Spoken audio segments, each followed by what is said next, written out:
Speaking Volumes is proud to present the original unabridged recording of The Hand of Oberon, the fourth book in Roger Zelazny's classic 10-volume Amber series. This was read by Roger Zelazny himself shortly before his untimely death in 1995. The original unedited master recordings of this unique performance, long thought to have been lost or destroyed, were located in 2006 and have been digitally remastered. And now, Roger Zelazny.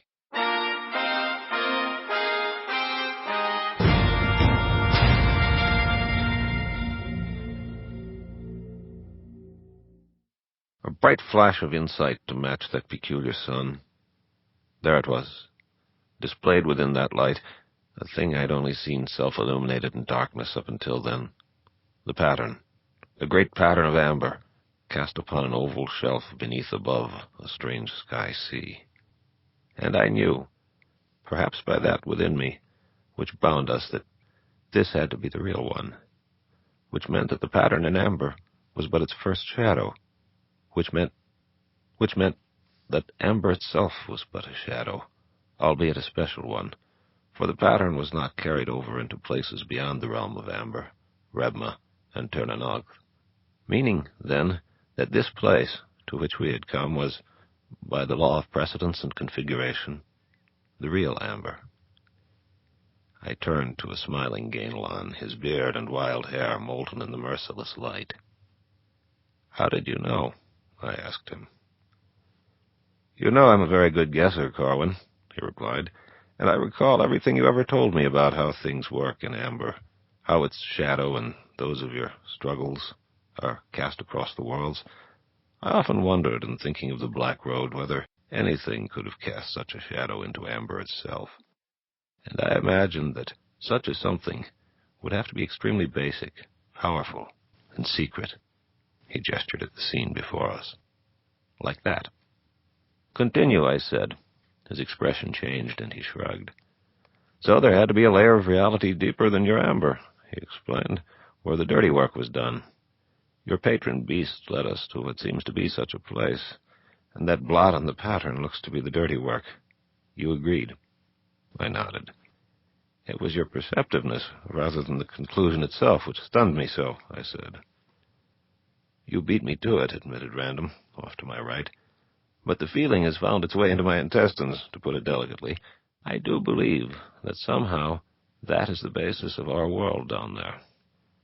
An outsider can sometimes see things better than one who is part of them," Gainlan offered. Random glanced at me and returned his attention to the spectacle. "Do you think things will change any more," he asked, "if we go down for a closer look?" "Only one way to find out," I said. "Single file, then," Random agreed. "I'll lead." "All right." Random guided his mount to the right, the left, the right, in a long series of switchbacks which zigged us and zagged us across most of the face of the wall. Continuing in the order we had maintained all day, I followed him, and Gainlan came last. "Seems stable enough now," Random called back. "So far," I said. "Some sort of opening in the rocks below." I leaned forward. There was a cave mouth back to the right, on level with the oval plain. Its situation was such that it had been hidden from sight when we had occupied our higher position. "We passed fairly near it," I said. "Quickly, cautiously, and silently," Random added, drawing his blade. I unsheathed Grayswandir. In one turn back above me, Gainlan drew his own weapon. We did not pass the opening, but turned leftward once more, before we came to it. We moved within 10 or 15 feet of it, however, and I detected an unpleasant odor which I could not identify. The horses must have done a better job of it, though, or been pessimists by nature, because they flattened their ears, widened their nostrils, and made alarmed noises while turning against the reins. They calmed, however, as soon as we had made the turn and began moving away once again. They did not suffer a relapse until we reached the end of our descent and moved to approach the damaged pattern. They refused to go near it. Random dismounted.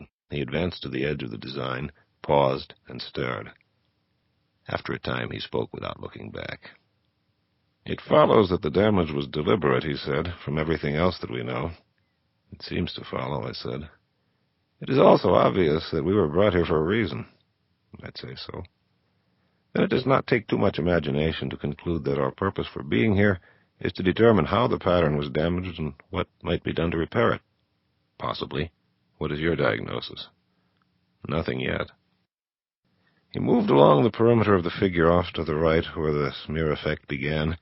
I resheathed my blade and prepared to dismount. Gainlan reached over and took hold of my shoulder. I can make it myself, I began.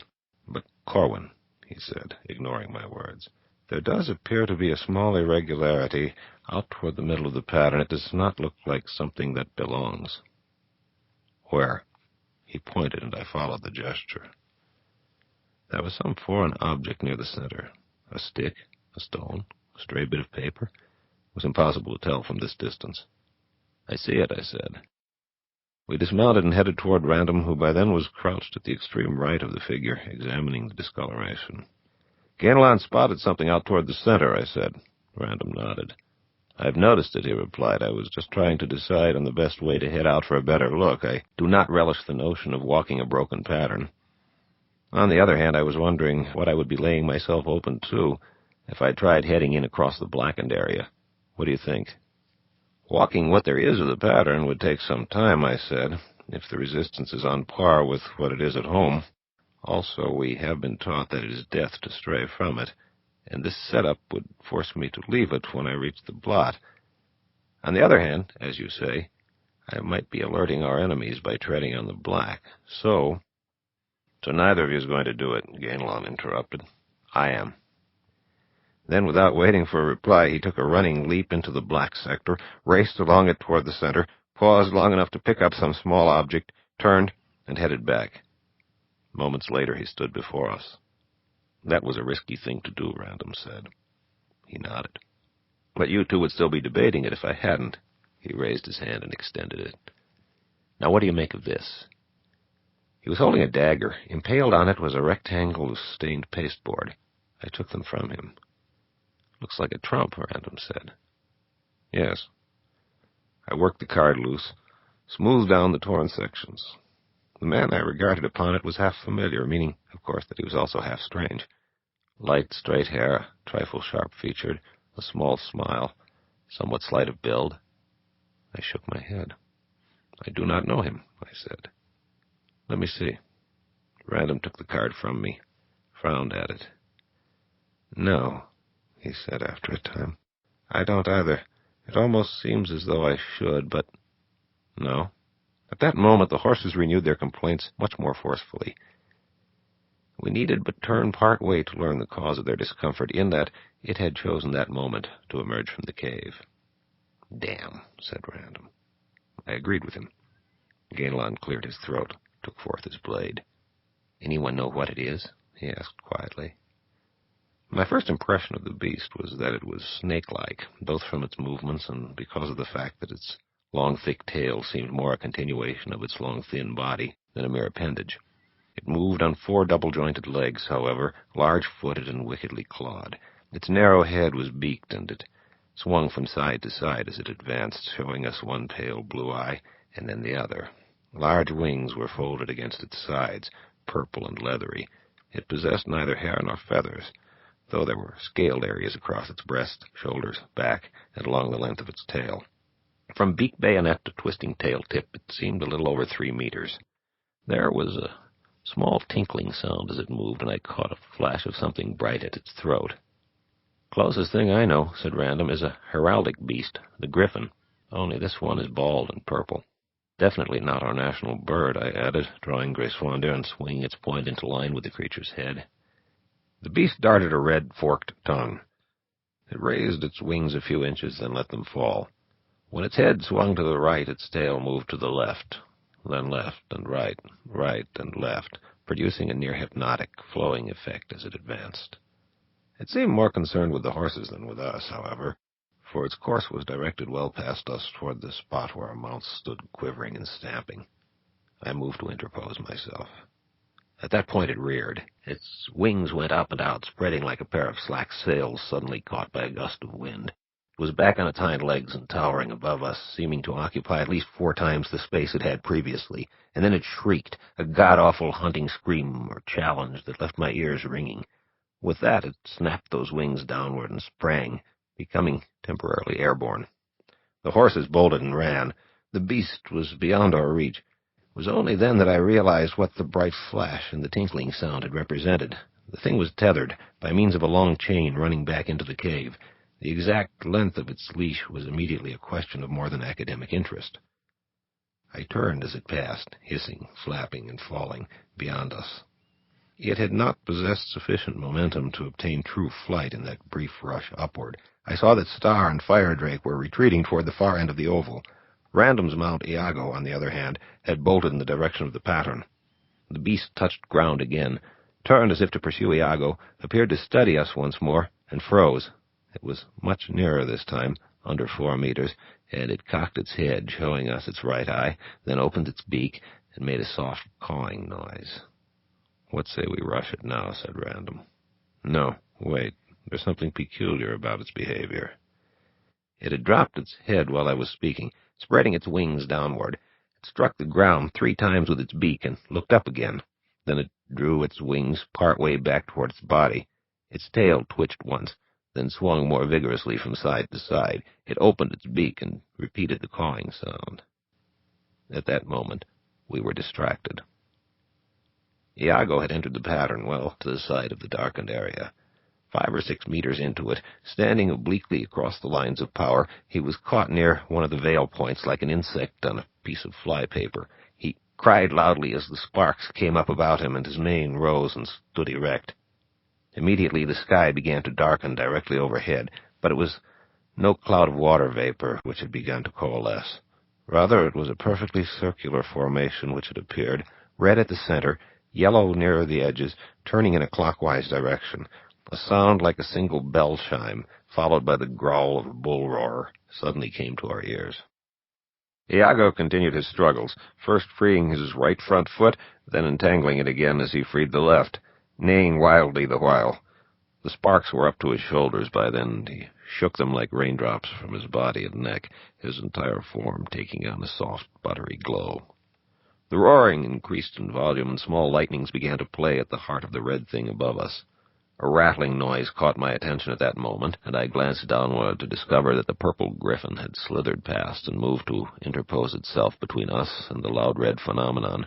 It crouched like a gargoyle, facing away from us, watching the spectacle.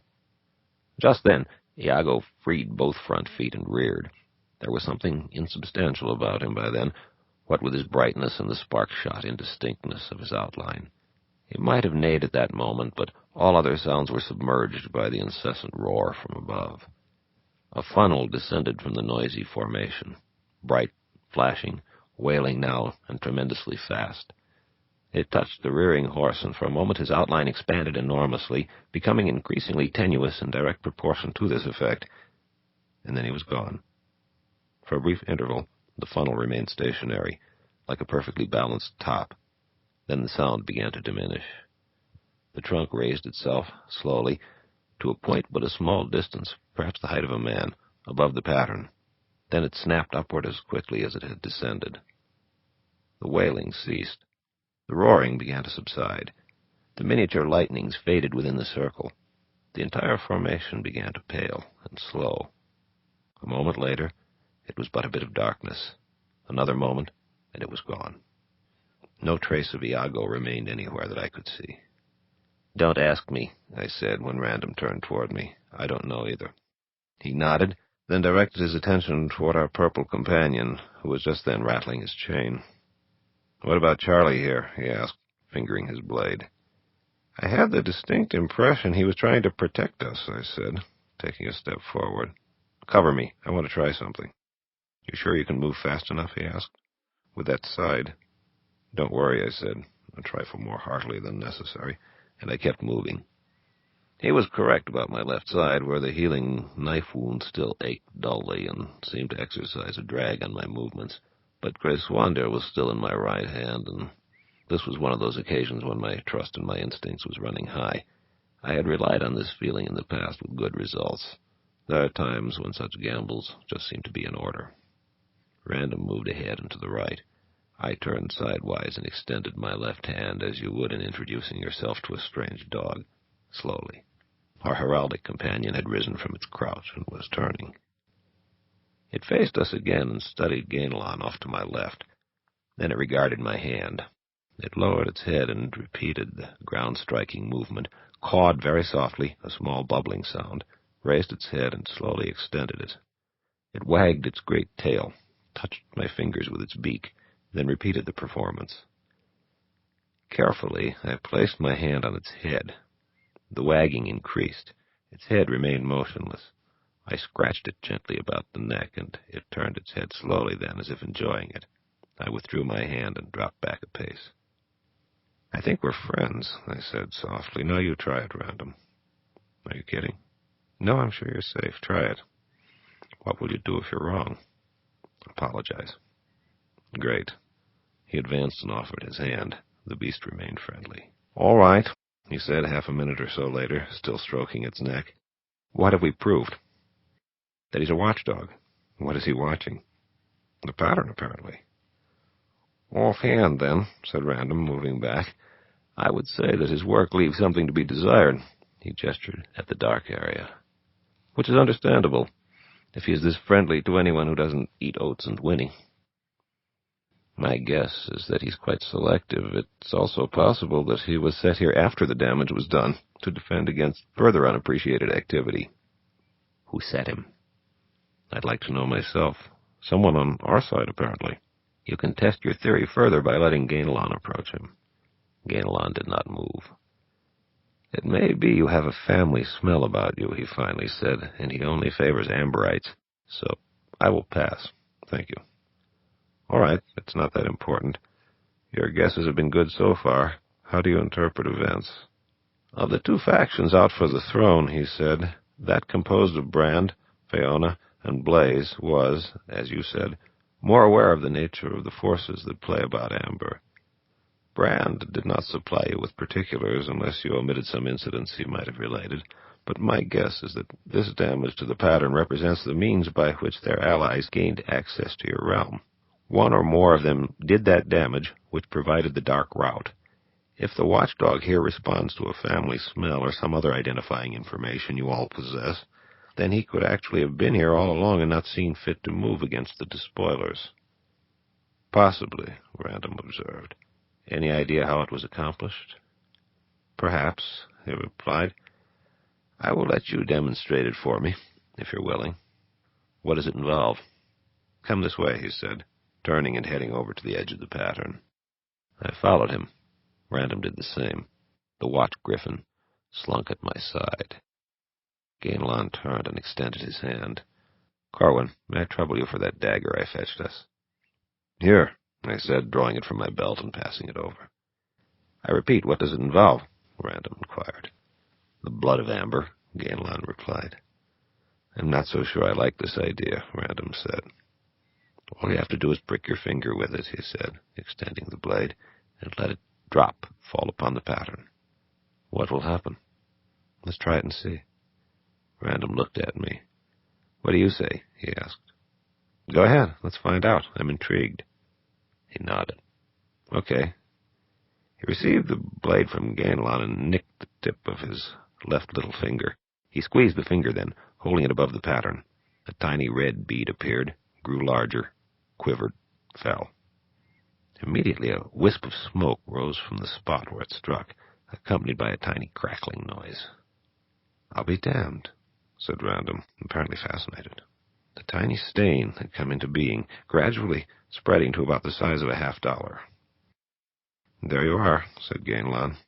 "That is how it was done." The stain was indeed a miniature counterpart of the massive blot further to our right.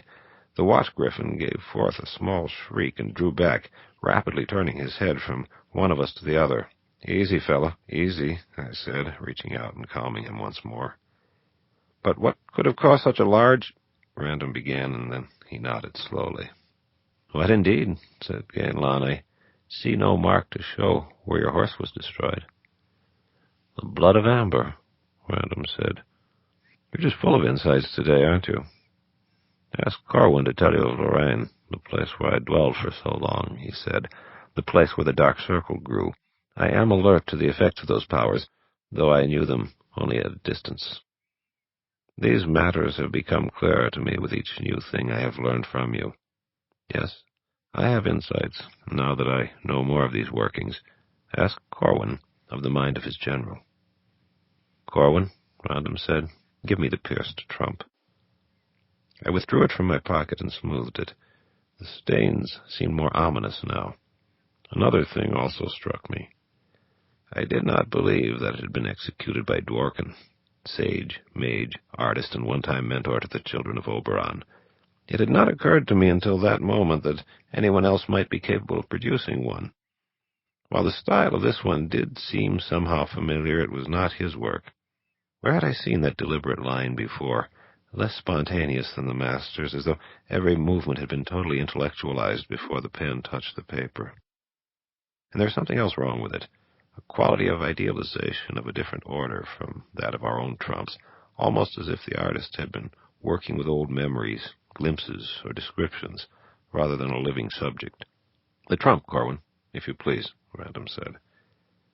There was that about the way in which he said it to make me hesitate. It gave rise to the feeling that he was somehow a jump ahead of me on something important, a feeling which I did not like at all. I've petted old Ugly Ear for you, and I've just bled for the cause, Corwin. Now let's have it. I handed it over, my uneasiness increasing as he held it in his hand and furrowed his brow. Why was I suddenly the stupid one?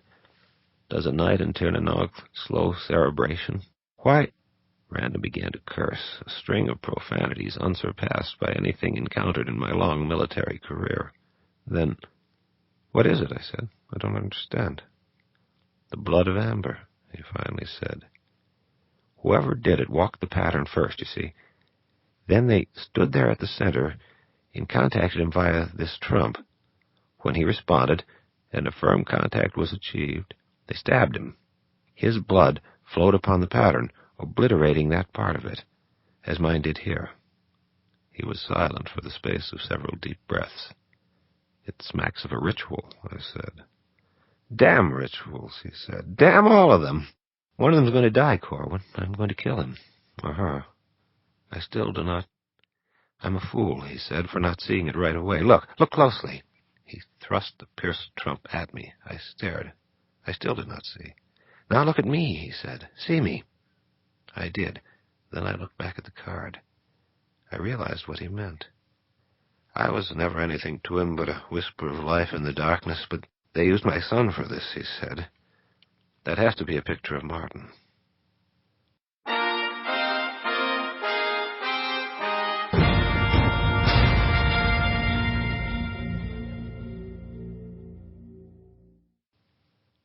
Standing there beside the broken pattern, regarding a picture of the man who may or may not have been Random's son, who may or may not have died of a knife wound received from a point within the pattern, I turned and took a giant step back within my mind for an instant replay of the events which had brought me to this point of peculiar revelation. I had learned so many new things recently that the occurrences of the past few years seemed almost to constitute a different story than they had while I was living them. Now this new possibility and a number of things it implied had just shifted the perspective again. I had not even been aware of my name when I had awakened in Greenwood, that private hospital in upstate New York where I had spent 2 totally blank weeks subsequent to my accident. It was only recently that I had been told that the accident itself had been engineered by my brother Blaze immediately following my escape from the Porter Sanitarium in Albany.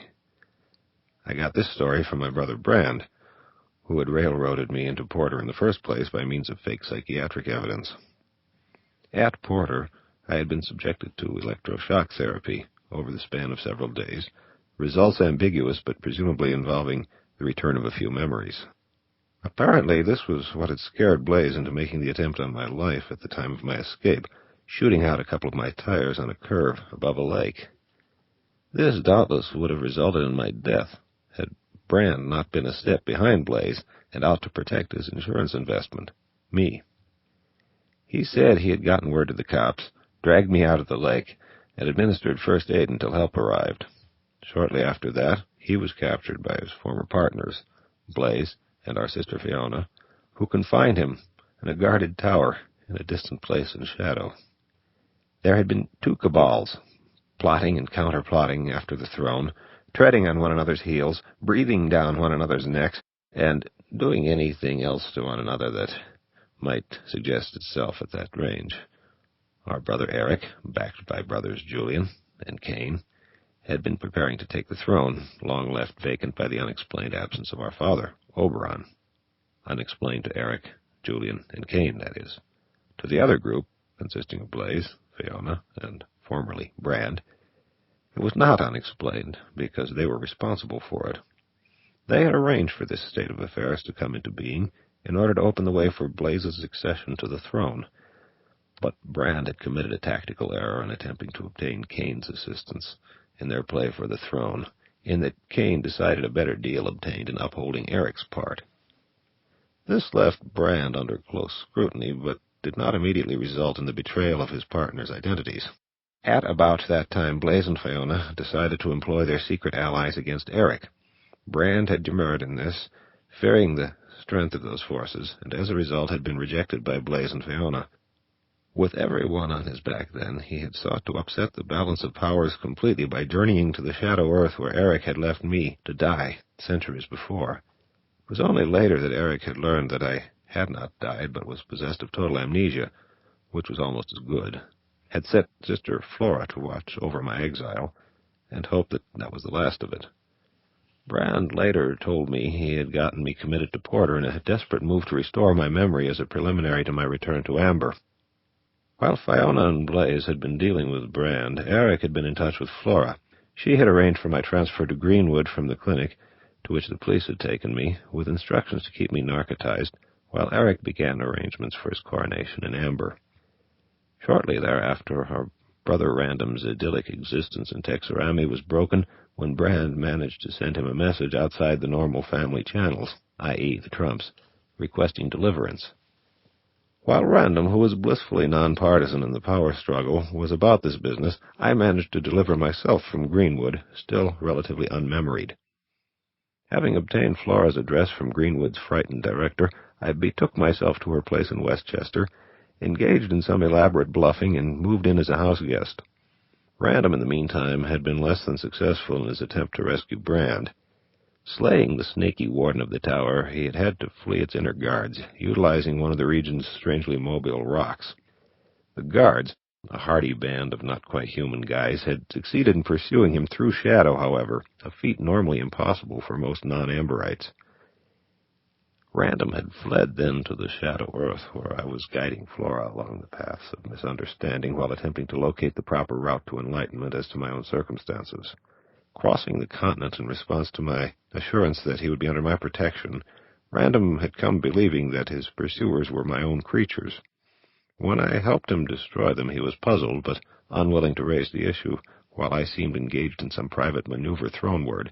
In fact, he had easily been tricked into conveying me back to Amber through shadow. This venture had proved beneficial in some respects, while much less satisfactory in others. When I had finally revealed the true state of my personal situation, Random and our sister Deirdre, whom we had encountered along the way, conducted me to Amber's mirror city within the sea, Rebma. There, I had walked the image of the pattern and recovered the bulk of my memories as a result, thereby also settling the issue as to whether I was the real Corwin or merely one of his shadows. From Rebma I had traveled into Amber, utilizing the power of the pattern to effect an instantaneous journey home. After fighting an inconclusive duel with Eric, I had fled via the Trumps into the keeping of my beloved brother and would-be assassin, Blaze. I had joined with Blaze in an attack on Amber, a mismanaged affair which we had lost. Blaze vanished during the final engagement, under circumstances which looked likely to prove fatal, but the more that I learned and thought about it, probably had not. This left me to become Eric's prisoner and an unwilling party to his coronation, after which he had had me blinded and locked away. A few years in the dungeons of Amber had seen a regeneration of my eyes, in direct proportion to the deterioration of my state of mind. It was only the accidental appearance of Dad's old adviser, Dworkin, worse off mentally than myself, which had led to a way of escape. After that I set about recovering, and I resolved to be more prudent the next time I went after Eric. I journeyed through shadow toward an old land where I had once reigned, Avalon, with plans to obtain there a substance of which I alone among amberites was aware, a chemical unique in its ability to undergo detonation in amber. En route, I had passed through the land of Lorraine, there encountering my old exiled Avalonian General Gainelon, or someone very much like him. I remained because of a wounded knight, a girl, and a local menace peculiarly similar to a thing occurring in the vicinity of Amber herself, a growing black circle somehow related to the black road our enemies had traveled, a thing for which I held myself partly responsible because of a curse I had pronounced at the time of my blinding. I won the battle, lost the girl, and traveled on to Avalon with Gainelon. The Avalon we reached, we quickly learned, was under the protection of my brother Benedict, who had been having troubles of his own with a situation possibly akin to the Black Circle Black Road menaces. Benedict had lost his right arm in the final engagement, but had been victorious in his battle with the Hellmaids. He had warned me to keep my intentions toward Amber and Eric pure, and had then allowed us the hospitality of his manor, while he remained for a few days more in the field. It was at his place that I met Dara. Dara told me she was Benedict's great-granddaughter, whose existence had been kept secret from Amber. She drew me out as far as she could on Amber, the pattern, the trumps, and our ability to walk in shadow. She was also an extremely skilled fencer. We indulged in a bit of casual love-making on my return from a hell ride to a place where I obtained a sufficient quantity of rough diamonds to pay for the things I was going to need for my assault on Amber. The following day, Gainelon and I picked up our supply of the necessary chemicals and departed for the Shadow Earth, where I had spent my exile, there to obtain automatic weapons and ammunition manufactured to my specifications. En route, we had some difficulties along the Black Road, which seemed to have extended its scope of influence among the worlds of shadow. We were equal to the troubles it presented, but I almost perished in a duel with Benedict, who had pursued us through a wild hell ride. Too angry for arguments, he had fought me through a small wood, still a better man than I, even wielding his blade left-handed. I had only managed to best him by means of a trick involving a property of the Black Road, of which he was unaware. I had been convinced that he wanted my blood because of the affair with Dara, but no. In the few words that passed between us, he denied any knowledge of the existence of such a person. Instead, he had come after us, convinced that I had murdered his servants. Now, Gainelon had indeed located some fresh corpses in the wood at Benedict's place, but we had agreed to forget about them, having no idea as to their identities and no desire to complicate our existence any further. Leaving Benedict in the care of Brother Gerard, whom I had summoned via his trump from Amber, Gainelon and I proceeded to the Shadow Earth, armed ourselves, recruited a strike force in Shadow, and headed off to attack Amber. But upon our arrival, we discovered that Amber was already under attack by creatures which had come in along the Black Road. My new weapons quickly turned the tide in Amber's favor, and my brother Eric died in that battle, leaving me his problems, his ill will, and the Jewel of Judgment, a weather-controlling weapon he had used against me when Blaze and I had attacked Amber. At that point, Dara showed up, swept on by us, rode into Amber, found her way to the pattern, and proceeded to walk it, prima facie evidence that we were indeed somehow related. During the course of this ordeal, however, she had exhibited what appeared to be peculiar physical transformations. Upon completion of the pattern, she announced that Amber would be destroyed. Then she had vanished. About a week later, Brother Cain was murdered, under conditions arranged to show me as the culprit. The fact that I had slain his slayer was hardly satisfactory evidence of my innocence, and that the guy was necessarily in no condition to talk about it. Realizing, however, that I had seen his like before, in the persons of those creatures who had pursued Random into Flora's home, I finally found time to sit down with Random and hear the story of his unsuccessful attempt to rescue Brand from his tower. Random, subsequent to my leaving him in Rebma years before, when I had journeyed to Amber to fight my duel with Eric, had been forced by Rebma's queen, Moir, to marry a woman of her court, Vial, a lovely blind girl. This was partly intended as a punishment for Random, who years before had left Moir's late daughter Morgantha pregnant with Martin. The apparent subject of the damaged trump Random now held in his hands. Strangely, for Random, he appeared to have fallen in love with Vial, and he now resided with her in Amber. After I left Random, I fetched the Jewel of Judgment and took it down to the chamber of the pattern. There I followed the partial instructions I had received for purposes of tuning it to my use. I underwent some unusual sensations during the process and was successful in obtaining control of its most obvious function, the ability to direct meteorological phenomena. After that, I questioned Flora concerning my exile. Her story seemed reasonable and jibed with those facts I did possess, although I had the feeling she was holding back somewhat on events at the time of my accident. She did promise to identify Kane's slayer as one of the same sort of those individuals Random and I had fought at her home in Westchester, however, and she assured me of her support in anything I might currently be about. The time I had heard Random's story, I was still unaware of the two factions and their machinations. I decided then that if Brand were still living, his rescue was of first importance, if for no other reason than the fact that he obviously possessed information that someone did not want circulated. I hit on a scheme for achieving this, the trial of which was only postponed for the time required by Gerard and myself for returning Kane's body to Amber. Part of this time, however, was appropriated by Gerard for purposes of beating me unconscious, just in case I had forgotten he was capable of the feat, to add weight to his words when he informed me that he would personally kill me, should it turn out that I was the author of Amber's present woes.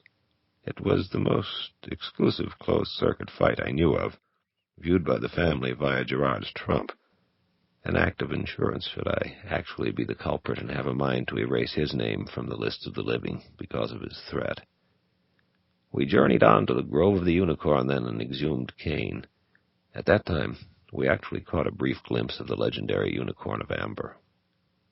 That evening, we met in the library of the Palace in Amber.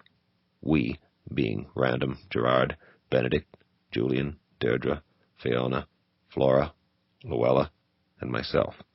There, we tested my idea for finding Brand. It amounted to all 9 of us simultaneously attempting to reach him via his trump. And we succeeded. We contacted him and were successful in transporting him back to Amber. In the midst of the excitement, however, with all of us crowded about as Gerard bore him through, someone planted a dagger in Brand's side. Gerard immediately elected himself attending physician and cleared the room. The rest of us moved to a downstairs sitting room, there to backbite and discuss events. During this time, Fiona advised me that the Jewel of Judgment might represent a hazard in situations of prolonged exposure, suggesting the possibility that it, rather than his wounds, might have been the cause of Eric's death. One of the first signs, she believed, was a distortion of one's time sense, an apparent slowdown of temporal sequence, actually representing a speed-up of physiological events. I resolved to be more cautious with it, in that she was more conversant with these matters than the rest of us, having once been an advanced pupil of Dworkin's. And perhaps she was correct. Perhaps there was such an effect in operation later that evening when I returned to my own quarters. At least, it seemed as if the person who attempted to kill me was moving a trifle more slowly than I would have myself under similar circumstances. At that, the stroke was almost successful. The blade caught me in the side, and the world went away. Leaking life, I awoke in my old bed, in my old home, on the shadow earth where I had dwelled for so long as Carl Corey. How I had been returned I had no idea. I crawled outside and into a blizzard, clinging precariously to consciousness. I catched the Jewel of Judgment in my old compost heap, for the world did indeed seem to be slowing down about me. Then I made it to the road, to try flagging down a passing motorist. It was a friend and former neighbor, Bill Roth, who found me there and drove me to the nearest clinic. There, I was treated by the same doctor who had attended me years before, at the time of my accident. He suspected I might be a psychiatric case, as the old record did reflect that faked state of affairs. Bill showed up later, however, and set a number of things right. An attorney, he had grown curious at the time of my disappearance and had done some investigating.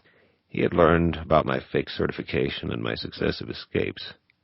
He even possessed details on these matters and on the accident itself. He still felt there was something strange about me, but it did not really bother him that much. Later, Random contacted me via my trump and advised me that Brand had come around and was asking for me. With Random's assistance, I returned to Amber. I went to see Brand. It was then that I learned of the nature of the power struggle which had been going on about me, and the identities of the participants. His story, together with what Bill had told me back on the Shadow Earth, finally brought some sense and coherence to occurrences of the past several years. He also told me more concerning the nature of the danger we currently faced. I did nothing the following day, ostensibly for purposes of preparing myself for a visit to Terranocth, actually to buy additional time in which to recover from my injury. This commitment made, however, it had to be kept. I did journey to the city in the sky that night, encountering a confusing collection of signs and portents, signifying perhaps nothing, and collecting a peculiar mechanical arm from the ghost of my brother Benedict while I was about it. Returned from this excursion on high, I breakfasted with Random and Ganelon before setting out across Calvaire to return home. Slowly, bewilderingly, the trail began to change about us. It was as though we were walking in shadow, a well-nigh impossible feat this near to amber. When we reached this conclusion, we tried to alter our course, but neither Random nor I were able to affect the changing scene. About that time, the unicorn put in an appearance. It seemed to want us to follow it. We did. It had led us through a kaleidoscopic series of changes until finally we arrived at this place, where it abandoned us to our present devices. Now, with this entire sequence of events tumbling through my head, my mind moved about the peripheries, pushed its way forward, returned to the words Random had just spoken. I felt that I was slightly ahead of him once more. For how long this state of affairs might last, I did not know, but I realized where I had seen work by that same hand which had executed the pierced trump. Brand had often painted when he was entering one of his melancholy periods, and his favorite techniques came to mind as I recalled canvas after canvas he had brightened or darkened. Add to this his campaign of years before to obtain recollections and descriptions from everyone who had known Martin. While Random had not recognized his style, I wondered how long it might be before he began thinking, as I just had, about the possible ends of Brand's information gathering. Even if his hand had not actually propelled the blade, Brand was party to the act by providing the means. I knew Random well enough to know that he meant what he had said. He would try to kill Brand as soon as he saw the connection. This was going to be more than awkward. It had nothing to do with the fact that Brand had probably saved my life. I figured I'd squared accounts with him by getting him out of that damn tower. No, it was neither indebtedness nor sentiment that caused me to cast about for ways to mislead Random or slow him down. It was the naked, frigid fact that I needed Brand. He had seen to that. My reason for saving him was no more altruistic than his had been in dragging me out of the lake. He possessed something I needed now, information. He had realized this immediately, and he was rationing it, his life's union dues. "I do see the resemblance," I said to Random. "You may well be right about what happened." "Of course I'm right. It is the card that was pierced," I said. "Obviously, I don't—" "He was not brought through on the trump, then. The person who did it, therefore, made contact, but was unable to persuade him to come across." "So, the contact had progressed to a point of sufficient solidity and proximity that he was able to stab him anyway. He was probably even able to achieve a mental lock and hold him where he was while he bled. The kid probably hadn't had much experience with the trumps." "Maybe yes, maybe no," I said. "Luella and Mar might be able to tell us how much he knew about the trumps, but what I was getting at was the possibility that contact could have been broken before death. If he inherited your regenerative abilities, he might have survived." "Might have? I don't want guesses. I want answers." I commenced a balancing act within my mind. I believed I knew something that he did not, but then my source was not the best. Also, I wanted to keep quiet about the possibility because I had not had a chance to discuss it with Benedict. On the other hand, Martin was Random's son, and I did want to direct his attention away from Brand.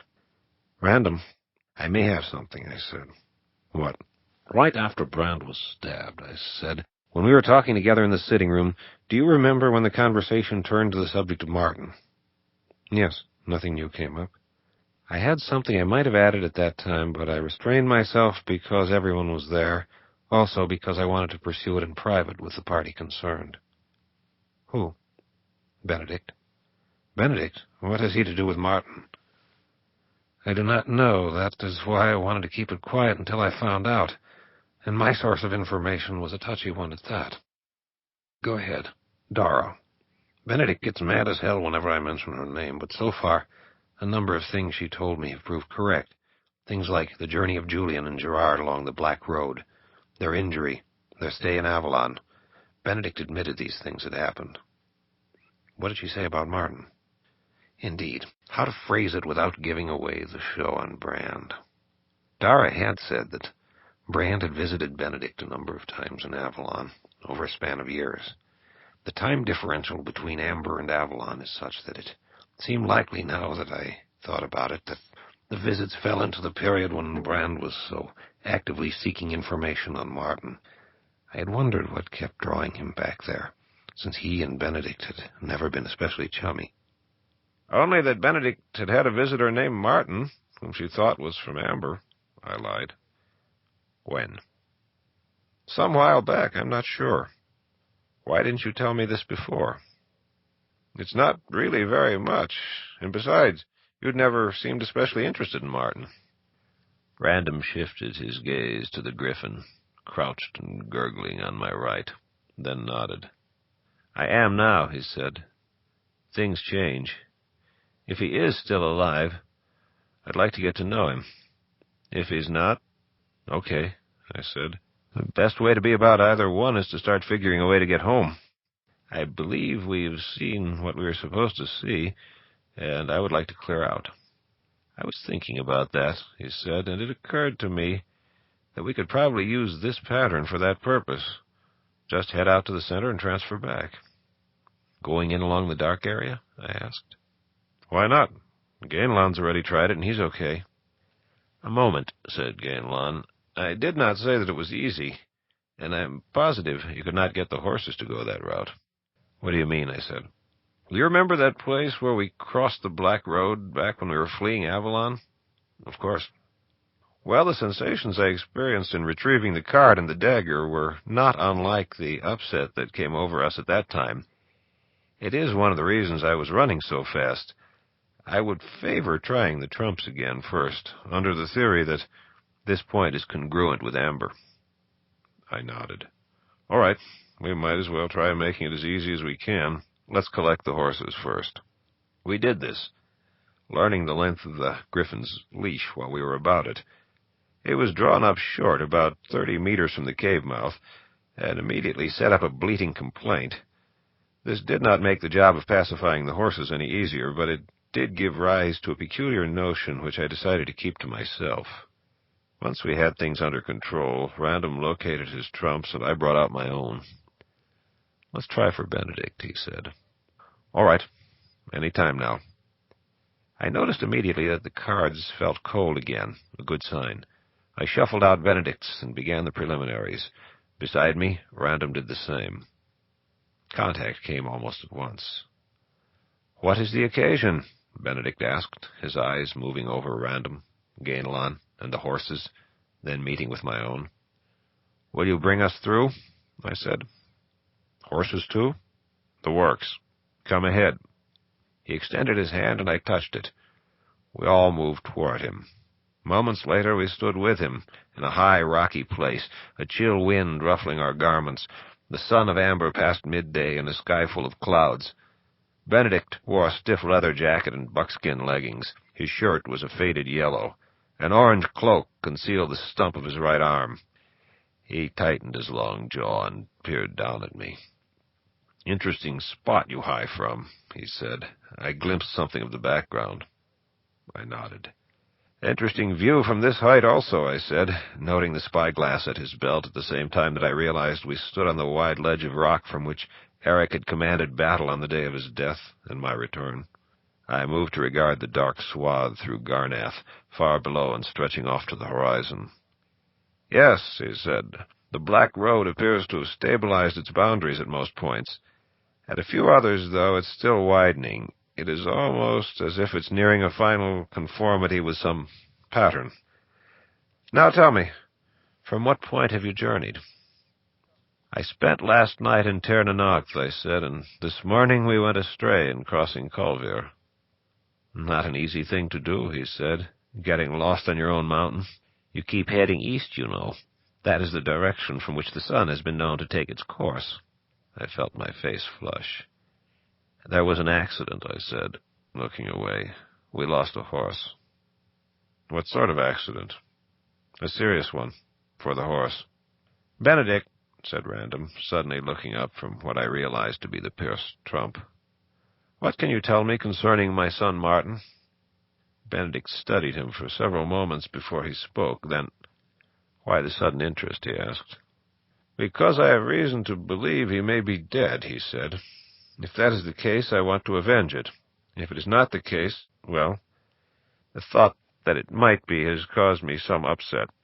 If he's still living, I'd like to meet him and talk with him. What makes you think he might be dead? Random glanced at me. I nodded. Start with breakfast, I said. While he is doing that, I'll find us lunch, said Gainlon, rummaging in one of the bags. The unicorn showed us the way, Random began.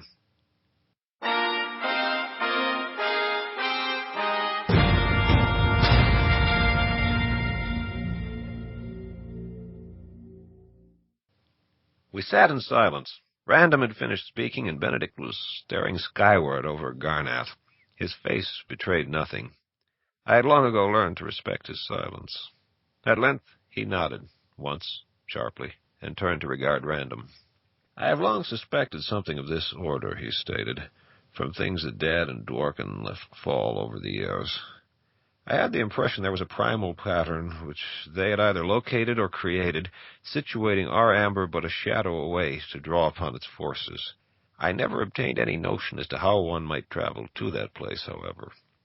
He turned back toward Garnath, gesturing with his chin. And that, you tell me, corresponds to what was done there. It seems to, Random replied. Brought about by the shedding of Martin's blood. I think so. Benedict raised the trump Random had passed him during his narration. At that time, Benedict had made no comment. Yes, he said now, this is Martin.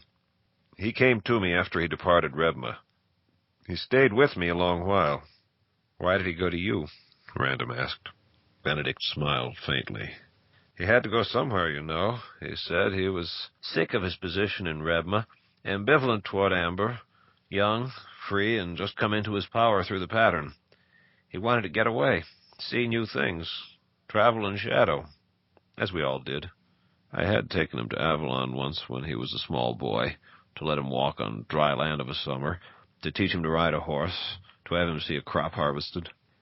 When he was suddenly in a position to go anywhere he would in an instant, his choices were still restricted to the few places of which he had knowledge. True, he might have dreamed up a place in that instant and gone there, creating it as it were, but he was also aware that he had many things to learn to ensure his safety in shadow. So he elected to come to me to ask me to teach him. And I did. He spent the better part of a year at my place. I taught him to fight, taught him of the ways of the trumps and of shadow, instructed him in those things an Amberite must know if he is to survive. Why did you do all these things? Random asked. Someone had to.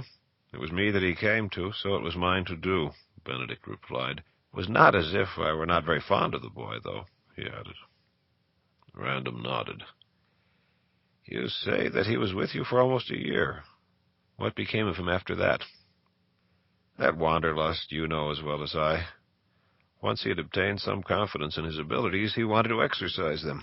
In the course of instructing him, I had taken him on journeys in shadow myself, had introduced him to people of my acquaintance at various places, but there came a time when he wanted to make his own way. One day, then, he bade me goodbye and fared forth. Have you seen him since? Random asked. Yes. He returned periodically, staying with me for a time to tell me of his adventures, his discoveries. It was always clear that it was just a visit. After a time, he would get restless and depart again. When was the last time you saw him? Several years ago, Avalon time, under the usual circumstances. He showed up one morning, stayed for perhaps 2 weeks, told me of the things he'd seen and done, talked of the many things he wanted to do. Later, he set off once more. And you never heard from him again? On the contrary, there were messages left with mutual friends when he'd passed their way. Occasionally, he would even contact me via my trump. He had a set of the trumps? I broke in. Yes, I made him a gift of one of my extra decks. Did you have a trump for him? He shook his head. I was not even aware that such a trump existed until I saw this one, he said, raising the card, glancing at it, and passing it back to Random. I haven't the art to prepare one. Random, have you tried reaching him with this trump? Yes, any number of times since we came across it. Just a few minutes ago, as a matter of fact. Nothing. Of course, that proves nothing. If everything occurred as you guessed and he did survive it, he may have resolved to block any future attempts at contact. He does know how to do that. Did it occur as I guessed? Do you know more about it? I have an idea, Benedict said. You see, he did show up injured at a friend's place, off in shadow, some years ago. It was a body wound caused by the thrust of a blade. They said he came to them in very bad shape and did not go into details as to what had occurred. He remained for a few days until he was able to get around again and departed before he was really fully recovered. That was the last they heard of him. The last that I did also. Weren't you curious? Random asked. Didn't you go looking for him? Of course I was curious. I still am. But a man should have the right to lead his own life without the meddling of relatives, no matter how well-intentioned. He'd pulled through the crisis, and he did not attempt to contact me. He apparently knew what he wanted to do. He did leave a message for me with the Tessies, saying that when I learned of what had happened, I was not to worry, that he knew what he was about. The Tessies? I said. That's right, friends of mine off in shadow. I refrained from saying the things that I might. I had thought them just another part of Dara's story, for she had so twisted the truth in other areas. She had mentioned the Tessies to me as if she knew them, as if she had stayed with them, all with Benedict's knowledge. The moment did not seem appropriate, however, to tell him of my previous night's vision in Tirnanoth and the things it had indicated concerning his relationship to the girl. I had not yet had sufficient time to ponder the matter and all that it implied. Random stood, paced, paused near the ledge, his back to us, fingers knotted behind him. After a moment he turned and stalked back. How can we get in touch with the Tessies? He asked Benedict. No way, said Benedict, except to go and see them. Random turned to me. Corwin, I need a horse. You say that Star's been through a number of hell rides. He's had a busy morning. It wasn't that strenuous. It was mostly fright, and he seems okay now. May I borrow him? Before I could answer, he turned toward Benedict. You'll take me, won't you? He said.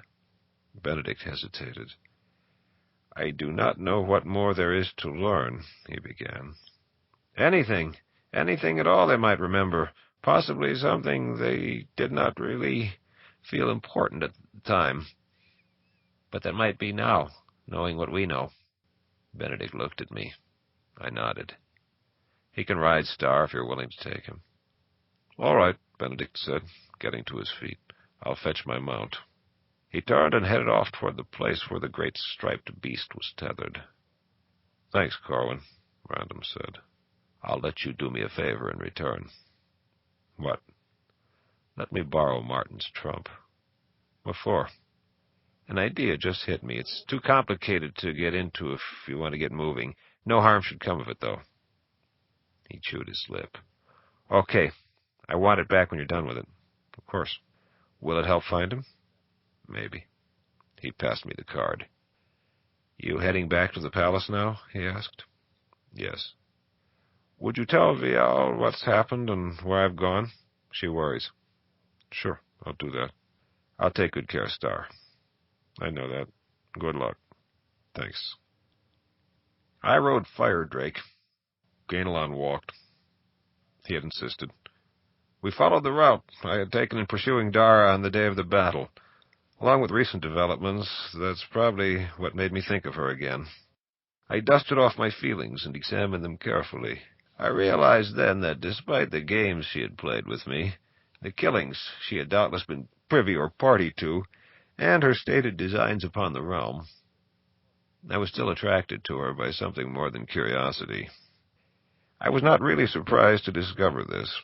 Things had looked pretty much the same the last time I'd pulled a surprise inspection in the emotional barracks. I wondered then how much of truth there might have been to my final vision of the previous night, wherein her possible line of descent from Benedict had been stated. There was indeed a physical resemblance, and I was more than half convinced. In the ghost city, of course, the shade of Benedict had conceded as much, raising his new strange arm in her defense. "What's funny?" Ganelon asked, from where he strode to my left. "The arm," I said, "that came to me from Tirnanog. I'd worried over some hidden import, some unforeseen force of destiny to the thing coming as it had into our world from that place of mystery and dream. Yet it did not even last the day. Nothing remained when the pattern destroyed Iago. The entire evening's visions come to nothing." Ganelon cleared his throat. "Well, it wasn't exactly the way you seem to think," he said. "What do you mean?" "That arm device was not in Iago's saddlebag. Random stowed it in your bag. That's where the food was, and after we'd eaten, he returned the utensils to where they'd been in his own bag, but not the arm. There was no space." "Oh," I said. "Then—" Ganelon nodded. "So he has it with him now," he finished. "The arm and Benedict both. Damn. I've small liking for that thing. It tried to kill me. No one's ever been attacked in Tirnanog before. But Benedict's okay. He's on our side, even if you have some differences at the moment, right?" I did not answer him. He reached up and took Firedrake's reins, drawing him to a halt. He stared up then, studying my face. "Corwin, what happened up there anyway? What did you learn?" I hesitated. In truth, what had I learned in the city in the sky? No one was certain as to the mechanism behind the visions of Tirnanog. It could well be, as we have sometimes suspected, that the place simply served to objectify one's unspoken fears and desires, mixing them perhaps with unconscious guesswork. Sharing conclusions and reasonably based conjectures was one thing. Suspicions engendered by something unknown were likely better retained than given currency.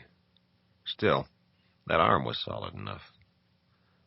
"I told you," I said, "that I had knocked that arm off the ghost of Benedict. Obviously, we were fighting."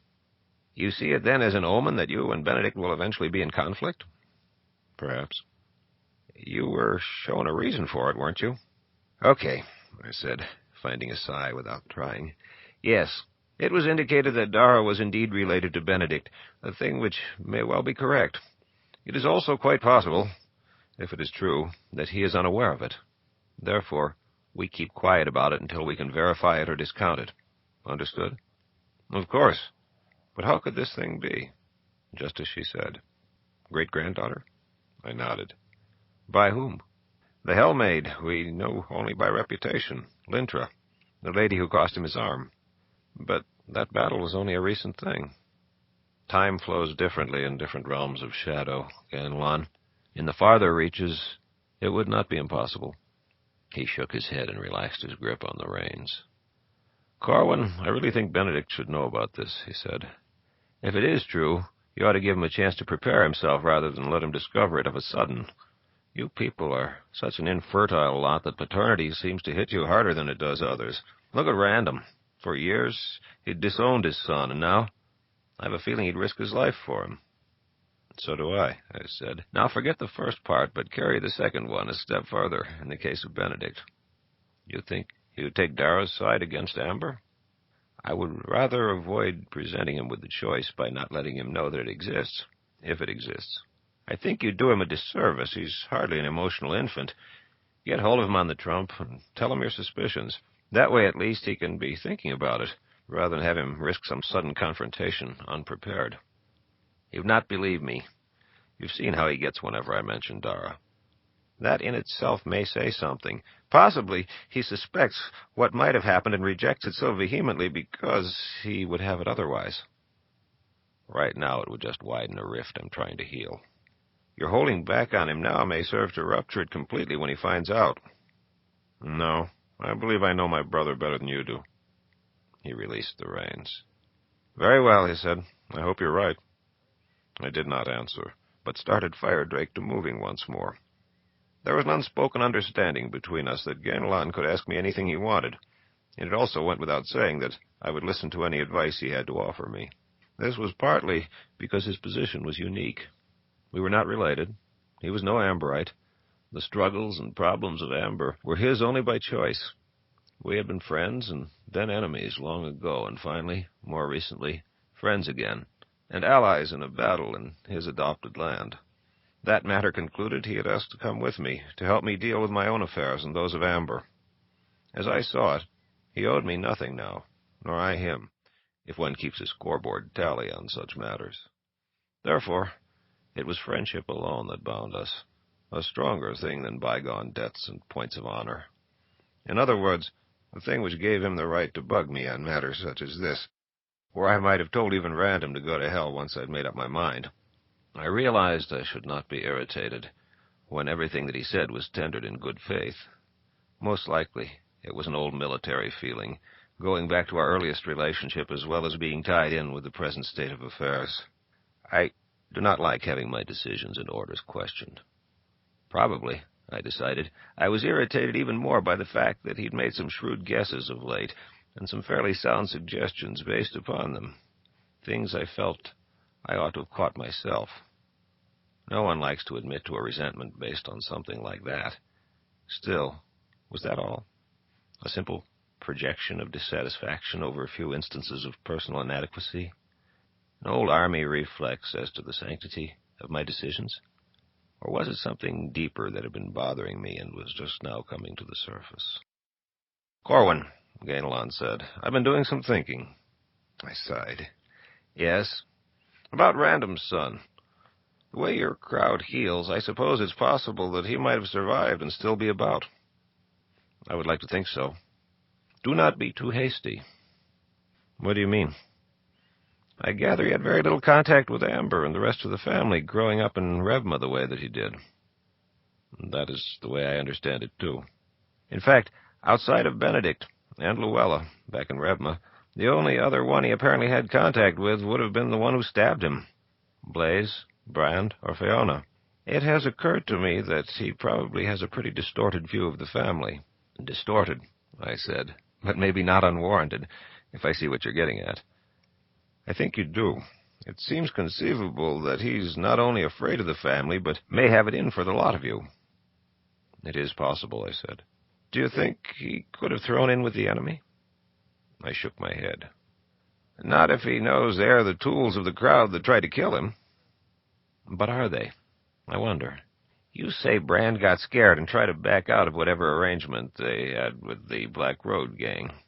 If they're that strong, I wonder whether Fiona and Blaze might not have become their tools. If this were the case, I could see Martin angling for something which gave him power over them." "Too elaborate a structure of guesses," I said. "The enemy seems to know a lot about you." "True, but they had a couple traitors to give them lessons." "Could they have given them everything you say Dara knew?" "That is a good point," I said, "but it's hard to say. Except for the business about the Tessies, which occurred to me immediately. I decided to keep that to myself for the moment, though, to find out what he was leading up to, rather than going off on a tangent. So, Martin was hardly in a position to tell them much about Amber," I said. Gainalon was silent for a moment. Then, "Have you had a chance to check on the business I asked you about that night at your tomb?" he said. "What business?" "Whether the Trumps could be bugged," he said, "now that we know Martin had a deck."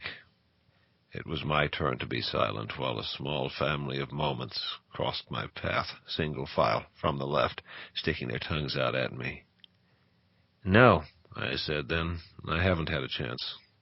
We proceeded on for quite a distance before he said, "Corwin, the night you brought Brand back—" "Yes?" "You say you accounted for everyone later in trying to figure out who it was that stabbed you, and that any of them would have been hard put to pull the stunt in the time involved." "Oh," I said. "And oh," he nodded. "Now you have another relative to think about. He may lack the family finesse only because he is young and unpracticed." Sitting there in my mind, I gestured back at the silent parade of moments that crossed between Amber and then.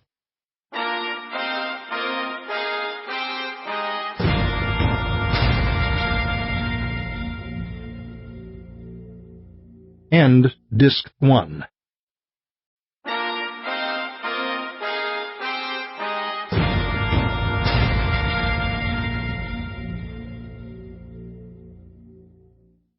She asked who it was when I knocked, and I told her. Just a moment. I heard her footsteps, and then the door swung in. Vial is only a little over 5 feet tall and quite slim. Brunette, fine-featured, very soft-spoken. She was wearing red. Her sightless eyes looked through me, reminding me of darkness past, of pain. Random, I said, asked me to tell you that he would be delayed a little longer, but that there was nothing to worry about. Please come in, she said, stepping aside and drawing the door the rest of the way open. I did. I did not want to, but I did. I had not intended to take Random's request literally, that I tell her what had happened and where he had gone. I had meant simply to tell her what I'd already said, nothing more. It was not until we had ridden our separate ways that I realized exactly what Random's request had amounted to. He had just asked me to go tell his wife, to whom I had never spoken more than half a dozen words, that he had taken off to go looking for his illegitimate son, the lad whose mother, Morganthe, had committed suicide, a thing for which Random had been punished by being forced to marry Vial. The fact that the marriage had somehow worked beautifully was something which still amazed me. I had no desire to dispense a load of awkward tidings, and as I moved into the room I sought alternatives. I passed a bust of Random set on a high shelf on the wall to my left. I had actually gone by before it registered that my brother was indeed the subject. Across the room I saw her workbench. Turning back, I studied the bust. I did not realize that you sculpted, I said. Yes. Casting my gaze about the apartment, I quickly located other examples of her work. Quite good, I said. Thank you. Won't you sit down?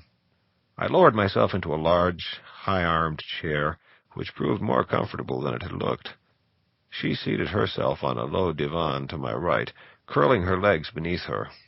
May I get you something to eat or to drink? No, thanks. I can only stay a short while. What it is that Random, Gainlan, and I had gotten a bit sidetracked on the way home, and after that delay we met with Benedict for a time. The upshot of it was that Random and Benedict had to make another small journey. How long will he be away? Probably overnight, maybe a bit longer. If it's going to be much longer, he'll probably call back on someone's trump, and we'll let you know. My side began to throb, and I rested my hand upon it, massaging it gently. Random has told me many things about you, she said. I chuckled. Are you certain you would not care for something to eat? There would be no trouble. Did he tell you that I'm always hungry? She laughed. No, but if you have been as active as you say, I would guess that you did not take time for lunch. In that you would be only half correct.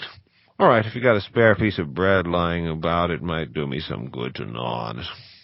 Fine, just a moment. She rose and departed into the next room. I took the opportunity to scratch heartily all around my wound where it was suddenly itching fit to kill. I had accepted her hospitality partly for this reason, and partly because of the realization that I actually was hungry. Only a little later it struck me that she could not have seen me attacking my side as I was. Her sure movements, her confident manner had relaxed my awareness of her blindness. Good. It pleased me that she was able to carry it so well. I heard her humming a tune, the Ballad of the Water-Crossers, the song of Amber's great merchant navy. Amber is not noted for manufacture, and agriculture has never been our fort. But our ships sail the shadows, plying between anywhere and anywhere, dealing in anything. Just about every male Amberite, noble or otherwise, spends some time in the fleet. Those of the blood laid down the trade routes long ago that other vessels might follow, the seas of a double dozen worlds in every captain's head. I had assisted in this in times gone by, and though my involvement had never been so deep as Gerard's or Kane's, I had been mightily moved by the forces of the deep and the spirit of the men who crossed it. After a while, Vial came in bearing a tray heavy with bread, meat, cheese, fruit, and a flask of wine. She set it upon a table near at hand. You mean to feed a regiment? I asked. Best to be safe. Thanks. Won't you join me? A piece of fruit, perhaps, she said. Her fingers sought for a second, located an apple. She returned to the divan. Random tells me you wrote that song, she said. That was a very long time ago, Vial. Have you composed any recently? I began to shake my head, caught myself, said, No, that part of me is resting. Pity. It is lovely. Random is the real musician in the family. Yes, he is very good. But performance and composition are two different things. True. One day when things have eased up, tell me, are you happy here in Amber? Is everything to your liking? Is there anything that you need? She smiled. All that I need is Random. He's a good man. I was strangely moved to hear her speak of him in this fashion. Then I'm happy for you, I said. And younger, smaller, he might have had it a bit rougher than the rest of us, I went on. Nothing quite as useless as another prince when there's already a crowd of them about. I was as guilty as the rest. Blaise and I once stranded him for 2 days on an islet to the north of here. And Gerard went and got him when he learned of it, she said. Yes, he told me. It must bother you if you remember it after all this time. It must have made an impression on him, too. No, he forgave you long ago. He told it as a joke. Also, he drove a spike through the heel of your boot, pierced your foot when you put it on. Then it was Random, I'll be damned. I'd always blame Julian for that one. That one bothers Random. How long ago all of this was, I said. I shook my head and continued eating. Hunger seized me, and she gave me several minutes of silence in which to get the upper hand on it. When I had, I felt compelled to say something. That's better. Much better, I began. It was a peculiar and trying night that I spent in the Sky City. Did you receive omens of a useful nature? I do not know how useful they might prove. On the other hand, I suppose I'd rather have had them than not. Have there been any interesting happenings hereabout? A servant tells me your brother Brand continues to rally. He ate well this morning, which is encouraging. True, I said. True. It would seem he's out of danger. Likely.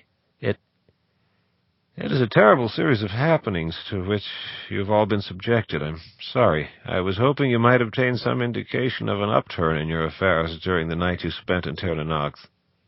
It does not matter, I said. I am not sure of the value of the thing. Then why? I studied her with renewed interest. Her face still betrayed nothing, but her right hand twitched, tapping and plucking at the material of the divan. Then, as with a sudden awareness of its eloquence, she stilled it. She was obviously a person who had answered her own question and wished now she had done it in silence. Yes, I said, I was stalling. You are aware of my injury. She nodded. I am not angry with Random for having told you, I said. His judgment has always been acute and geared to defense. I see no reason not to rely on it myself. I must inquire as to how much he has told you, however, both for your own safety and my peace of mind, for there are things I suspect but have not yet spoken.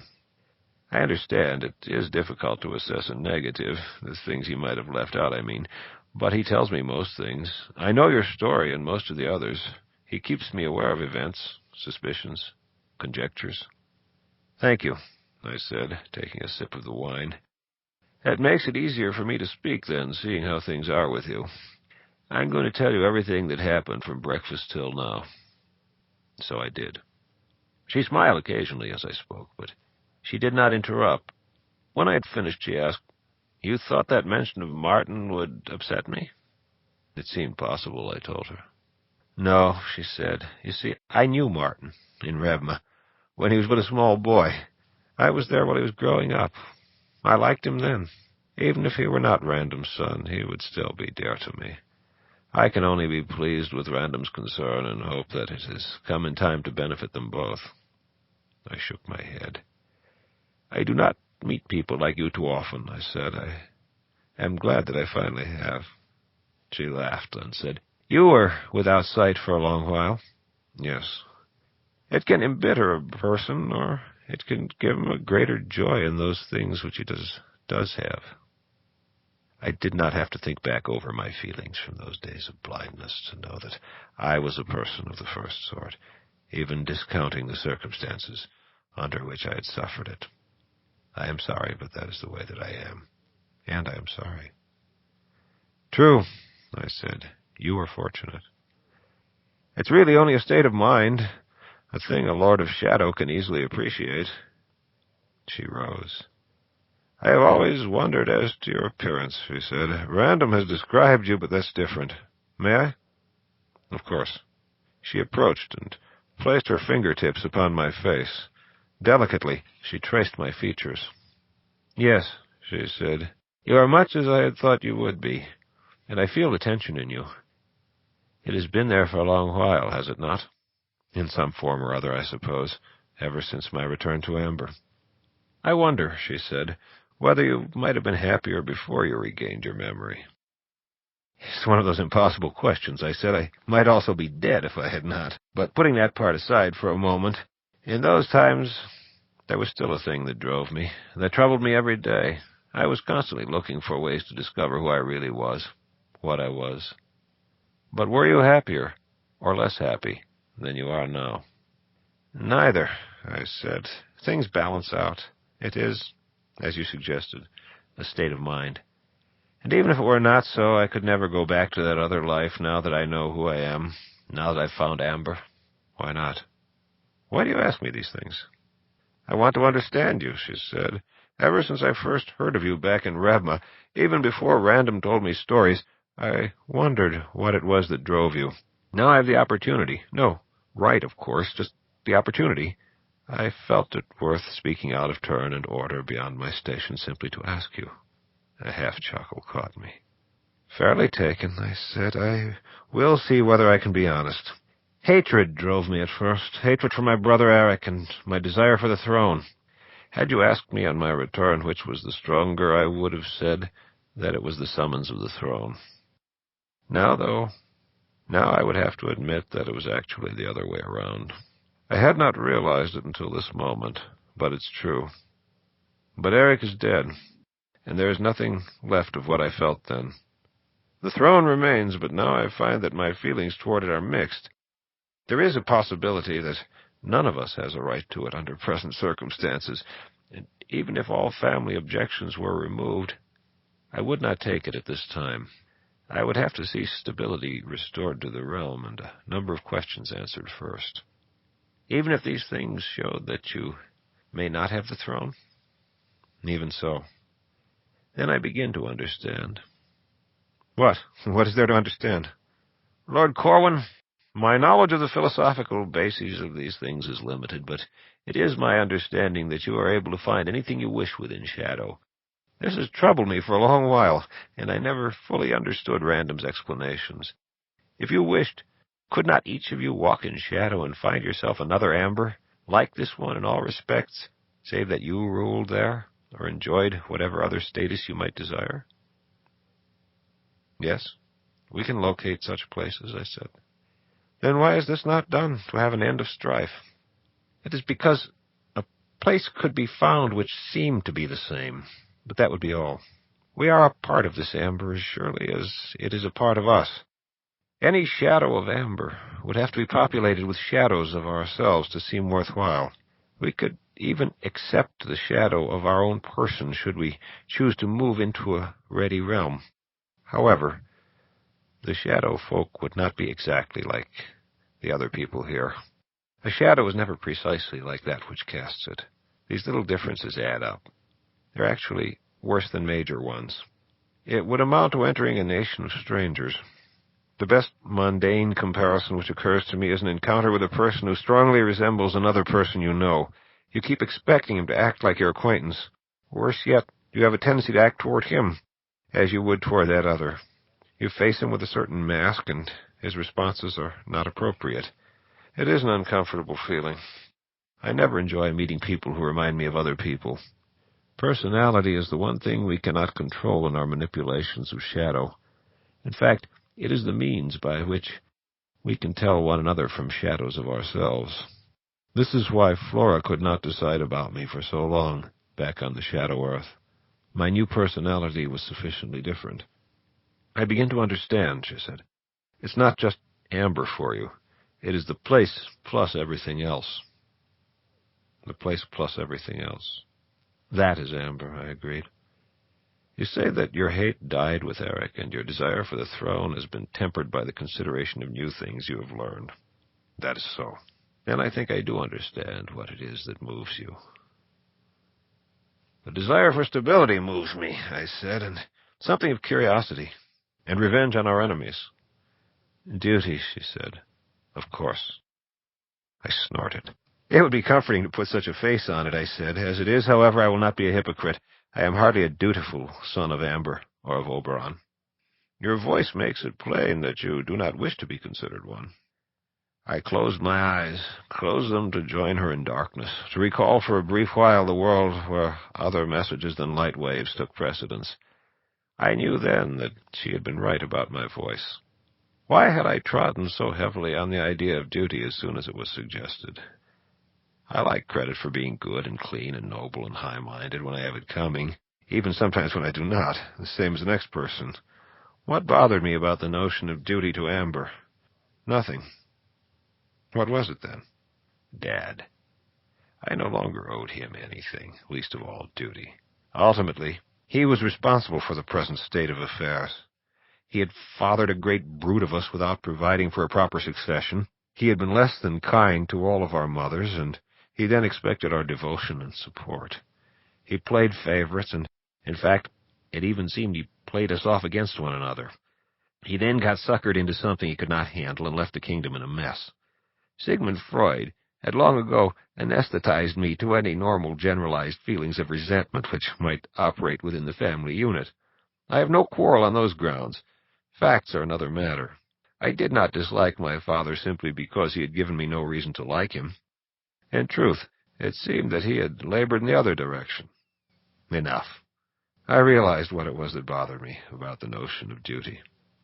Its object.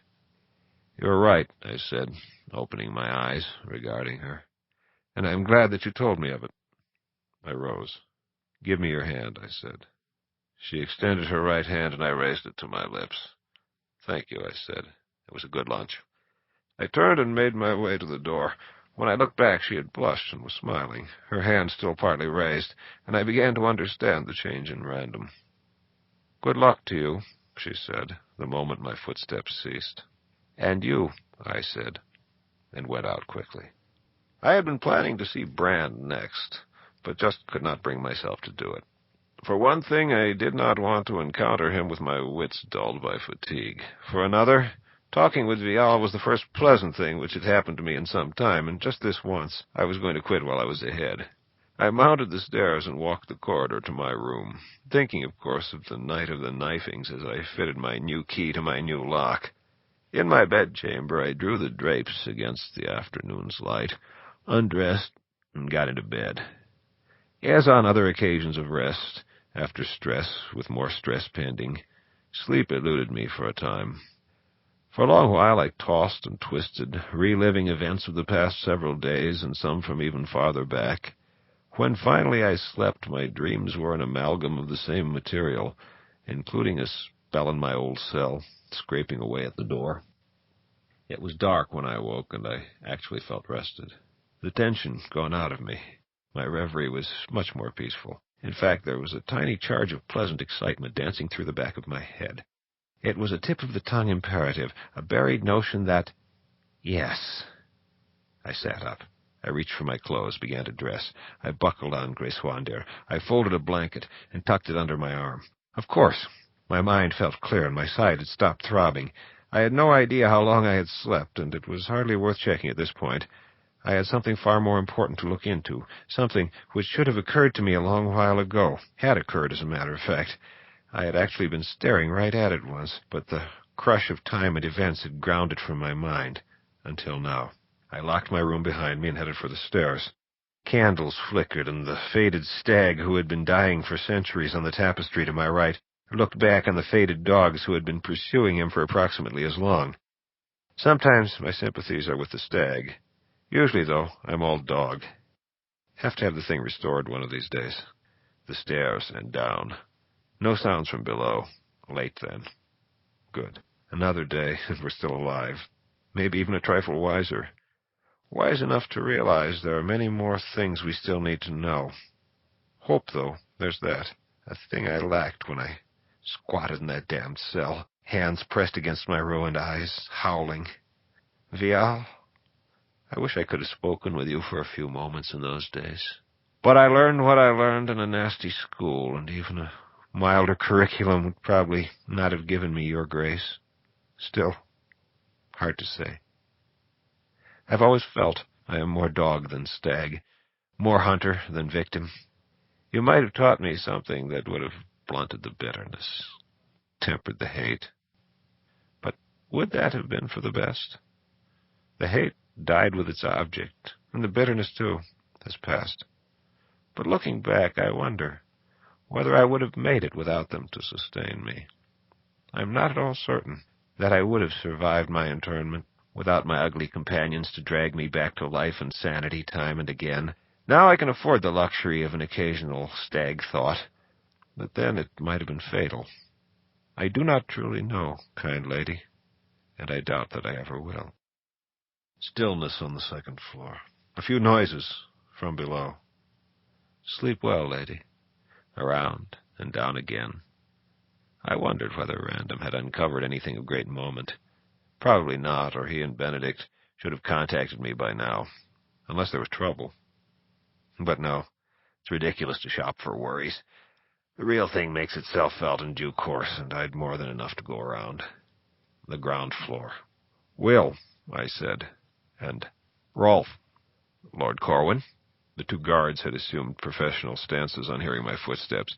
Their faces told me that all was well, but I asked for the sake of form. Quiet, Lord, quiet, replied the senior. Very good, I said, and I continued on, entering and crossing the marble dining hall. It would work, I was sure of that, if time and moisture had not totally effaced it. And then I entered the long corridor where the dusty walls pressed close on either side, darkness, shadows, my footsteps. I came to the door at the end, opened it, stepped out onto the platform.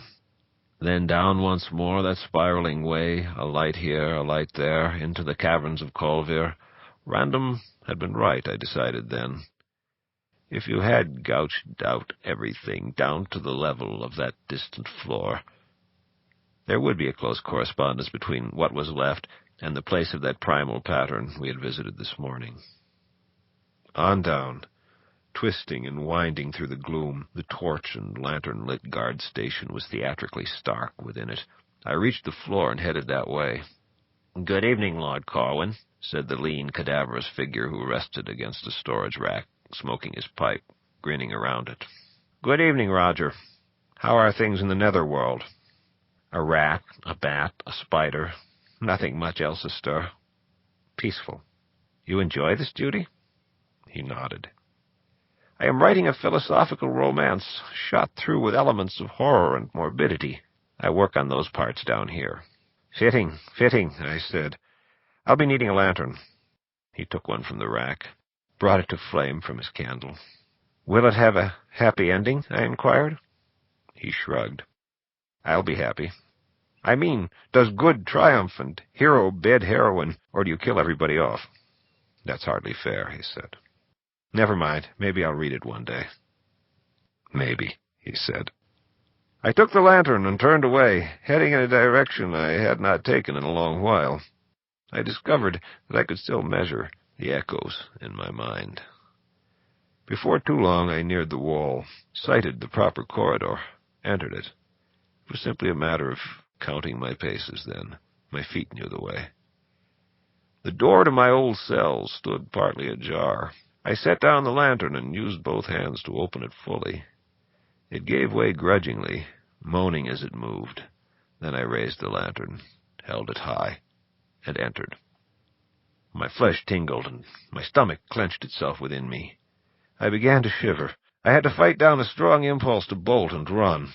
I had not anticipated such a reaction. I did not want to step away from that heavy, brass-bound door, for fear that it would be slammed and bolted behind me.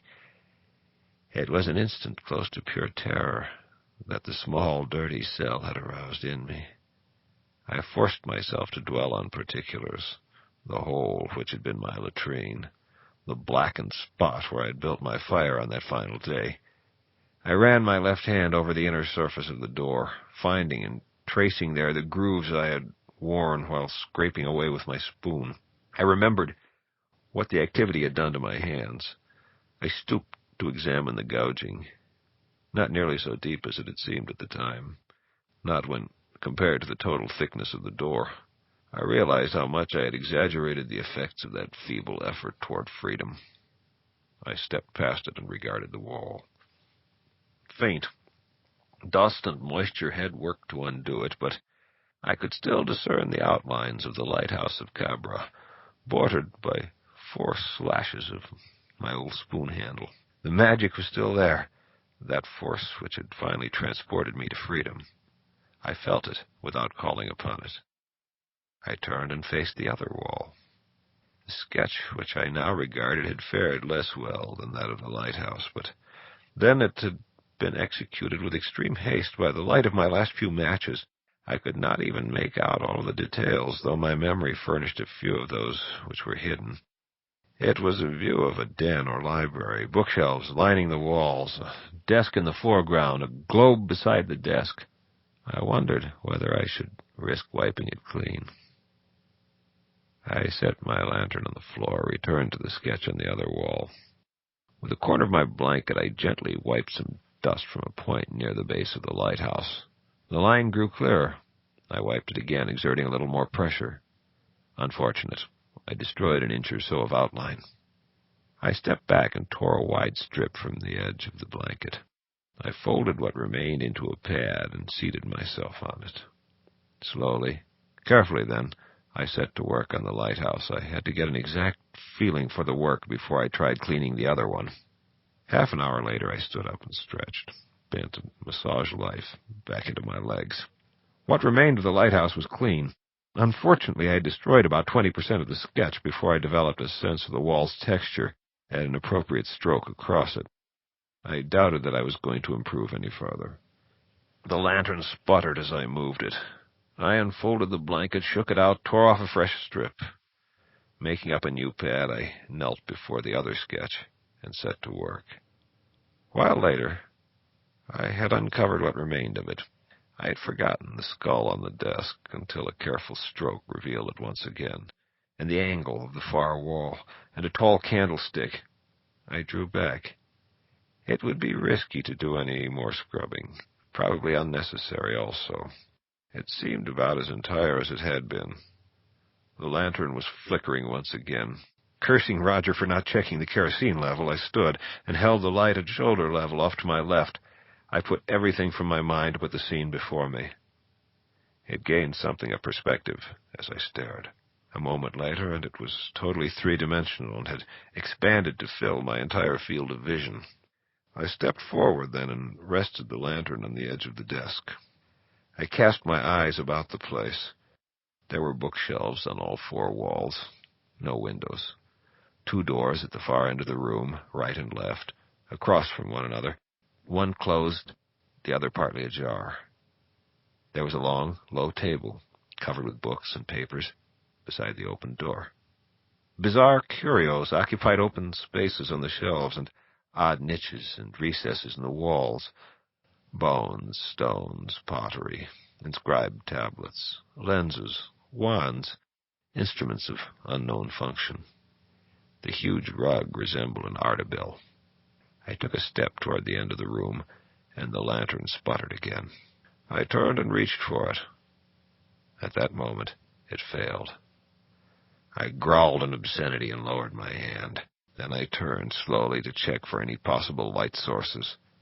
Something resembling a branch of coral shone faintly on a shelf across the room, and a pale line of illumination occurred at the base of the closed door. I abandoned the lantern and crossed the room. I opened the door as quietly as I could. The room it let upon was deserted, a small, windowless living space faintly lit by the still smoldering embers in its single, recessed hearth. The room's walls were of stone, and they arched above me. The fireplace was a possibly natural niche in the wall to my left. A large armored door was set in the far wall, a big key partly turned in its lock. I entered taking a candle from a nearby table, and moved toward the fireplace to give it a light. As I knelt and sought a flame among the embers, I heard a soft footfall in the vicinity of the doorway. Turning, I saw him just beyond the threshold, about 5 feet in height, hunchbacked. His hair and beard were even longer than I remembered. Dworkin wore a nightshirt which reached to his ankles. He carried an oil lamp, his dark eyes peering across its sooty chimney. "Oberon," he said, "is it finally time?" "What time is that?" I asked softly.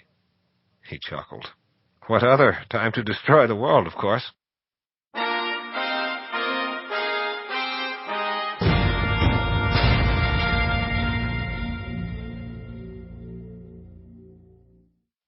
I kept the light away from my face, kept my voice low. "Not quite," I said. "Not quite." He sighed. "You remain unconvinced." He looked forward and cocked his head, peering down at me. "Why must you spoil things?" he said. "I've spoiled nothing." He lowered the lamp.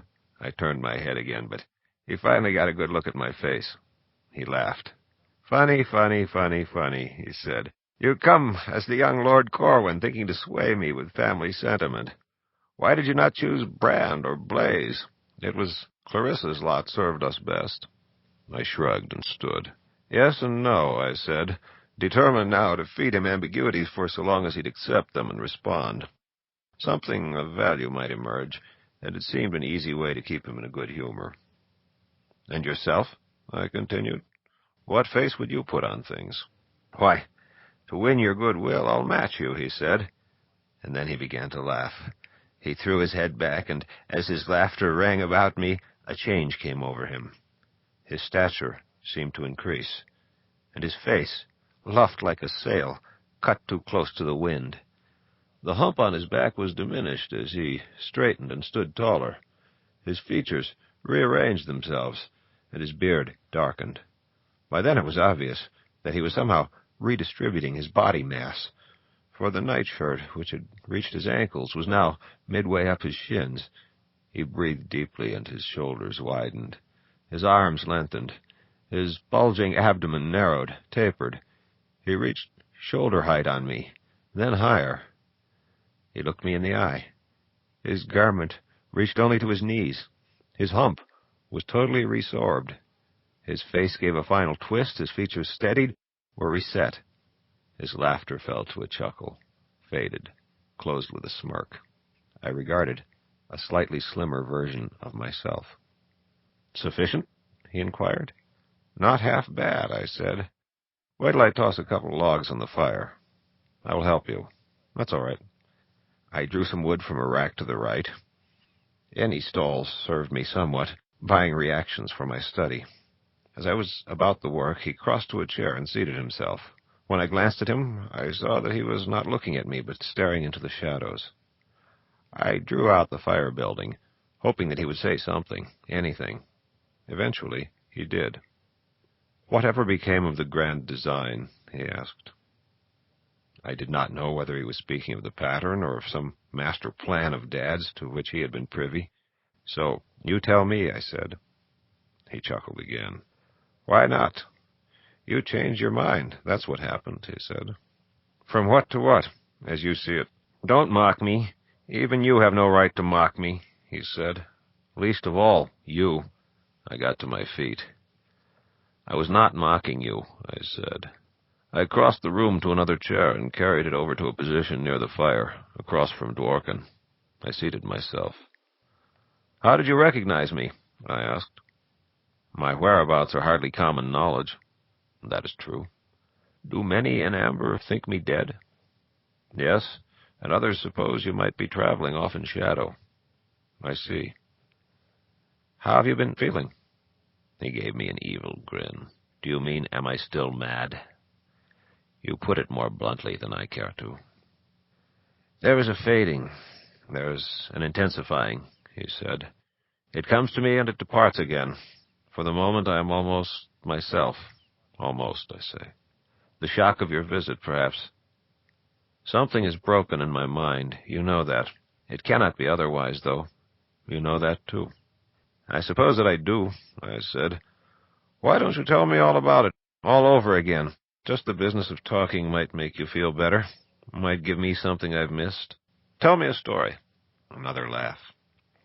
Anything you like. Have you any preferences? My flight from chaos to this small sudden island in the sea of night? My meditations upon the abyss? The revelation of the pattern in a jewel hung about the neck of a unicorn?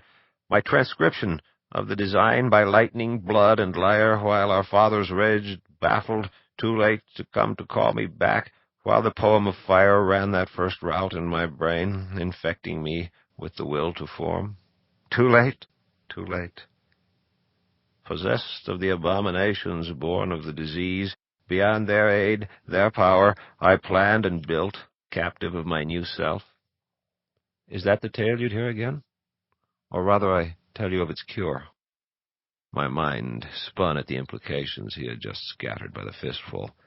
I could not tell whether he spoke literally or metaphorically or was simply sharing paranoid delusions, but the things that I wanted to hear, had to hear, were things closer to the moment.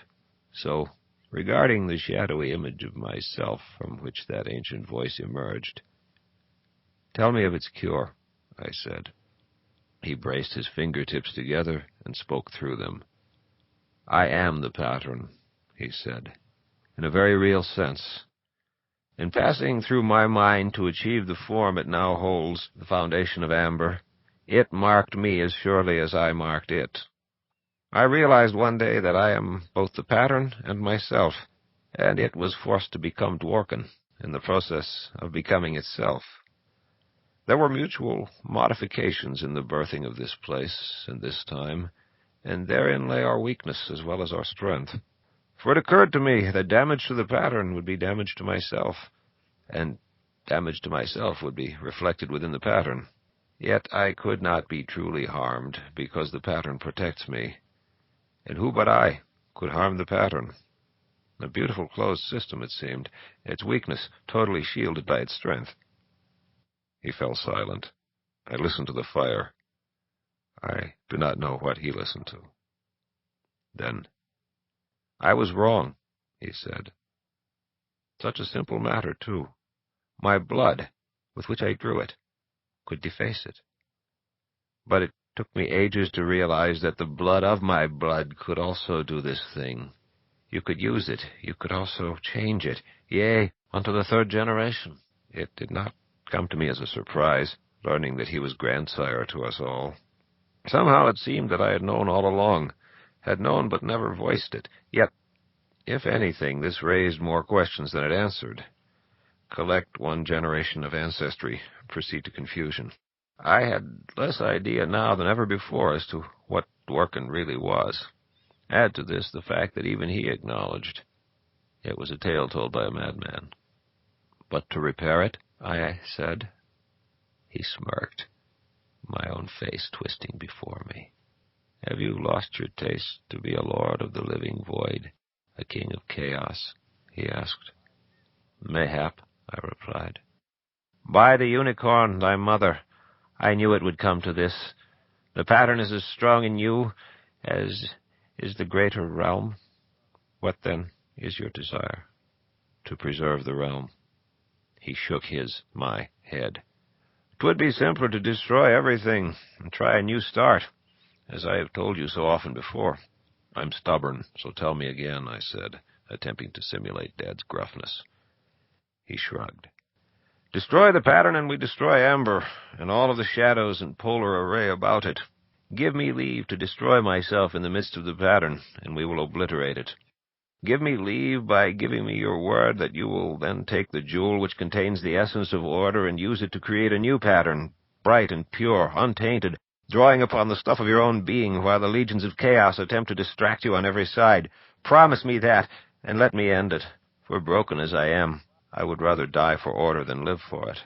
What say you now? Would it not be better to try mending the one we've got than to undo the work of aeons?" "Coward!" he cried, leaping to his feet. "I knew you would say that again." "Well, wouldn't it?" He began to pace. "How many times have we been through this?" he asked. "Nothing has changed. You're afraid to try it."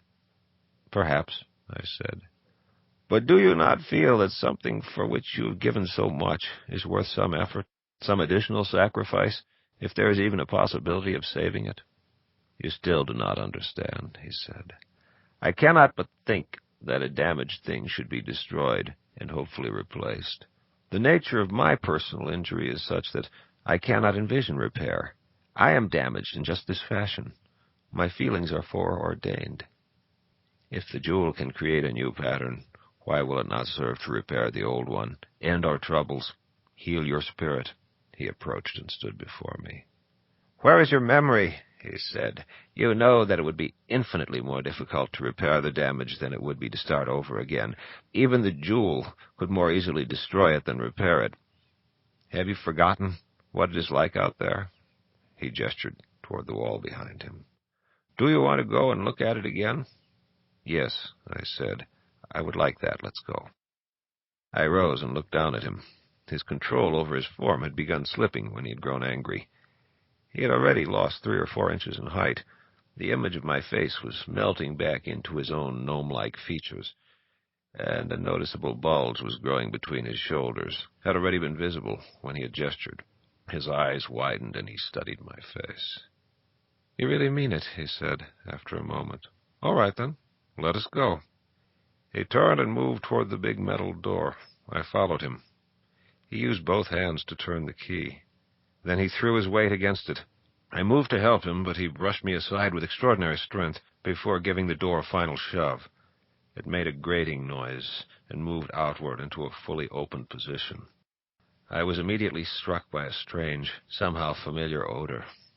Dworkin stepped through and paused.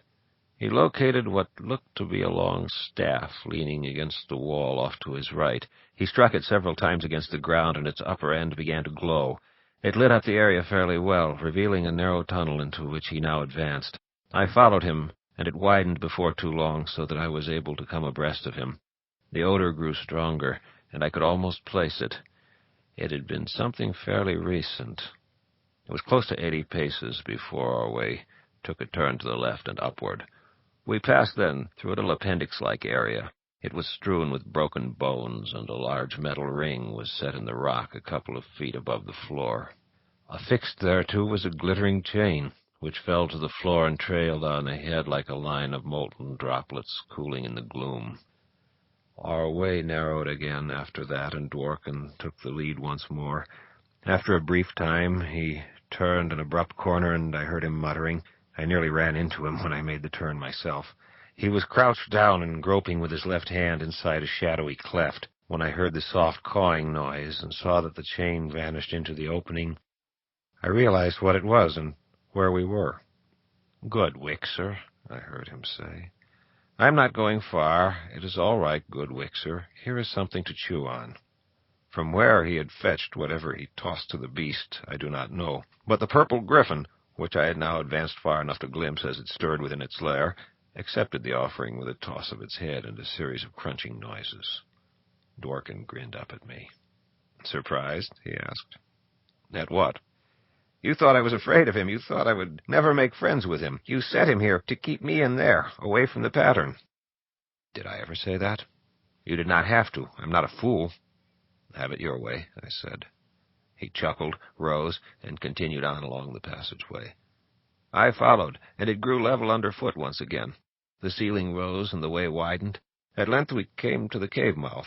Dworkin stood for a moment silhouetted, staff raised before him. It was night outside, and a clean salt smell swept the musk from my nostrils.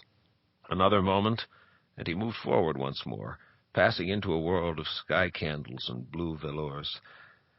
Continuing after him, I had gasped briefly at that amazing view. It was not simply that the stars in the moonless, cloudless sky blazed with a preternatural brilliance, nor that the distinction between sky and sea had once again been totally obliterated.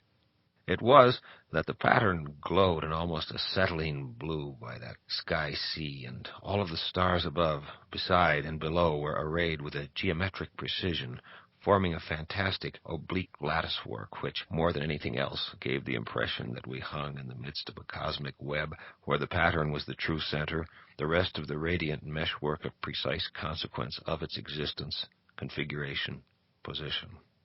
Dworkin continued on down to the pattern, right up to the edge beside the darkened area. He waved his staff over it and turned to look at me just as I came near. "There you are," he announced, "the hole in my mind. I can no longer think through it, only around it.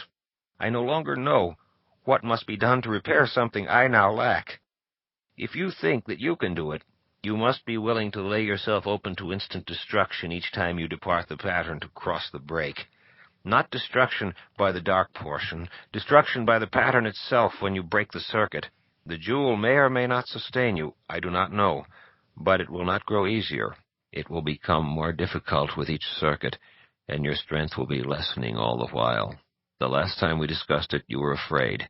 Do you mean to say you've grown bolder since then?" "Perhaps," I said. "You see no other way?"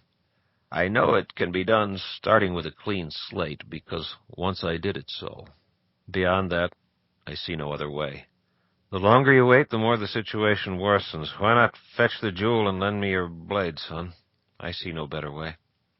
"No," I said. "I must know more. Tell me again how the damage was done." "I still do not know which of your children shed our blood on this spot, if this is what you mean. It was done. Let it go at that. Our darker natures came forth strongly in them. It must be that they're too close to the chaos from which we sprang, growing without the exercises of will we endured in defeating it. I had thought that the ritual of traveling the pattern might suffice for them. I could think of nothing stronger. Yet it failed. They strike out against everything. They seek to destroy the pattern itself. If we succeed in making a fresh start, might not these events simply repeat themselves? I do not know.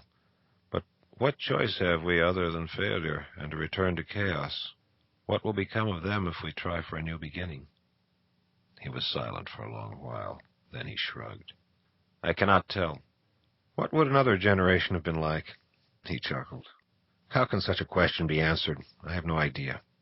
I withdrew the mutilated trump and passed it to him. He regarded it near the blaze of his staff. "I believe it is Random's son, Martin," I said. "He whose blood was spilled here. I have no idea whether he still lives. What do you think he might have amounted to?" He looked back out over the pattern. "So this is the object which decorated it," he said. "How did you fetch it forth?" "It was gotten," I said. "It is not your work, is it?" "Of course not. I've never set eyes on the boy, but this answers your question, does it not? If there is another generation, your children will destroy it, as we would destroy them." He met my eyes and peered. "Is it that you're suddenly becoming a doting father?" he asked. "If you did not prepare that trump, who did?" He glanced down and flicked it with his fingernail. "My best pupil, your son Brand. That is his style. See what they do as soon as they gain a little power? Would any of them offer their lives to preserve the realm, to restore the pattern?" "Probably," I said. "Probably Benedict, Gerard, Random, Corwin.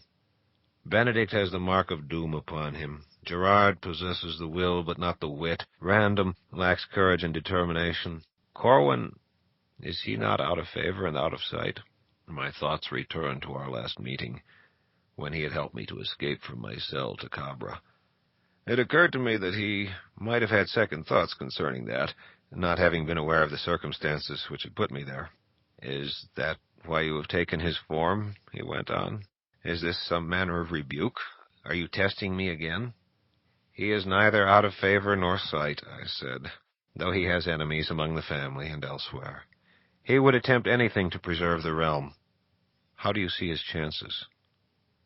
"Has he not been away for a long while?" "Yes." "Then he might have changed. I do not know. I believe he has changed. I know that he is willing to try." He stared at me again, and he kept staring. "You are not Oberon," he said at length. "No. You are he whom I see before me. No more, no less. I see. I did not realize that you knew of this place. I didn't until recently. The first time that I came here, I was led by the unicorn." His eyes widened. "That is very Interesting, he said. It has been so long. What of my question? Huh? Question? What question? My chances. Do you think I might be able to repair the pattern? He advanced slowly and, reaching up, placed his right hand on my shoulder. The staff tilted in his other hand as he did so. Its blue light flared within a foot of my face, but I felt no heat. He looked into my eyes. You have changed, he said, after a time. Enough, I asked, to do the job?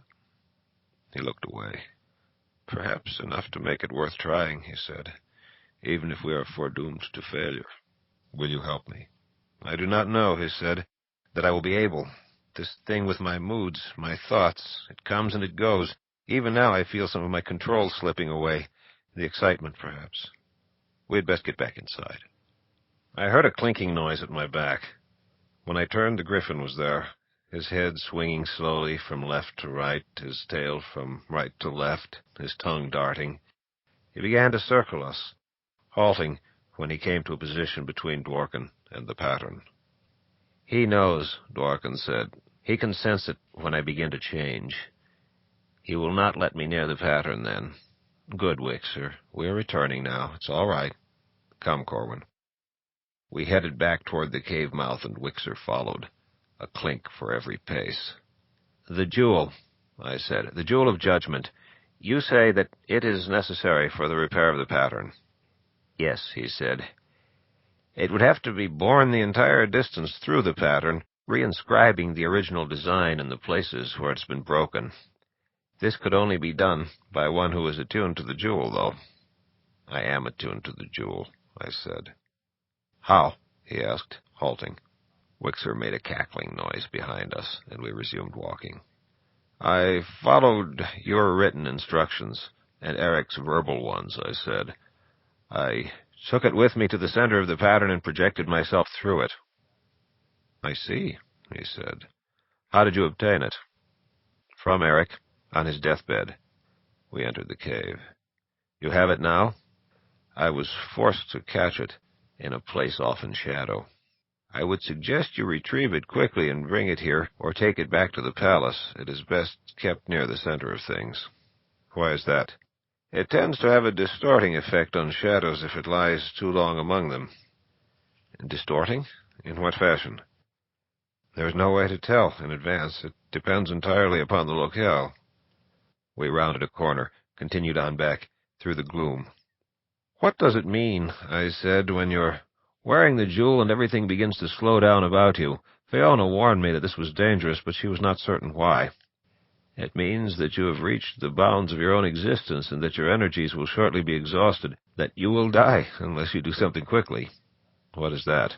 Begin to draw power from the pattern itself, the primal pattern within the jewel. How is this achieved? You must surrender to it, release yourself, blot out your identity, erase the bounds which separate you from everything else. It sounds easier said than done. But it can be done, and it is the only way. I shook my head. We moved on, coming at last to the big door. Dworkin extinguished the staff and leaned it against the wall. We entered, and he secured the door. Wixer had stationed himself just outside. You will have to leave now, Dworkin said. But there are many more things that I must ask you, and some that I would like to tell you. My thoughts grow meaningless, and your words would be wasted. Tomorrow night, or the next, or the next. Hurry, go! Why the rush? I may harm you when the change comes over me. I am holding it back by main will now. Depart! I do not know how. I know how to get here, but there are all manner of special trumps in the desk in the next room. Take the light. Go anywhere. Get out of here. I was about to protest that I hardly feared any physical violence he could muster, when his features began to flow like melting wax, and he somehow seemed much larger and longer-limbed than he had been. Seizing the light, I fled the room, a sudden chill upon me. To the desk, I tore open the drawer and snatched at some trumps which lay scattered within it. I heard footsteps then, of something entering the room behind me, coming from the chamber I had just departed. They did not seem like the footsteps of a man. I did not look back. Instead, I raised the cards before me and regarded the one on top. It was an unfamiliar scene. but I opened my mind immediately and reached for it. A mountain crag, something indistinct beyond it, a strangely stippled sky, a scattering of stars to the left. The card was alternately hot and cold to my touch, and a heavy wind seemed to come blowing through it as I stared, somehow rearranging the prospect. From right behind me, then, the heavily altered but still recognizable voice of Dworkin spoke. "Fool, you have chosen the land of your doom." A great claw-like hand, black, leathery, gnarled, reached over my shoulder as if to snatch the card away, but the vision seemed steady, and I rushed forward into it, turning the card from me as soon as I realized I had made my escape. Then I halted and stood stock still to let my senses adjust to the new locale. I knew, from snatches of legend, bits of family gossip, and from a general feeling which came over me, I knew the place to which I had come. It was with full certainty as to identity that I raised my eyes to look upon the courts of chaos.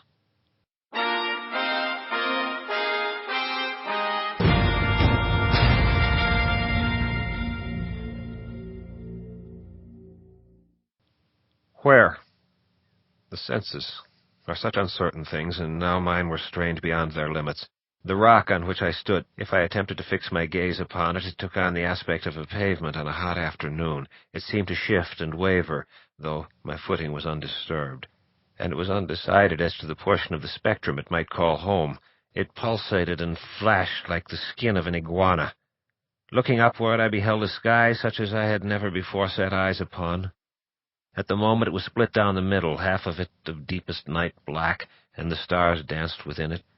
When I say danced, I do not mean twinkled. They cavorted, and they shifted magnitudes. They darted and they circled. They flared to nova brilliance, then faded to nothing. It was a frightening spectacle to behold, and my stomach tightened within me as I experienced a profound acrophobia. Yet shifting my gaze did little to improve the situation. The other half of the sky was like a bottle of colored sands continuously shaken. Belts of orange, yellow, red, blue, brown, and purple turned and twisted. Patches of green, mauve, gray, and dead white came and went, sometimes snaking into belthood, replacing or joining the other writhing entities. And these, too, shimmered and wavered, creating impossible sensations of distance and nearness. At times, some or all seemed literally sky-high, and then again they came to fill the air before me, gauzy, transparent mists, translucent swaths, or solid tentacles of color. It was not until later that I realized that the line which separated the black from the color was advancing slowly from my right, while retreating to my left. It was as if the entire celestial mandala were rotating about a point directly overhead. As to the light source of the brighter half, it simply could not be determined. Standing there, I looked down upon what at first seemed a valley filled with countless explosions of color, but when the advancing darkness faced this display away, the stars danced and burned within its depths as well as above, giving then the impression of a bottomless chasm. It was as if I stood at the end of the world, the end of the universe, the end of everything. But far, far out from where I stood, something hovered on a mount of sheerest black, a blackness itself, but edged and tempered with barely perceptible flashes of light. I could not guess at its size, for distance, depth, perspective were absent here. A single edifice, a group, a city, or simply a place. The outline varied each time that it fell upon my retina. Now faint and misty sheets drifted slowly between us, twisting, as if long strands of gauze were buoyed by heated air. The mandala ceased its turning when it had exactly reversed itself. The colors were behind me now, and imperceptible unless I turned my head, an action I had no desire to take. It was pleasant standing there, staring at the formlessness from which all things eventually emerged. Before the pattern, even, this thing was. I knew this, dimly but surely, at the very center of my consciousness. I knew this because I was certain that I had been here before. child of the man I had become, it seemed that I had been brought here in some distant day, whether by Dad or Dworkin, I could not now recall, and had stood or been held in this place or one very near to it, looking out upon the same scene with, I am certain, a similar lack of comprehension, a similar sense of apprehension. My pleasure was tinged with a nervous excitement, a sense of the forbidden, a feeling of dubious anticipation.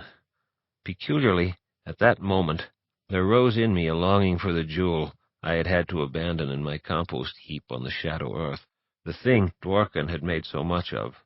Could it be that some part of me sought a defense, or at least a symbol of resistance against whatever was out there? Probably. As I continued to stare, fascinated, across the chasm, it was as if my eyes adjusted or the prospect shifted once again, subtly. For now I discerned tiny, ghostly forms moving within that place like slow-motion meteors along the gauzy strands. I waited, regarding them carefully, courting some small understanding of the actions in which they were engaged. At length, one of the strands drifted very near. Shortly thereafter, I had my answer. There was a movement. One of the rushing forms grew larger, and I realized that it was following the twisting way that led toward me. In only a few moments it took on the proportions of a horseman. As it came on, it assumed a semblance of solidity without losing that ghostly quality which seemed to cling to everything which lay before me. A moment later I beheld a naked rider on a hairless horse, both deathly pale, rushing in my direction. The rider brandished a bone-white blade. His eyes and the eyes of the horse both flashed red. I did not really know whether he saw me, whether we existed on the same plane of reality, so unnatural was his mien. Yet I unsheathed Grey Swandeer and took a step backward as he approached. His long white hair shed tiny sparkling motes, and when he turned his head I knew that he was coming for me, for then I felt his gaze like a cold pressure across the front of my body. I turned sidewise and raised my blade to guard. He continued, and I realized that both he and the horse were big, bigger even than I had thought. They came on. When they reached the point nearest me, some 10 meters perhaps, the horse reared as the rider drew it to a halt. They regarded me then, bobbing and swaying as if on a raft in a gently swelling sea. "Your name," the rider demanded. "Give me your name, who comes to this place." His voice produced a crackling sensation in my ears. It was all of one sound level, loud and without inflection. I shook my head. "I give my name when I choose, not when I'm ordered to," I said. "Who are you?" He gave 3 short barks, which I took to be a laugh. "I will hail you down and about where you will cry it out forever." I pointed Grey Swandeer at his eyes. "Talk is cheap," I said. "Whiskey costs money." I felt a faint, cool sensation just then, as if someone were toying with my trump, thinking of me. But it was dim, weak, and I had no attention to spare, for the rider had passed some signal to his mount, and the beast reared. The distance is too great, I decided. But this thought belonged to another shadow. The beast plunged ahead toward me, departing the tenuous roadway that had been its course. Its leap bore it to a point far short of my position, but it did not fall from there and vanish as I had hoped.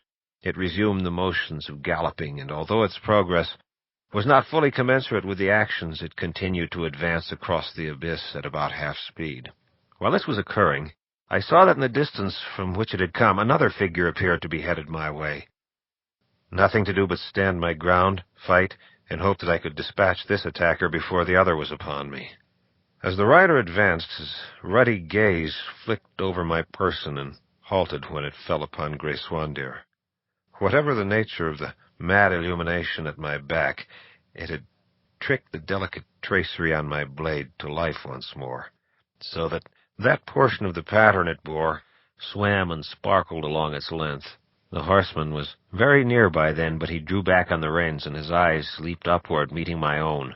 His nasty grin vanished. "I know you," he said. "You are the one called Corwin." But we had him, me and my ally, Momentum.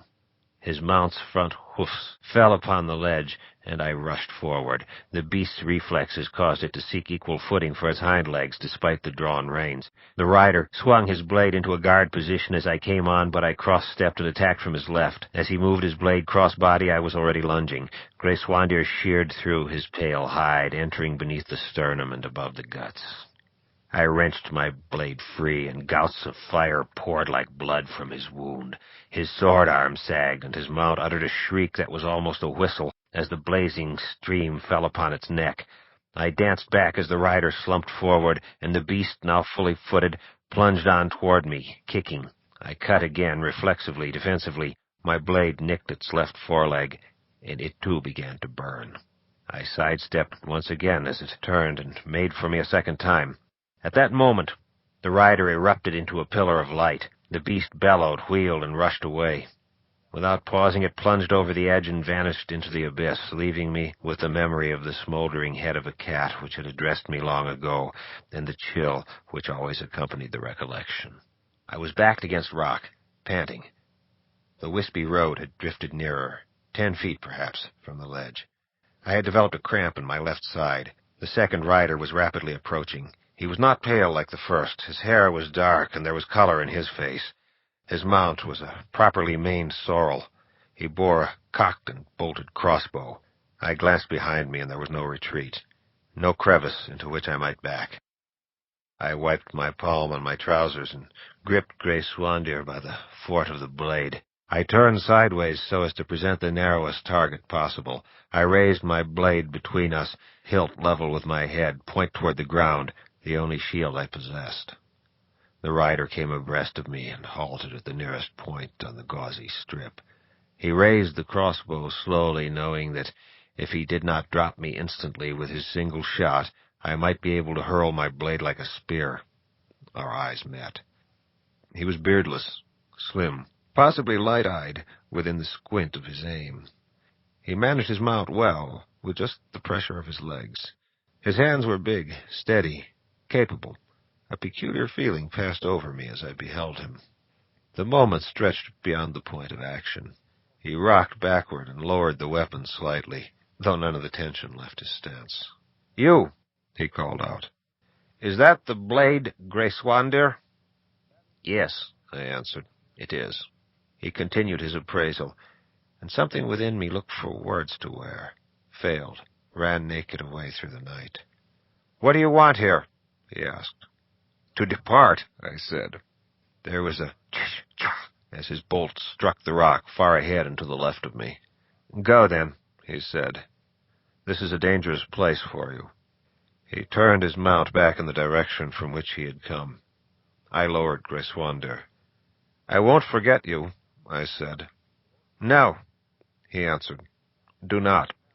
Then he galloped away, and moments later the gauze drifted off also. I resheathed Grey Swandir and took a step forward. The world was beginning to turn about me again, the light advancing on my right, the dark retreating to my left. I looked about for some way to scale the rocky prominence at my back. It seemed to rise only 30 or 40 feet higher, and I wanted the view that might be available from its summit. My ledge extended to both my right and my left. On inspection, the way to the right narrowed quickly, however, without affording a suitable ascent. I turned and made my way to the left. I came upon a rougher spot in a narrow place beyond a rocky shoulder. Running my gaze up its height, an ascent seemed possible. I checked behind me after the approach of additional threats. The ghostly roadway had drifted farther away. No new riders advanced. I commenced climbing. The going was not difficult, though the height proved greater than it had seemed from below, likely a symptom of the spatial distortion which seemed to have affected my sight of so much else in this place. After a time I hauled myself up and stood erect at a point which afforded a better view in the direction opposite the abyss. Once again I beheld the chaotic colors. From my right the darkness herded them.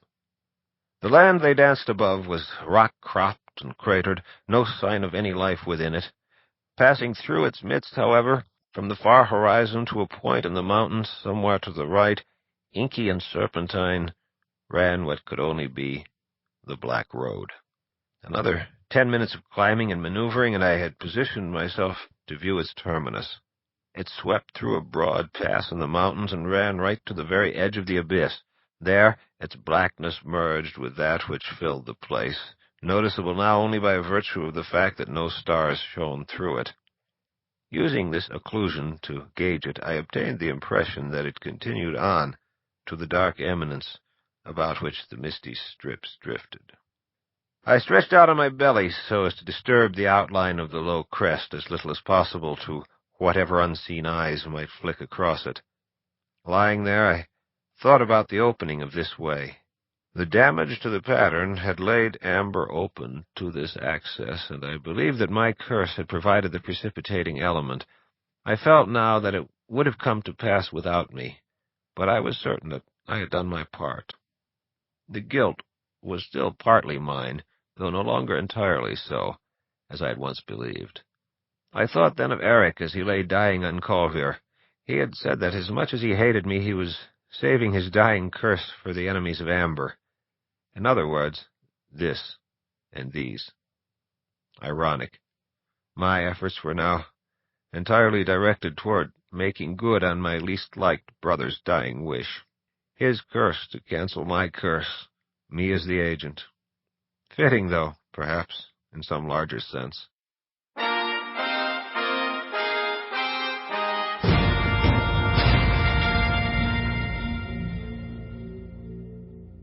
End Disc 2.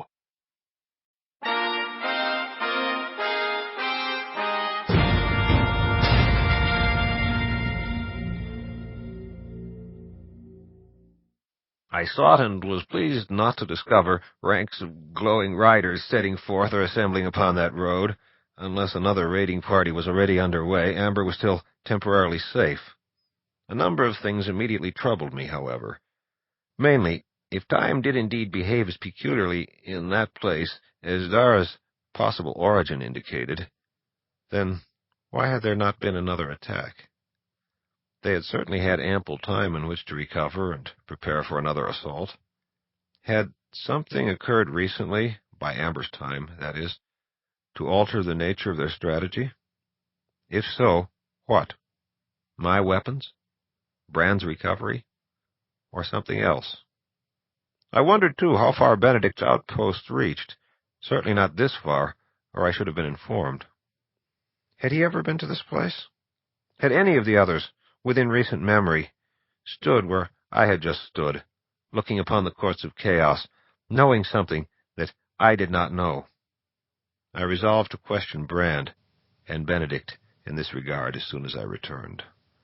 All of which led me to wonder how time was behaving with me at that moment.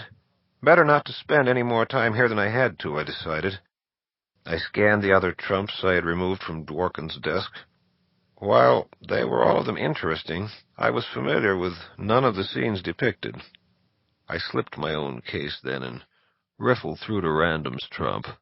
Perhaps he was the one who had tried to contact me earlier. I raised his card and regarded it. Shortly it swam before my eyes, and I looked upon a blurred kaleidoscope of images, the impression of Random in their midst, motion and twisting perspectives. "Random," I said, "this is Corwin." I felt his mind, but there was no response from it. It struck me then that he was in the middle of a hell ride, all his concentration bent on warping the stuff of shadow about him. He could not respond without losing control. I blocked the trump with my hand, breaking the contact. I cut to Gerard's card. Moments later there was contact. I stood. "Corwin, where are you?" he inquired. "At the end of the world," I said. "I want to come home." "Come ahead." He extended his hand. I reached out and clasped it, stepped forward. We were on the ground floor of the palace in Amber, in the sitting room to which we had all adjourned on the night of Brand's return. It seemed to be early morning. There was a fire going on the grate. No one else was present. "I tried to reach you earlier," he said. "I think Brand did, too, but I can't be sure. How long have I been away?" 8 days, he said. Glad I hurried. What's happening? "Nothing untoward," he said. "I do not know what Brand wants. He kept asking for you, and I could not reach you. Finally, I gave him a deck and told him to see whether he could do any better. Apparently he could not." I was distracted, I said, and the time flow differential was bad. He nodded. I have been avoiding him now that he is out of danger. He is in one of his black moods again, and he insists he can take care of himself. He's right in that, and it is just as well. Where is he now? Back in his own quarters, and he was still there as of perhaps an hour ago, brooding. Has he been out at all? A few brief walks, but not for the past several days. I guess I'd best go see him then. Any word on Random? Yes, he said. Benedict returned several days ago. He said they'd found a number of leads concerning Random's son. He helped him check on a couple of them. One led further, but Benedict felt he had best not be away from Amber for too long, things being as uncertain as they are. So he left Random to continue the search on his own. He gained something in the venture, though. He came back sporting an artificial arm. Beautiful piece of work. He can do anything with it that he could before. Really, I said. It sounds strangely familiar. He smiled, nodded. He told me you had brought it back for him from Ternanog. In fact, he wants to speak with you about it as soon as possible. I'll bet, I said. Where is he now? At one of the outposts he's established along the Black Road. You would have to reach him by Trump. Thanks, I said. Anything further on Julian or Fiona? He shook his head. All right, I said, turning toward the door. I guess I'll go see Brand first. I'm curious to know what it is that he wants, he said. I will remember that, I told him. I left the room and headed for the stairs.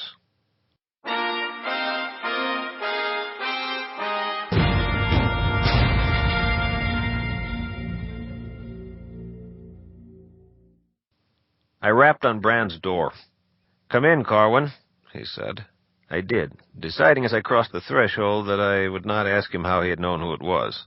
His room was a gloomy place, candles burning despite the fact that it was daytime and he had 4 windows. The shutters were closed on 3 of them. The 4th was only partway open. Brand stood beside this one, staring out toward the sea. He was dressed all in black velvet with a silver chain about his neck.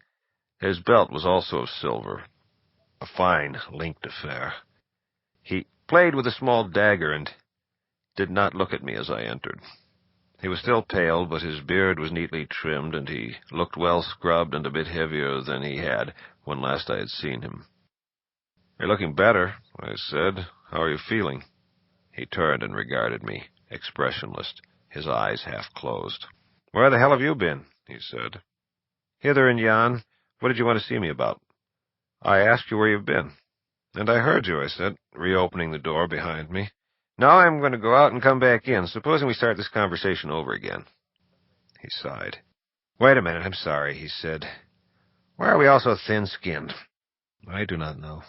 All right, it may be better if I do start over again. He sheathed his dagger and crossed to sit in a heavy chair of black wood and leather. I got to worrying about all the things we had discussed, he said, and some that we had not. I waited what seemed an appropriate time for you to have concluded your business in Ternanog and returned. I then inquired after you and was told you had not yet come back. I waited longer. First I was impatient, and then I grew concerned that you might have been ambushed by our enemies. When I inquired again later, I learned that you had been back only long enough to speak with Random's wife. It must have been a conversation of great moment, and then to take a nap. You then departed once more.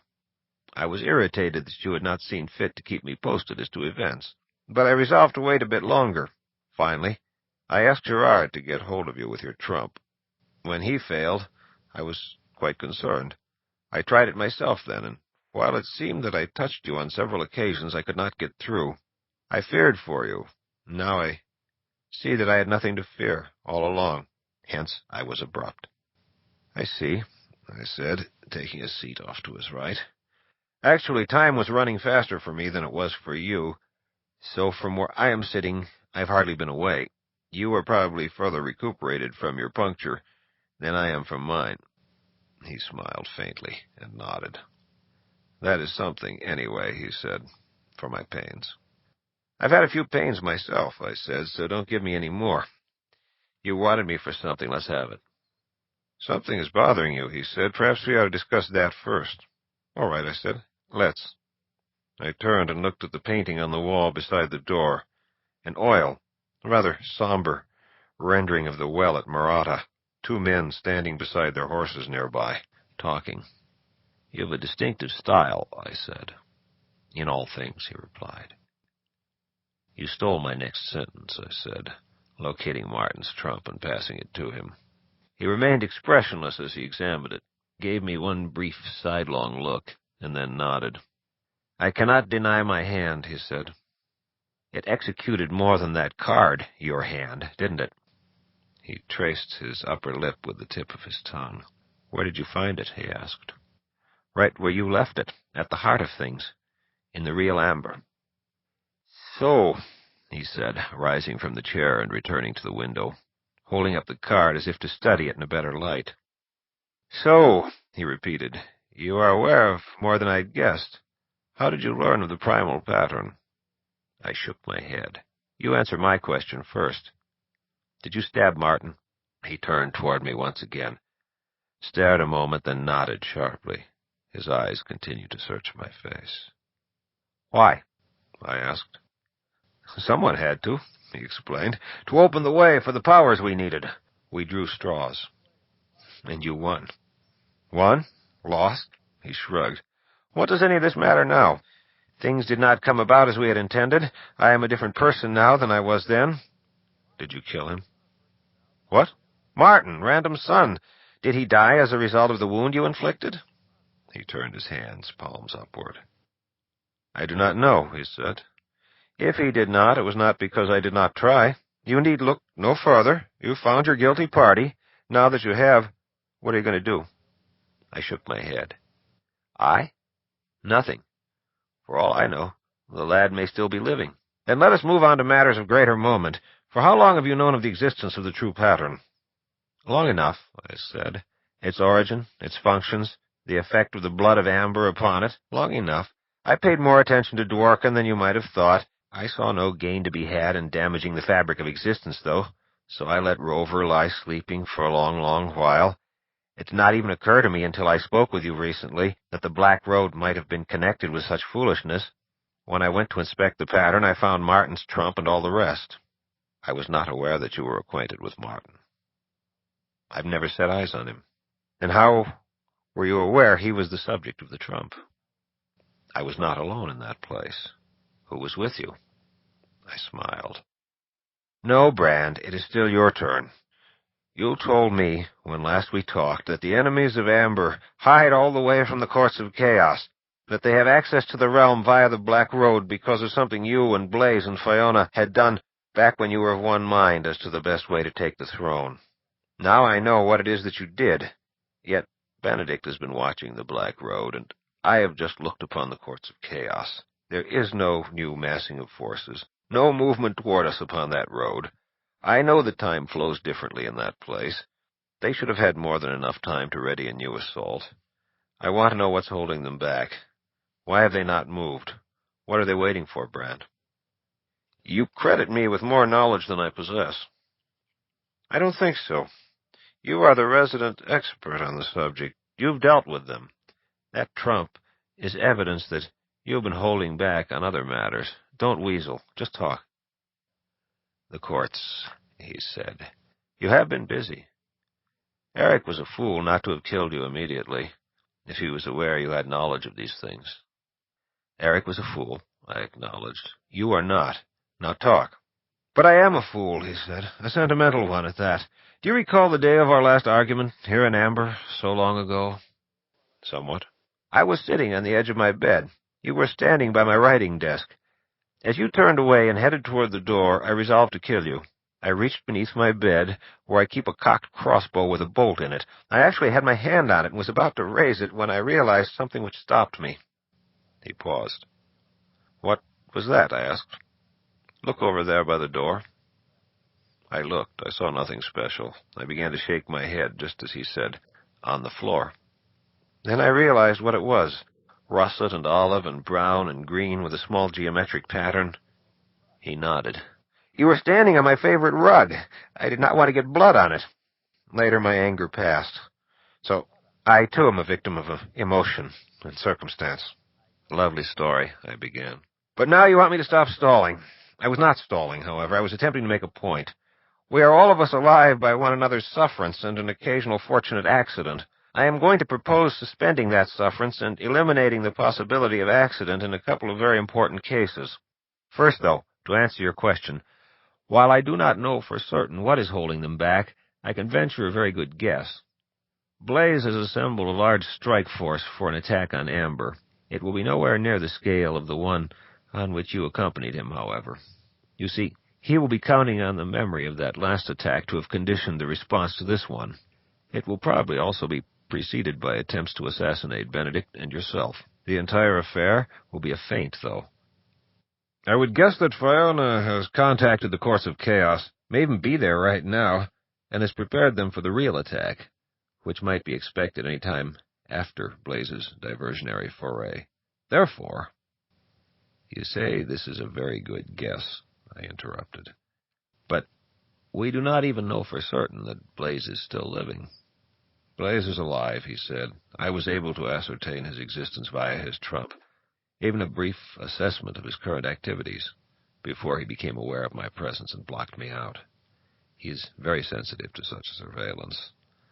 I found him in the field with troops he intends to employ against Amber. And Fiona? No, he said. I did no experimenting with her trump, and I would advise you not to either. She is extremely dangerous, and I did not want to lay myself open to her influence. My estimate of her current situation is based on deduction, rather than direct knowledge. I would be willing to rely on it, though. I see, I said. I have a plan. Go ahead. The manner in which you retrieved me from durance was quite inspired, combining the forces of everyone's concentration as you did. The same principle could be utilized again, to a different end. A force such as that would break through a person's defense fairly easily, even someone like Fiona, if the effort is properly directed. That is to say, directed by yourself? Of course. I propose that we assemble the family and force our way through to Blaze and Fiona, wherever they be. We hold them, locked in the full, in the flesh, just for a moment or so, just long enough for me to strike. As you did with Martin? Better, I trust. Martin was able to break free at the last moment. That should not occur this time, with all of you helping. Even 3 or 4 would probably be sufficient. You really think you can pull it off that easily? I know we'd better try. Time is running. You will be one of the ones executed when they take Amber. So will I. What do you say? If I become convinced that it is necessary, then I would have no choice but to go along with it. It is necessary, believe me. The next thing is that I will need the Jewel of Judgment. What for? If Fiona is truly in the Courts of Chaos, the trump alone will probably be insufficient to reach her and hold her, even with all of us behind it. In her case, I will require the jewel to focus our energies. I suppose that could be arranged. Then the sooner we're about it, the better. Can you set things up for tonight? I am sufficiently recovered to handle my end of it. Hell no, I said, standing. What do you mean? He clenched the arms of the chair, half rising. Why not? I said I'd go along with it if I became convinced that it was necessary. You have admitted that a lot of this is conjecture. That alone is sufficient to keep me from being convinced. Forget about being convinced, then. Can you afford to take the chance? The next attack is going to be a lot stronger than the last, Corwin. They're aware of your new weapons. They're going to allow for this in their planning. Even if I agreed with you, Brand, I am certain I could not convince the others that the executions are necessary. Convince them? Just tell them. You've got them all by the throat, Corwin. You're on top right now. You want to stay there, don't you? I smiled and moved toward the door. I will, too, I said, by doing things my way. I'll keep your suggestion on file. Your way's going to get you dead, sooner than you think. I'm standing on your rug again, I said. He laughed. Very good, but I was not threatening you. You know what I meant. You are responsible for all of Amber now. You have to do the right thing. And you know what I meant. I'm not going to kill a couple more of us because of your suspicions. I would need more than that. When you get it, it may be too late. I shrugged. We'll see. I reached toward the door. What are you going to do now? I shook my head. I don't tell anybody everything that I know, Brand. It's kind of insurance. I can appreciate that. I only hope that you know enough. Or perhaps you fear that I know too much, I said. For a moment, a wary look danced on the muscles beneath his eyes. Then he smiled. I'm not afraid of you, brother, he said. It is good to have nothing to fear, I said. I opened the door. Wait, he said. Yes? You neglected to tell me who was with you when you discovered Martin's trump in the place where I'd left it. Why, it was random, I said. Oh. Is he aware of all the particulars?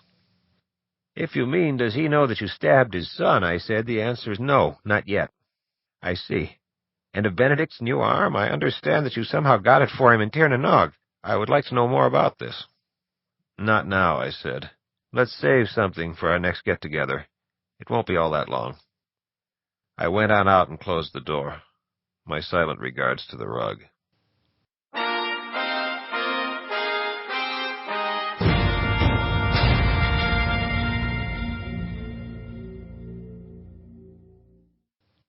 After visiting the kitchens, compiling an enormous meal and demolishing it, I headed for the stables, where I located a handsome young sorrel which had once belonged to Eric.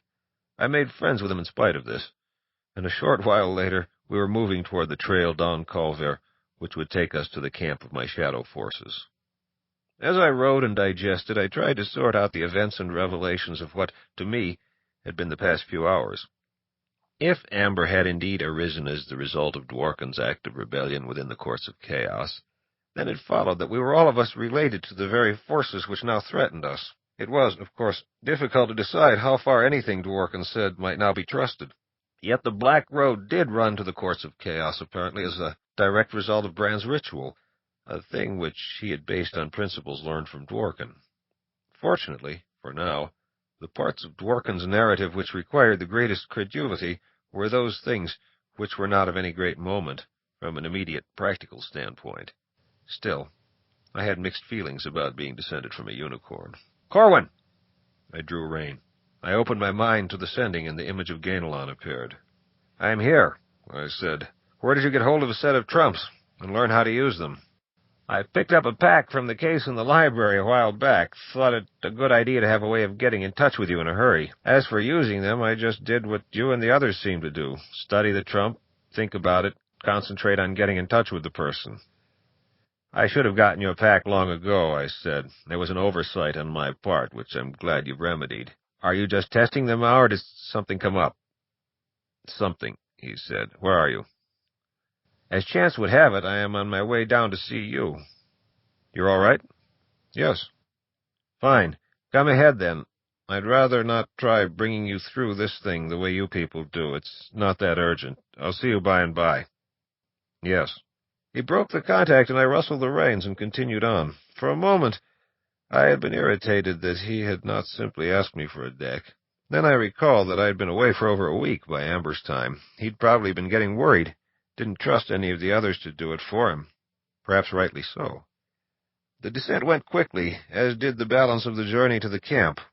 The horse, whose name, by the way, was Drum, seemed happy to be going somewhere, and had a tendency to pull away at the least excuse. I gave him his head at one point to tire him a bit, and it was not too long afterward that I sighted the camp. I realized at about that time that I missed Star. I was the subject of stares and salutes as I rode into camp. A silence followed me, and all activity ceased as I passed. I wondered whether they believed I had come to deliver a battle order. Gainalon emerged from his tent before I had dismounted. Fast, he observed, clasping my hand as I came down. Pretty horse, that. Yes, I agreed, turning the reins over to his orderly. What news have you? Well, he said, I've been talking to Benedict. Something stirring on the Black Road? No, nothing like that. He came to see me after he returned from those friends of his, the Tessies, to tell me that Random was all right, that he was following a lead as to Martin's whereabouts. We got to talking of other matters after that, and finally he asked me to tell him everything I knew about Dara. Random had told him about her walking the pattern, and he had decided then that too many people other than yourself were aware of her existence. So what did you tell him? Everything. Including the guesswork, the speculation. After Tirnanog? Just so. I see. How did he take this? He seemed excited about it. Happy, I'd even say. Come talk with him yourself. I nodded, and he turned toward his tent. He pushed back the flap and stepped aside. I entered. Benedict was seated on a low stool beside a footlocker atop which a map had been spread. He was tracing something on the map, with the long metal finger of the glinting skeletal hand attached to the deadly silver-cable fire-pinned mechanical arm I had brought back from the city in the sky, the entire device now attached to the stump of his right arm, a little below the point where the sleeve had been cut away from his brown shirt, a transformation which halted me with a momentary shudder, so much did he resemble the ghost I had encountered.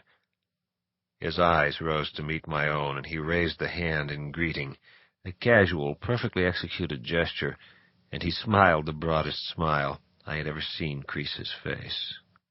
"Corwin," he said, and then he rose and extended that hand.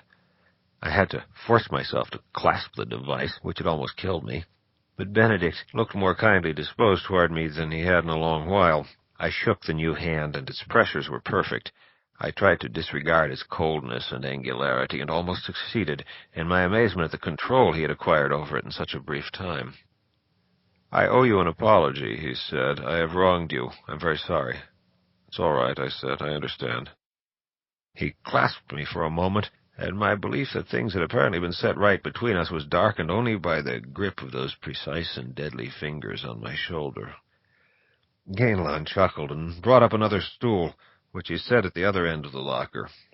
My irritation at his having aired the subject I had not wanted mentioned, whatever the circumstances, was submerged by the sight of its effects. I could not remember having seen Benedict in better spirits. Gainlan was obviously pleased at having effected the resolution of our differences. I smiled myself and accepted a seat, unbuckling my sword belt and hanging Grayswander on the tent pole. Gainlan produced 3 glasses and a bottle of wine. As he set the glasses before us and poured, he remarked, "To return the hospitality of your tent that night back in Avalon." Benedict took up his glass with but the faintest of clicks. "There is more ease in this tent," he said. "Is that not so, Corwin?" I nodded and raised my glass. "To that ease, may it always prevail." "I've had my first opportunity in a long while," he said, "to talk with Random at some length. He's changed quite a bit." "Yes," I agreed. "I am more inclined to trust him now than I was in days gone by. We had the time to talk after we left the Tessies." "Where were you headed?" Some comments Martin had made to his host seemed to indicate that he was going to a place I knew of, further off in shadow, the block city of Herat. We journeyed there and found this to be correct. He had passed that way. "I'm not familiar with Herat," I said. "A place of adobe and stone, a commercial center at the junction of several trade routes. There, Random found news which took him eastward and probably deeper into shadow. We parted company at Herat, for I did not want to be away from Amber over long. Also, there was a personal matter I was anxious to pursue." He told me how he had seen Dara walk the pattern on the day of the battle. "That's right," I said. "She did. I was there, too." He nodded. As I said, Random had impressed me. I was inclined to believe he was telling the truth. If this were so, then it was possible that you were also. Granting this, I had to pursue the matter of the girl's allegations. You were not available, so I came to Gainlan, this was several days ago, and had him tell me everything he knew about Dara. I glanced at Gainlan, who inclined his head slightly. "So you now believe you have uncovered a new relative?" I said. "A mendacious one, to be sure, and quite possibly an enemy, but a relative nevertheless? What is your next move?" He took a sip of wine. "I would like to believe in the relationship," he said. "The notion somehow pleases me. So I would like to establish it or negate it as a certainty. If it turns out that we are indeed related, then I would like to understand the motives behind her actions. And I would like to learn why she never made her existence known to me directly." He put down his glass, raised his new hand, and flexed the fingers. "So I would like to begin," he continued, "by learning of those things you experienced in Tirnanog which apply to me and to Dara. I am also extremely curious about this hand, which behaves as if it were made for me. I've never heard of a physical object being obtained in the city in the sky." He made a fist, unclenched it, rotated the wrist, extended the arm, raised it, lowered it gently to his knee. "Random performed a very effective piece of surgery, don't you think?" he concluded. "Very," I agreed. "So, will you tell me the story?" I nodded and took a sip of my wine. "It was in the palace in the sky that it occurred," I said. "The place was filled with inky, shifting shadows. I felt impelled to visit the throne room. I did this, and when the shadows moved aside, I saw you standing to the right of the throne, wearing that arm. When things cleared further, I saw Dara seated upon the throne. I advanced and touched her with Grayswander, which made me visible to her. She declared me dead these several centuries and bade me return to my grave. When I demanded her lineage, she said she was descended of you and of the hell-maid Lintra." Benedict drew a deep breath but said nothing. I continued. "Time," she said, "moved at such a different rate in the place of her birth that several generations had passed there. She was the first of them, possessed of regular human attributes. She again bade me depart. During this time, you had been studying Grayswander. You struck, then, to remove her from danger, and we fought. My blade could reach you, and your hand could reach me. That was all. Otherwise, it was a confrontation of ghosts. As the sun began to rise and the city to fade, you had me in a grip with that hand. I struck it free of the arm with Grayswander and escaped. It was returned with me because it was still clasping my shoulder." "Curious," Benedict said. "I have known that place to render false prophecies, the fears and hidden desires of the visitor, rather than a true picture of what is to be. But then it often reveals unknown truths as well. And as in most other things, it is difficult to separate the valid from the spurious. How did you read it?" "Benedict," I said, "I'm inclined to believe the story of her origin. You've never seen her, but I have. She does resemble you in some ways. As for the rest, it is doubtless, as you said, that which is left after the truth has been separated out." He nodded slowly, and I could tell that he was not convinced, but did not want to push the matter. He knew as well as I did what the rest implied. If he were to pursue his claim to the throne and succeed in achieving it, it was possible that he might one day step aside in favor of his only descendant. "What are you going to do?" I asked him. "Do?" he said. "What is Random now doing about Martin? I shall seek her, find her, have the story from her own lips, and then decide for myself. This will have to wait, however, until the matter of the Black Road is settled. That is another matter I wish to discuss with you." "Yes?" "If time moves so differently in their stronghold, they've had more than they need in which to mount another attack. I do not want to keep waiting to meet them in indecisive encounters. I am contemplating following the Black Road back to its source and attacking them on their home ground. I would like to do it with your concurrence." "Benedict," I said, "have you ever looked upon the courts of chaos?" He raised his head and stared at the blank wall of the tent. "Ages ago, when I was young," he said, "I hell-rode as far as I might go to the end of everything. There, beneath a divided sky, I looked upon an awesome abyss. I do not know if the place lies there or if the road runs that far, but I am prepared to take that way again, if such is the case." "Such is the case," I said. "How can you be certain?" "I am just returned from that land. A dark citadel hovers within it. The road goes to it." "How difficult was the way?" "Here," I said, taking out the trump and passing it to him. "This was Dworkin's. I found it among his things. I only just tried it. It took me there. Time is already rapid at that point. I was attacked by a rider on a drifting roadway of a sort not shown on the card. Trump contact is difficult there, perhaps because of the time differential. Gerard brought me back. He studied the card. It seems the place I saw that time, he said at length. This solves our logistics problems. With one of us on either end of a Trump connection, we can transport the troops right through, as we did that day from Culver to Garnath. I nodded. That is one of the reasons I showed it to you, to indicate my good faith. There may be another way, involving less risk than running our forces into the unknown. I want you to hold off on this venture until I've explored my way further. I will have to hold off in any event to obtain some intelligence concerning that place. We do not even know whether your automatic weapons will function there, do we? No, I did not have one along to test. He pursed his lips. You really should have thought to take one and try it. The circumstances of my departure did not permit this. Circumstances? Another time. It is not relevant here. You spoke of following the Black Road to its source. Yes? That is not its true source.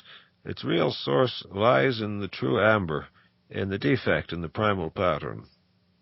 Yes, I understand that. Both Random and Gainlon have described your journey to the place of the true pattern and the damage you discovered there. I see the analogy, the possible connection. Do you recall my flight from Avalon and your pursuit? In answer, he only smiled faintly. There was a point where we crossed the Black Road, I said. Do you recall it? He narrowed his eyes. Yes, he said. You cut a path through it. The world had returned to normal at that point. I'd forgotten. It was an effect of the pattern upon it, I said, one which I believe can be employed upon a much larger scale. How much larger? To wipe out the entire thing. He leaned back and studied my face. Then why are you not about it? There are a few preliminaries I must undertake. How much time will they involve? Not too much. Possibly as little as a few days, perhaps a few weeks. Why didn't you mention all this sooner? I only learned how to go about it recently. How do you go about it? Basically, it amounts to repairing the pattern. All right, he said. Say you succeed. The enemy will still be out there. He gestured toward Garnath and the Black Road. Someone gave them passage once. The enemy has always been out there, I said, and it will be up to us to see that they are not given passage again by dealing properly with those who provided it in the first place. I'll go along with you on that, he said, but that is not what I meant. They require a lesson, Corwin. I want to teach them a proper respect for amber, such a respect that even if the way is open again, they'll fear to use it. That's what I meant. It is necessary. You do not know what it would be like to carry a battle to that place, Benedict. It is literally indescribable. He smiled and stood. Then I guess I had best go see for myself, he said. I'll keep this card for a time, if you don't mind. I don't mind. Good. Then you be on with your business about the pattern, Corwin. I will be about my own. This will take me some time, too. I must go give my commander's orders concerning my absence now. Let us agree that neither of us commence anything of a final nature without checking first with the other. Agreed, I said. We finished our wine. I will be underway myself very soon now, I said, so good luck. To you also, he smiled again. Things are better, he said, and he clasped my shoulder as he passed to the entrance. We followed him outside. Bring Benedict's horse, Gainlon directed the orderly, who stood beneath a nearby tree, and turning, he offered Benedict his hand. I, too, want to wish you luck, he said. And Benedict nodded and shook his hand. Thank you, Gainlon, for many things. Benedict withdrew his trumps. I can bring Gerard up to date, he said, before my horse arrives. He riffled through them, withdrew one, studied it. How do you go about repairing the pattern? Gainlon asked me. I have to get hold of the Jewel of Judgment again, I said. With it, I can reinscribe the damaged area. Is this dangerous? Yes. Where is the jewel? Back on the Shadow Earth, where I left it. Why did you abandon it? I feared that it was killing me. He contorted his features into a near impossible grimace. I don't like the sound of this, Corwin. There must be another way. If I knew a better way, I'd take it. Supposing you just followed Benedict's plan and took them all on. You said yourself that he could raise infinite legions in shadow. You also said that he's the best man there is in the field. Yet the damage would remain in the pattern, and something else would come to fill it. Always. The enemy of the moment is not as important as our own inner weakness. If this is not mended, we are already defeated, though no foreign conqueror stands within our walls. He turned away. I cannot argue with you. You know your own realm, he said, but I still feel you may be making a grave mistake by risking yourself on what may prove unnecessary at a time when you are very much needed. I chuckled, for it was Vial's word, and I had not wanted to call it my own when she had said it. It is my duty, I told him. He did not reply. Benedict, a dozen paces away, had apparently reached Gerard, for he would mutter something, then pause and listen. We stood there, waiting for him to conclude his conversation, so that we could see him off. Yes, he is here now, I heard him say. No, I doubt that very much, but... Benedict glanced at me several times and shook his head. No, I do not think so, he said. Then, all right, come ahead. He extended his new hand, and Gerard stepped into being, clasping it. Gerard turned his head, saw me, and immediately moved in my direction. He ran his eyes up and down and back and forth across my entire person, as if searching for something. What's the matter? I said.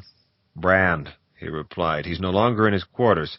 At least most of him isn't. He left some blood behind. The place is also broken up enough to show there'd been a fight.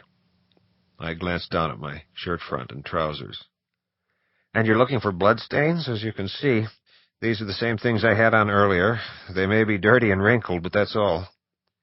That doesn't really prove anything, he said.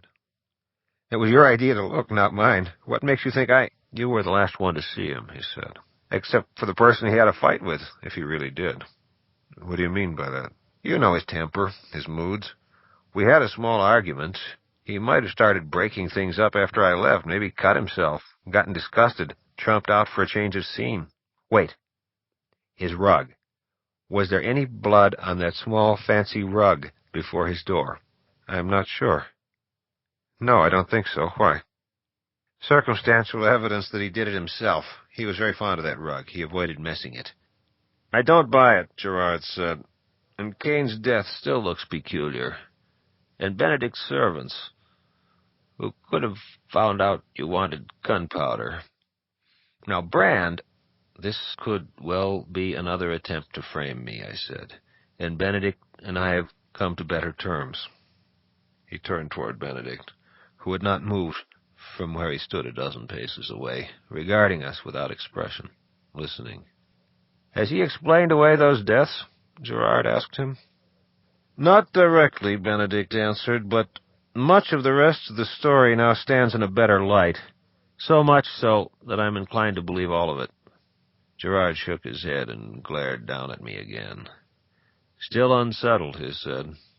What were you and Brand arguing about? Gerard, I said, that's our business, till Brand and I decide otherwise. I dragged him back to life and watched over him, Corwin. I didn't do it just to see him killed in a squabble. Use your brains, I told him. Whose idea was it to search for him the way that we did, to bring him back? You wanted something from him, he said. You finally got it. Then he became an impediment. No. But even if that were the case, do you think I'd be so damned obvious about it? If he's been killed, then it's on the same order as Kane's death, an attempt to frame me. You used the obviousness excuse with Kane, too. Seems to me it could be a kind of subtlety, the thing you're good at. We've been through this before, Gerard, and you know what I told you then. It would be difficult to have forgotten. He reached forward and seized my right shoulder. I immediately drove my left hand into his stomach and pulled away. It occurred to me then that perhaps I should have told him what Brand and I had been talking about, but I didn't like the way he'd asked me. He came at me again. I sidestepped and caught him with a light left near the right eye. I kept jabbing after that, mainly to keep his head back. I was in no real shape to fight him again, and Grace Swander was back in the tent. I had no other weapon with me. I kept circling him. My side hurt if I kicked with my left leg. I caught him once on the thigh with my right, but I was slow and off balance and could not really follow through. I continued to jab. Finally, he blocked my left and managed to drop his hand on my biceps. I should have pulled away then, but he was open. I stepped in with a heavy right to his stomach, all my strength behind it. It bent him forward with a gasp, but his grip tightened on my arm. He blocked my attempted uppercut with his left, continuing its forward motion until the heel of his hand slammed against my chest, at the same time jerking my left arm backward and to the side with such force that I was thrown to the ground. If he came down on me, that was it. He dropped to one knee and reached for my throat.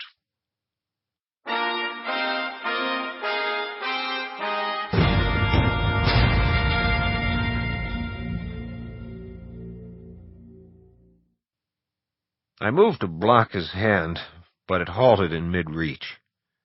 Turning my head, I saw that another hand had fallen upon Gerard's arm, was now grasping it, was holding it back. I rolled away. When I looked up again, I saw that Ganelon had caught hold of him. Gerard jerked his arm forward, but it did not come free. "Stay out of this, Ganelon," he said. "Get going, Corwin," Ganelon said. "Get the jewel." Even as he called out, Gerard was beginning to rise. Ganelon crossed with his left and connected with Gerard's jaw. Gerard sprawled at his feet.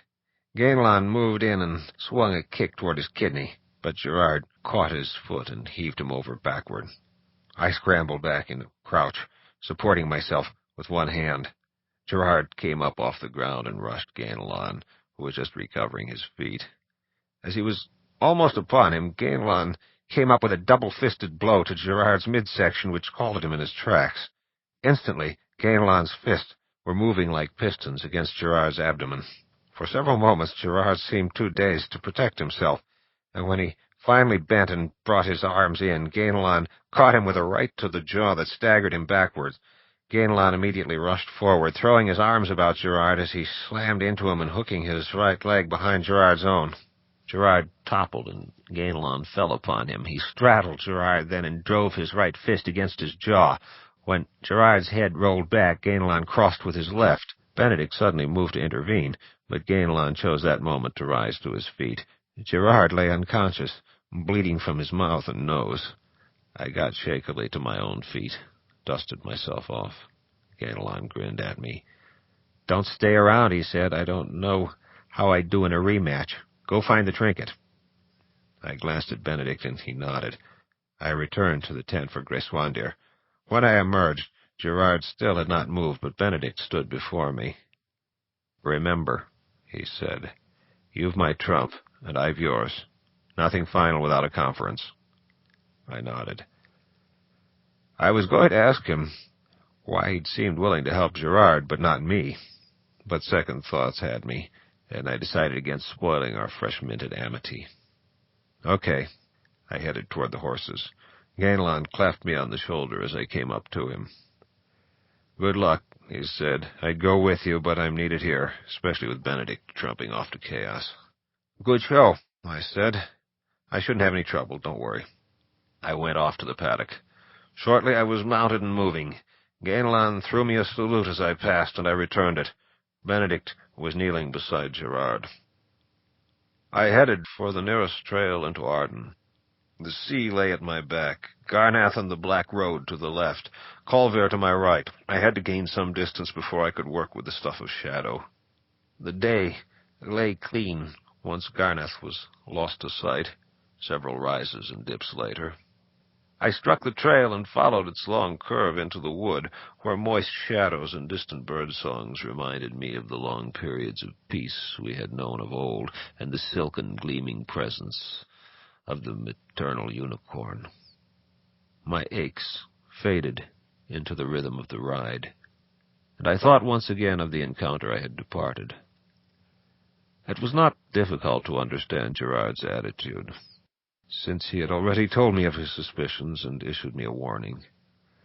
Still, it was such bad timing for whatever had happened with Brand that I could not but see it as another action intended either to slow me or stop me entirely. It was fortunate that Ganelon had been on hand, in good shape, and able to put his fists in the right places at the proper times.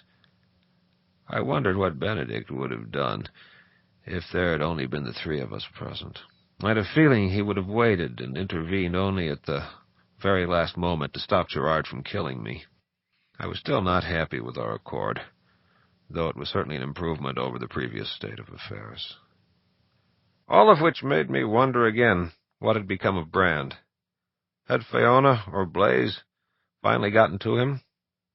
Had he attempted his proposed assassinations single-handed and been met with a counter-thrust, then dragged through his intended victim's trump?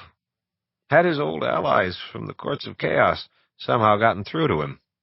Had one of his horny-handed guardians from the tower finally been able to reach him? Or had it been, as I had suggested to Gerard, an accidental self-injury in a fit of rage, followed by an ill-tempered flight from Amber to do his brooding and plotting elsewhere? When that many questions arise from a single event, the answer is seldom obtainable by pure logic. I had to sort out the possibilities, though, to have something to reach for when more facts did turn up. In the meantime, I thought carefully over everything he had told me regarding his allegations in light of those things which I now knew. With one exception, I did not doubt most of the facts. He had built too cleverly to have the edifice simply toppled, but then he'd had a lot of time to think these things over. No, it was in his manner of presenting events that something had been hidden by misdirection. His recent proposal practically assured me of that. The old trail twisted, widened, narrowed again, swung to the northwest and downward into the thickening wood. The forest had changed very little. It seemed almost the same trail a young man had ridden centuries before, riding for the sheer pleasure of it, riding to explore that vast green realm which extended over most of the continent, if he did not stray into shadow. It would be good to be doing it again, for no reason other than this. After perhaps an hour, I had worked my way well back into the forest, where the trees were great dark towers. What sunlight I glimpsed caught like phoenix nests in their highest branches, and always moist, twilight softness smoothing the outlines of stumps and boles, logs and mossy rocks. A deer bounded across my path, not trusting to the excellent concealment of a thicket at the right of the trail. Bird notes sounded about me, never too near. Occasionally I crossed the tracks of other horsemen. Some of these were quite fresh, but they did not stay long with the trail. Culver was well out of sight. Had been for some time. The trail rose again, and I knew that I would shortly reach the top of a small ridge, pass among rocks, and head downward once more. The trees thinned somewhat as we climbed, until finally I was afforded a partial view of the sky. It was enlarged as I continued, and when I came to the summit I heard the distant cry of a hunting bird. Glancing upward, I saw a great dark shape circling and circling high above me. I hurried past the boulders and shook the reins for a burst of speed as soon as the way was clear. We plunged downward, racing to get under cover of the larger trees once again. The bird cried out as we did this, but we won to the shade, to the dimness, without incident. I slowed gradually after that and continued to listen, but there were no untoward sounds in the air. This part of the forest was pretty much the same as that we had left beyond the ridge, save for a small stream we picked up and paralleled for a time, finally crossing it at a shallow ford. Beyond, the trail widened, and a little more light leaked through and flowed with us for half a league. We had almost come a sufficient distance for me to begin those small manipulations of shadow which would bear me to the pathway back to the shadow earth of my former exile. Yet it would be difficult to begin here, easier farther along. I resolved to save the strain on myself and my mount by continuing to a better beginning. Nothing of a threatening nature had really occurred. The bird could be a wild hunter, probably was. Only one thought nagged at me as I rode. Julian. Arden was Julian's preserve, patrolled by his rangers, sheltering several encampments of his troops at all times, Amber's inland border guard, both against incursions natural and against those things which might appear at the boundaries of shadow. Where did Julian go when he had departed the palace so suddenly on the night of Brand's stabbing? If he wished simply to hide, there was no necessity for him to flee farther than this. Here he was strong, backed by his own men, moving in a realm he knew far better than the rest of us. It was quite possible that he was not, right now, too far away. Also, he liked to hunt. He had his hellhounds. He had his birds. A half-mile. A mile. Just then, I heard the sound that I feared most. Piercing the green and the shade, there came the notes of a hunting horn. They came from some distance behind me, and I think from the left of the trail. I urged my mount to gallop, and the trees rushed to a blur on either side. The trail was straight and level here. We took advantage of this. Then from behind I heard a roar, a kind of deep-chested, coughing, growling sound backed by a lot of resonant lung space. I did not know what it was that had uttered it, but it was no dog. Not even a hellhound sounded like that. I glanced back, but there was no pursuit in sight, so I kept low and talked to Drum a bit. After a time, I heard a crashing noise in the woods off to my right, but the roar was not repeated just then. I looked again several times, but I was unable to make out what it was that was causing the disturbance. Shortly thereafter, I heard the horn once more, much nearer, and this time it was answered by the barks and the baying, which I could not mistake. The hellhounds were coming, swift, powerful, vicious beasts Julian had found in some shadow and trained to the hunt. It was time, I decided, to begin the shift. Amber was still strong about me, but I laid hold of Shadow as best I could and started the movement. The trail began to curve to the left, and as we raced along it, the trees at either hand diminished in size, fell back. Another curve, and the trail led us through a clearing, perhaps 200 meters across. I glanced up then and saw that that damned bird was still circling, much nearer now, close enough to be dragged with me through Shadow. This was more complicated than I had intended. I wanted an open space in which to wheel my mount and swing a blade freely if it came to that. The occurrence of such a place, however, revealed my position quite clearly to the bird, whom it was proving difficult to lose. All right. We came to a low hill, mounted it, started downward, passing a lone, lightning-blasted tree as we did. On its nearest branch sat a hawk of gray and silver and black. I whistled to it as we passed, and it leaped into the air, shrieking a savage battle cry. Hurrying on, I heard the individual voices of the dogs clearly now and the thud of the horses' hoofs. Mixed in with these sounds, there was something else, more vibration, a shuddering of the ground. I looked back again, but none of my pursuit had yet topped the hill. I bent my mind toward the way away, and clouds occluded the sun. Strange flowers appeared along the trail, green and yellow and purple, and there came a rumble of distant thunders. The clearing widened, lengthened. It became completely level. I heard once again the sound of the horn. I turned for another look. It bounded into view then, and I realized at that instant that I was not the subject of the hunt, that the riders, the dogs, the bird, were pursuing the thing that ran behind me. Of course, this was a rather academic distinction in that I was in front and quite possibly the object of its hunt. I leaned forward, shouting to Drum and digging in with my knees, realizing even as I did that the abomination was moving faster than we could. It was a panic reaction. I was being pursued by a manticora. The last time I had seen its like was on the day before the battle in which Eric died. As I had led my troops up the rearward slopes of Colvire, it had appeared to tear a man named Rawl in half. We had dispatched it with automatic weapons. The thing proved 12 feet in length, and like this one, it had worn a human face on the head and shoulders of a lion. It, too, had had a pair of eagle-like wings folded against its sides, and the long, pointed tail of a scorpion curving in the air above it. A number of them had somehow wandered in from Shadow to devil our steps as we headed for that battle. There was no reason to believe all of them had been accounted for, save that none had been reported since that time, and no evidence of their continued existence in the vicinity of Amber had come to light. Apparently, this one had wandered down into Arden and been living in the forest since that time.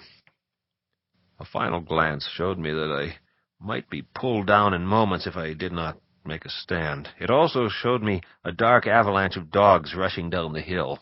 I did not know the intelligence or psychology of the manticora. Most fleeing beasts will not stop to attack something which is not bothering them. Self-preservation is generally foremost in their minds. On the other hand, I was not certain that the manticora even realized that it was being pursued. It might have started out on my trail and only had its own picked up afterward. It might have only the one thing on its mind. It was hardly a time to pause and reflect on all the possibilities. I drew Gray-Swander and turned my mount to the left, pulling back on the reins immediately as he made the turn. Drum screamed and rose high onto his hind legs. I felt myself sliding backwards, so I jumped to the ground and leaped to the side. But I had, for the moment, forgotten the speed of the storm hounds, had also forgotten how easily they had once overtaken Random and myself in Flora's Mercedes, had also forgotten that, unlike ordinary dogs chasing cars, they had begun tearing the vehicle apart. Suddenly, they were all over the manticora, a dozen or more dogs leaping and biting. The beast threw back its head and uttered another cry as they struck at it. It swept that vicious tail through them, sending one flying, stunning or killing two others. It reared then and turned, striking out with its forelegs as it descended. But even as it did this, a hound attached itself to its left foreleg. Two more were at its haunches, and one had scrambled onto its back, biting at its shoulder and neck. The others were circling it now. As soon as it would go after one, the others would dart in and slash at it. It finally caught the one on its back with its scorpion sting and disemboweled the one gnawing at its leg. However, it was running blood from a double dozen wounds by then. Shortly, it became apparent that the leg was giving it trouble, both for striking purposes and for bearing its weight when it struck with the others. In the meantime, another dog had mounted its back and was tearing at its neck. It seemed to be having a more difficult time getting at this one. Another came in from its right and shredded its ear. Two more plied its haunches, and when it reared again, one rushed in and tore at its belly. Their barks and growls also seemed to be confusing it somewhat, and it began striking wildly at the ever-moving gray shapes. I had caught hold of Drum's bridle and was trying to calm him sufficiently to remount and get the hell out of there. He kept trying to rear and pull away, and it took considerable persuasion even to hold him in place. In the meantime, the manticora let out a bitter, wailing cry. It had struck wildly at the dog on its back and driven its sting into its own shoulder. The dogs took advantage of this distraction and rushed in wherever there was an opening, snapping and tearing. I am certain the dogs would have finished it. But at that moment the riders topped the hill and descended. There were 5 of them, Julian in the lead. He had on his scaled white armor, and his hunting horn hung about his neck. He rode his gigantic steed, Morgenstern, a beast which has always hated me. He raised the long lance that he bore and saluted with it in my direction. Then he lowered it and shouted orders to the dogs. Grudgingly they dropped away from the prey. Even the dog on the manticora's back loosened its grip and leaped to the ground. All of them drew back as Julian couched the lance and touched his spurs to Morgenstern's sides. The beast turned toward him, gave a final cry of defiance, and leaped ahead, fangs bared. They came together, and for a moment my view was blocked by Morgenstern's shoulder. Another moment, however, and I knew from the horse's behavior that the blow had been a true one. Turning, I saw the beast stretched out, great gouts of blood upon its breast, flowering about the dark stem of the lance. Julian dismounted. He said something to the other riders, which I did not overhear. They remained mounted. He regarded the still twitching manticora, then looked at me and smiled. He crossed and placed his foot upon the beast, seized the lance with one hand and wrenched it from the carcass. Then he drove it into the ground and tethered Morgenstern to its shaft. He reached up and patted the horse's shoulder, looked back at me, turned, and headed in my direction. When he came up before me, he said, "I wish you hadn't killed Bela." "Bela?" I repeated. He glanced at the sky. I followed his gaze. Neither bird was now in sight.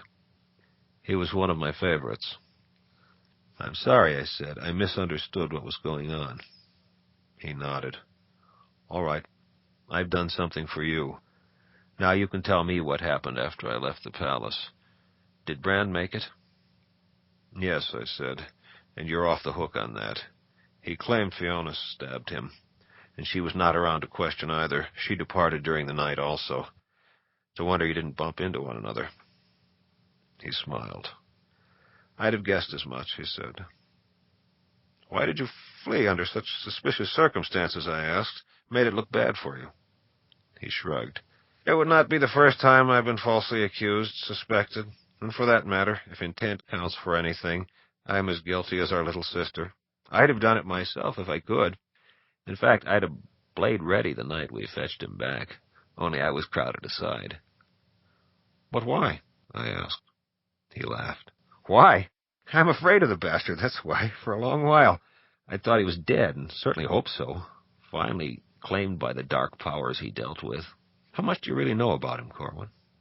We had a long talk. "And?" "He admitted that he and Blaze and Fiona had formed a plan to claim the throne. They would see Blaze crowned, but each would share the real power.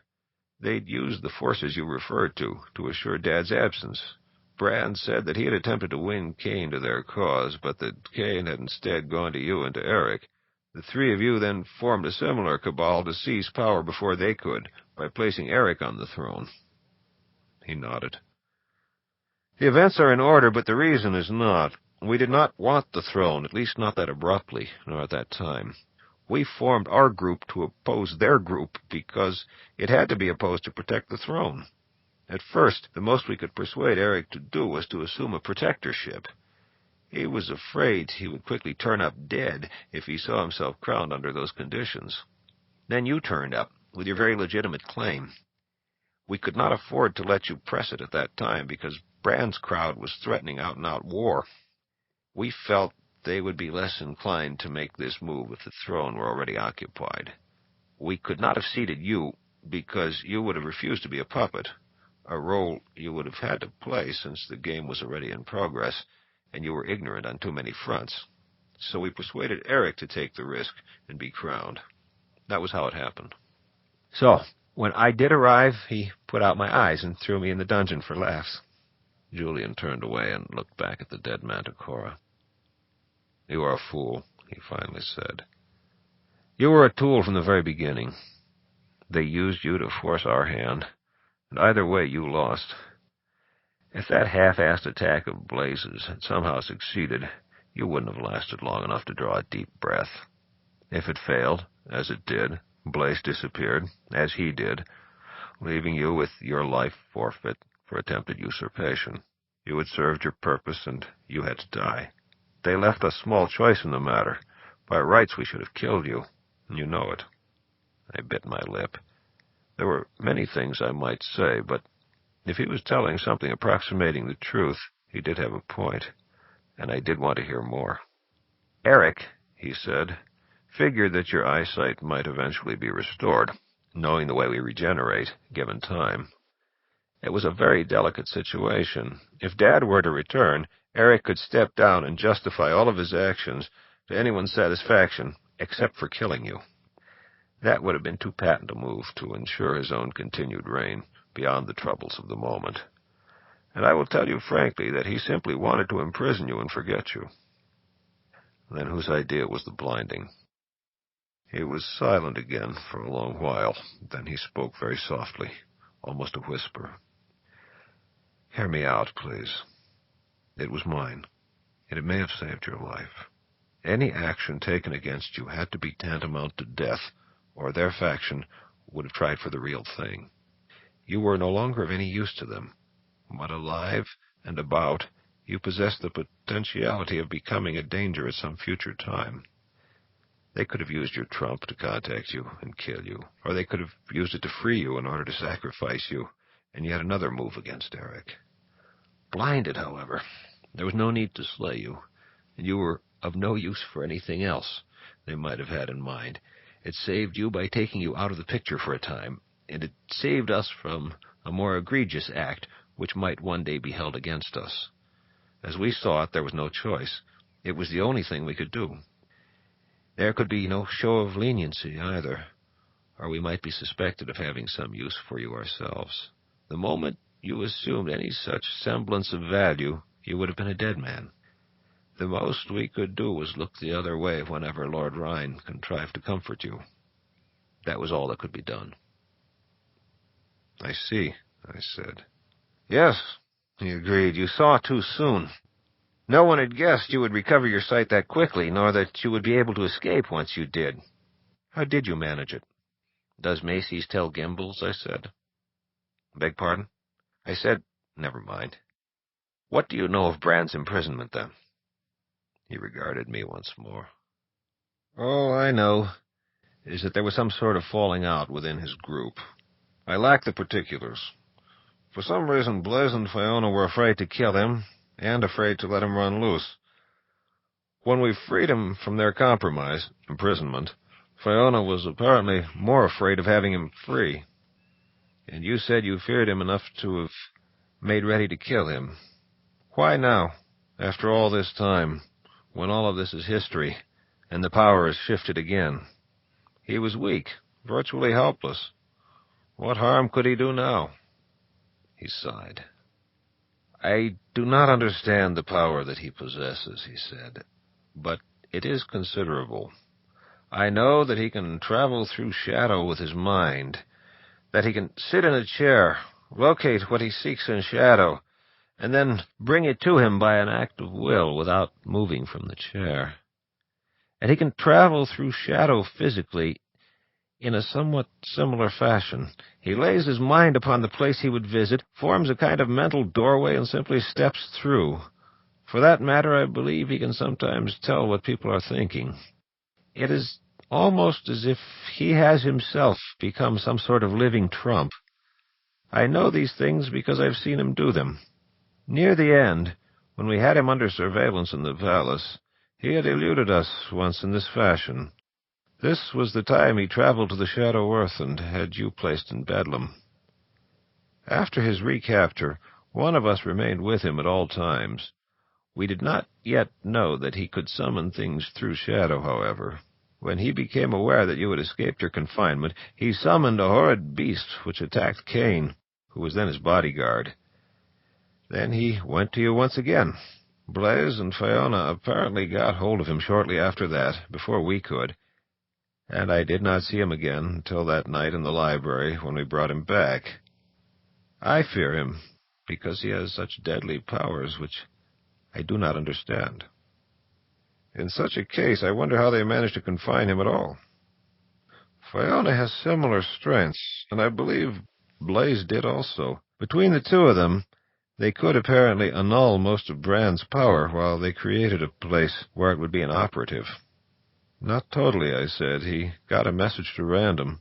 In fact, he reached me once, weekly. Obviously not totally, then, he said. Sufficiently, however, until we broke through the defenses. What do you know of all their byplay with me, confining me, trying to kill me, saving me? That I do not understand, he said, except that it was part of the power struggle within their own group. They had had a falling out amongst themselves, and one side or the other had some use for you. So, naturally, one side was trying to kill you, while the other fought to preserve you. Ultimately, of course, Blaise got the most mileage out of you in that attack he launched. But he was the one who tried to kill me back on the Shadow Earth, I said. He was the one who shot out my tires. Oh? Well, that's what Brand told me, but it jives with all sorts of secondary evidence. He shrugged.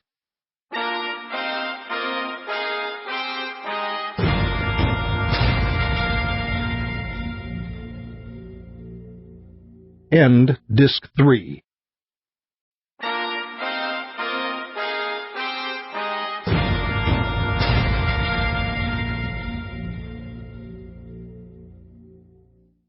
I cannot help you on that, he said. I simply do not know what was going on among them at that time. Yet you countenance Fiona in amber, I said. In fact, you're more than a little cordial to her whenever she is about. Of course, he said, smiling. I've always been very fond of Fiona. She is certainly the loveliest, most civilized of us all. Pity Dad was always so dead set against brother-sister marriages, as well you know. It bothered me that we had to be adversaries for so long as we were. Things returned pretty much to normal after Blaze's death, your imprisonment, and Eric's coronation, though. She accepted their defeat gracefully, and that was that. She was obviously as frightened at the prospect of Brand's return as I was. Brand told things differently, I said, but then, of course, he would. For one thing, he claims that Blaze is still living, that he hunted him down with his trump, and knows that he is off in Shadow, training another force for another strike at Amber. I suppose this is possible, Julian said, but we are more than adequately prepared, are we not? He claims further that the strike will be a feint, I continued, and that the real attack will then come direct from the Courts of Chaos over the Black Road. He says that Fiona is off preparing the way for this right now. He scowled. I hope he was simply lying, he said. I would hate to see their group resurrected and at us again, this time with help from the dark direction, and I would hate to see Fiona involved. Brand claimed he was out of it himself, that he had seen the error of his ways and such-like penitent noises. Huh! I'd sooner trust that beast I just slew than take Brand at his word. I hope you've had the sense to keep him well guarded, though this might not be of much avail if he has his old powers back. But what game could he be playing now? Either he has revived the old triumvirate, a thought I like not at all, or he has a new plan all his own. But mark me, he has a plan. He has never been satisfied to be a mere spectator at anything. He is always scheming. I'd take an oath he even plots in his sleep. Perhaps you are right, I said. You see, there has been a new development, whether for good or ill, I cannot yet tell. I just had a fight with Gerard. He thinks I have done Brand some mischief. This is not the case, but I was in no position to prove my innocence. I was the last person I know of to see Brand, earlier today. Gerard visited his quarters a short time ago. He says the place is broken up, there are blood smears here and there, and Brand is missing. I don't know what to make of it. Neither do I, but I hope it means someone has done the job properly this time. Lord, I said, it's tangled. I wish I had known all these things before. There was never a proper time to tell you, he said, until now. Certainly not when you were a prisoner and could still be reached, and after that you were gone for a long while. When you returned with your troops and your new weapons, I was uncertain as to your full intentions. Then things happened quickly, and Brand was back again. It was too late. I had to get out to save my skin. I'm strong here in Arden. Here I can take anything he can throw at me. I have been maintaining the patrols at full battle force and awaiting word of Brand's death. I wanted to inquire of one of you whether he was still around, but I could not decide whom to ask, thinking myself still suspect should he have died. As soon as I did get word, though, should it prove he was still living, I was resolved to have a try at him myself. Now this state of affairs. What are you going to do now, Corwin? I am off to fetch the Jewel of Judgment from a place where I catched it in Shadow. There is a way it can be used to destroy the Black Road. I intend to try it. How can this be done? That is too long a story, for a horrible thought has just occurred to me. What is that? Brand wants the jewel. He was asking about it, and now, this power of his to find things in Shadow and fetch them back, how good is it? Julian looked thoughtful. He is hardly omniscient, if that's what you mean. You can find anything you want in Shadow the normal way we go about it, by traveling to it. According to Fiona, he just cuts out the footwork.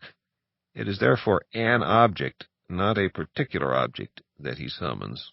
Besides, that jewel is a very strange item, from everything Eric told me about it. I think Brand would have to go after it in person, once he finds out where it is. Then I must get on with my hell ride. I have to beat him to it. I see you are riding Drum, Julian observed. He's a good beast, a sturdy fellow. Been through many a hell ride. Glad to hear that, I said. What are you going to do now? Get in touch with someone in Amber and get up to date on everything we haven't had a chance to talk about. Benedict, probably. No good, I said. You will not be able to reach him. He is off to the Courts of Chaos. Try Gerard, and convince him I am an honorable man while you're about it. The redheads are the only magicians in this family, but I will try. You did say the Courts of Chaos? Yes, but again, the time is too valuable now. Of course, get you gone. We will have our leisure later, I trust. He reached out and clasped my arm. I glanced at the manticora, at the dogs seated in a circle about it. Thanks, Julian. You are a difficult man to understand. Not so. I think the Corwin I hated must have died centuries ago. Ride now, man. If Bran shows up around here, I'll nail his hide to a tree. He shouted an order to his dogs as I mounted, and they fell upon the carcass of the manticora, lapping at its blood and tearing out huge chunks and strips of flesh. As I rode past that strange, massive, man-like face, I saw that its eyes were still open, though glazed. They were blue, and death had not robbed them of a certain preternatural innocence. Either that, or the look was death's final gift, a senseless way of passing out ironies, if it was. I took Drum back to the trail and began my hell ride.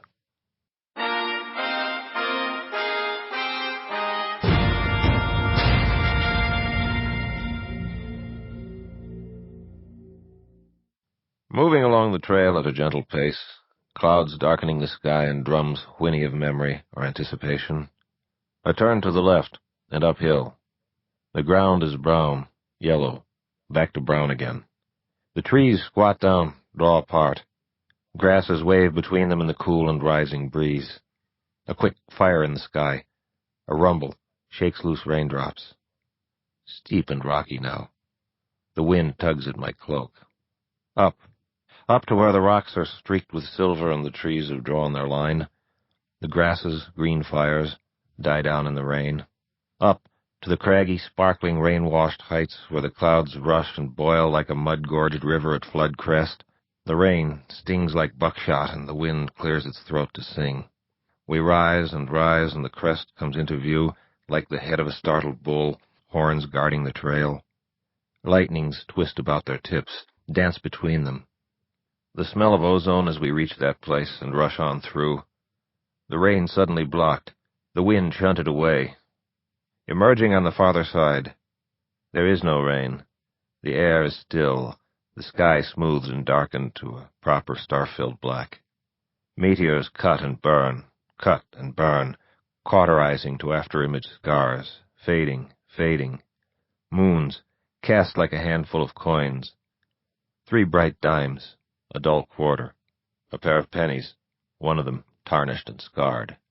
Down then, that long winding way, hoof-clops clear and metallic in the night air. Somewhere, a cat-like cough, a dark shape crossing a lesser moon, ragged and swift. Downward, the land drops away at either hand, darkness below. Moving along the top of an infinitely high, curved wall, the way itself bright with moonlight. The trail buckles, folds, grows transparent. Soon it drifts, gauzy, filamentous, stars beneath as well as above, stars below on either side. There is no land. There is only the night. Night and the thin, translucent trail I had to try to ride, to learn how it felt, against some future use. It is absolutely silent now, and the illusion of slowness attaches to every movement. Shortly, the trail falls away, and we move as if swimming under water at some enormous depth, the stars bright fish. It is freedom. It is the power of the hell ride that brings an elation, like yet unlike the recklessness that sometimes comes in battle, the boldness of a risky feat well learned, the rush of rightness following the finding of the poem's proper word. It is these, and the prospect itself, riding from nowhere to nowhere perhaps, across and among the minerals and fires of the void, free of earth and air and water. We race a great meteor, we touch upon its bulk, speeding across its pitted surface, down, around, then up again. It stretches into a great plain, it lightens, it yellows. It is sand now beneath our movement. The stars fade out as the darkness is diluted to a morning full of sunrise, swaths of shade ahead, desert trees within them. Ride for the dark. Crashing through, bright birds burst forth, complain, resettle. Among the thickening trees. Darker the ground, narrower the way. Palm fronds shrink to hand size, barks darken. A twist to the right, a widening of the way. Our hoofs, striking sparks from cobblestones, the lane enlarges, becomes a tree-lined street. Tiny row houses flash by, Bright shutters, marble steps, painted screens, set back beyond flagged walks. Passing, a horse-drawn cart loaded with fresh vegetables. Human pedestrians turning to stare, a small buzz of voices. On, passing beneath a bridge, coursing the stream till it widens to a river, taking it down to the sea. Thudding along the beach beneath a lemon sky, blue clouds scudding, the salt, the wrack, the shells, the smooth anatomy of driftwood, white spray off the lime-colored sea. Racing to where the place of waters ends at a terrace. Mounting, each step crumbling and roaring down behind, losing its identity, joined with the boom of the surf.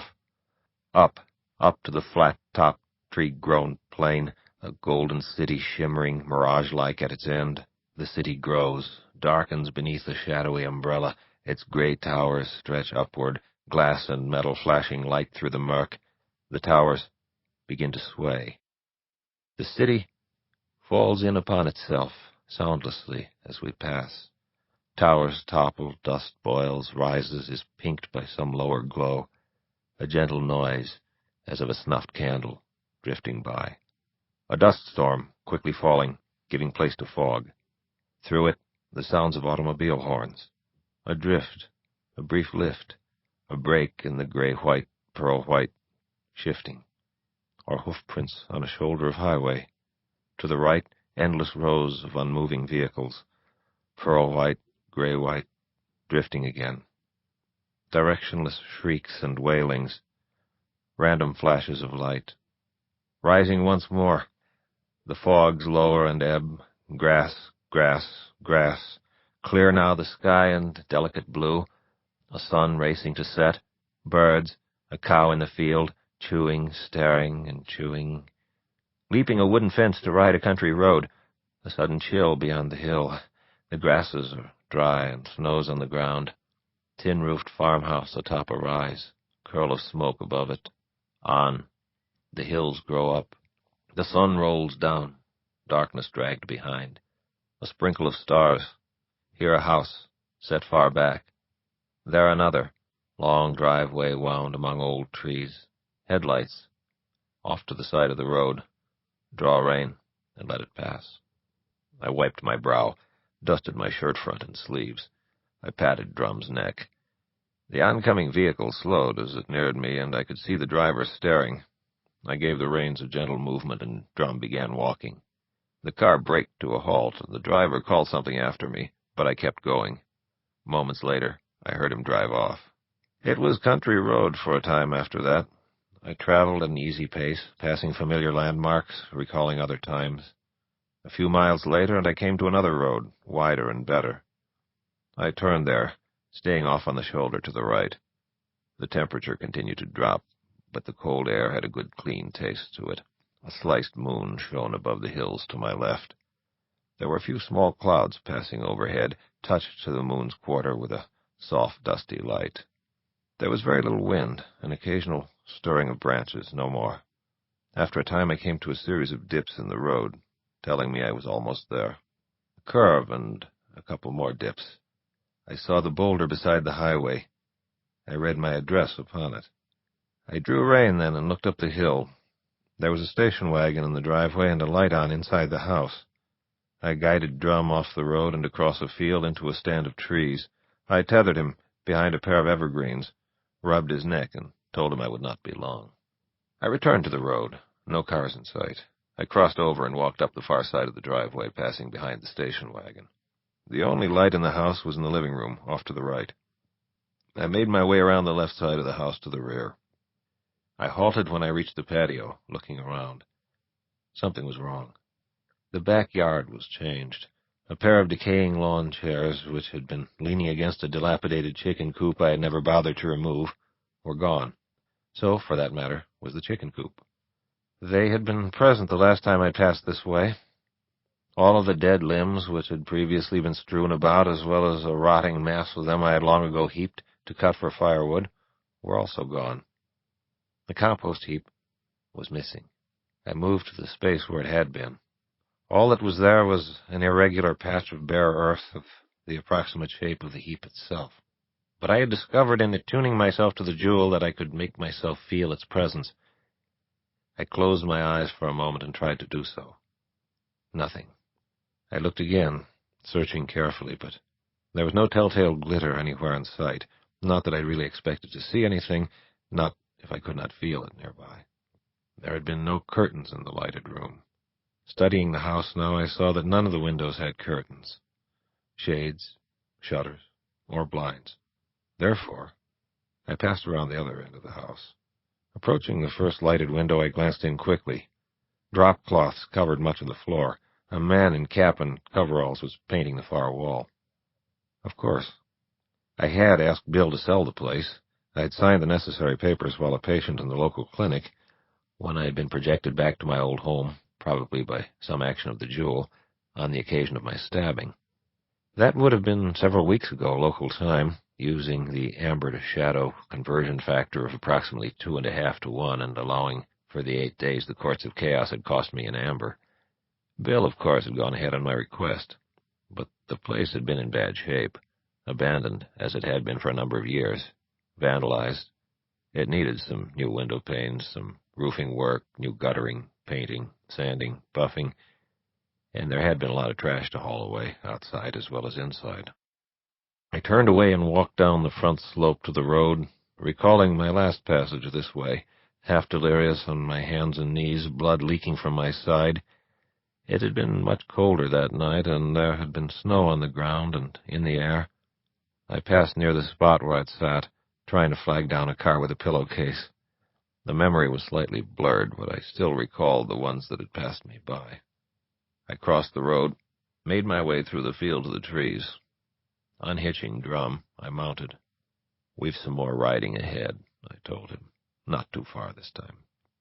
We headed back to the road and started along it, continuing on past my house. If I had not told Bill to go ahead and sell the place, the compost heap would still have been there. The jewel would still have been there. I could be on my way back to Amber, with a ruddy stone hung about my neck, ready to have it try at what had to be done. Now I had to go looking for it, when I had a feeling time was beginning to press once again. At least I had a favorable ratio here with respect to its passage in Amber. I clucked at Drum and shook the reins. No sense wasting it, even so. A half hour and I was into town, riding down a quiet street in a residential area, houses all about me. The lights were on at Bill's place. I turned up his driveway. I left Drum in his backyard. Alice answered my knock, stared a moment, then said, "My God, Carl!" Minutes later, I was seated in the living room with Bill, a drink on the table to my right. Alice was out in the kitchen, having made the mistake of asking me whether I wanted something to eat. Bill studied me as he lit his pipe. "Your ways of coming and going still tend to be colorful," he said. I smiled. "Expediency is all," I said. "That nurse at the clinic, scarcely anyone believes her story." "Scarcely anyone?" "The minority I referred to is, of course, myself." "What was her story?" "She claimed that you walked to the center of the room, became two-dimensional, and just faded away, like the old soldier that you are, with a rainbow-like accompaniment. Glaucoma can cause the rainbow symptom. She ought to have her eyes checked." "She did," he said. "Nothing wrong." "Oh, too bad. The next thing that comes to mind is neurological." "Come on, Carl. She's all right. You know that." I smiled and took a sip of my drink. "And you," he said, "you look like a certain playing card I once commented on, complete with sword. What's going on, Carl?" "Still complicated," I said, "even more than the last time we talked." "Which means you can't give me that explanation yet." I shook my head. "You have won an all-expense tour of my homeland." "When this is over," I said. "If I still have a homeland, then." "Right now, time is doing terrible things." "What can I do to help you?" "Information, please. My old house. Who is the guy you have fixing the place up?" "Ed Wellen, local contractor. You know him, I think. Didn't he put in a shower for you or something?" Yes, he did, I remember. He's expanded quite a bit. Bought some heavy equipment. Has a number of fellows working for him now. I handled his incorporation." "Do you know who he's got working at my place now?" "Offhand, no, but I can find out in just a minute." He moved his hand to rest on the telephone on the side table. "Shall I give him a ring?" "Yes," I said, "but there's a little more to it than that. There is only one thing in which I'm really interested. There was a compost heap in the backyard. It was there last time I passed this way. It's gone now. I have to find out what became of it." He cocked his head to the right and grinned around his pipe. "You serious?" he finally said. "Sure as death," I said. "I hid something in that heap when I crawled by, decorating the snow with my precious bodily fluids. I've got to have it back now." "Just what is it?" "A ruby pendant. Priceless, I suppose." "You're right." He nodded, slowly. "If it were anyone else, I would suspect a practical joke," he said. "A treasure in a compost heap. Family heirloom?" "Yes, 40 or 50 carats. Simple setting. Heavy chain." He removed his pipe and whistled softly. "Mind if I ask why you put it there?" "I'd be dead now if I hadn't." "Pretty good reason." He reached for the phone again. "We've had some action on the house already," he remarked. "Pretty good, since I haven't advertised yet. Fellow'd heard from someone who'd heard from someone else. I took him over this morning. He's thinking about it. We may move it pretty quick." He began to dial. "Wait," I said. "Tell me about him." He cradled the phone, looked up. "Thin guy," he said. "Redhead. Had a beard. Said he was an artist. Wants a place in the country." "Son of a bitch," I said, just as Alice came into the room with a tray. She made a sound and smiled as she delivered it to me. "Just a couple of hamburgers and some leftover salads," he said. "Nothing to get excited about." "Thank you. I was getting ready to eat my horse. I'd have felt bad afterward." I don't imagine he'd have been too happy about it himself. "Enjoy," she said, and returned to the kitchen. "Was the compost heap still there when you took him over?" I asked. He closed his eyes and furrowed his brow. "No," he said after a moment. "The yard was already clear." "That's something, anyway," I said, and I began eating. He made the call, and he talked for several minutes. I got the drift of things from his end of the conversation, but I listened to the entire thing after he hung up, while I finished the food and washed it down with what was left in my glass. He hated to see good compost go to waste, Bill said, so he pitched the heap into his pickup just the other day and took it out to his farm. He dumped it next to a plot he intends to cultivate, and he's not had a chance to spread it yet. Says he did not notice any jewelry, but then he could easily have missed it. I nodded. "If I can borrow a flashlight, I'd better get moving." "Sure. I'll drive you out," he said. I do not want to be parted from my horse at this point.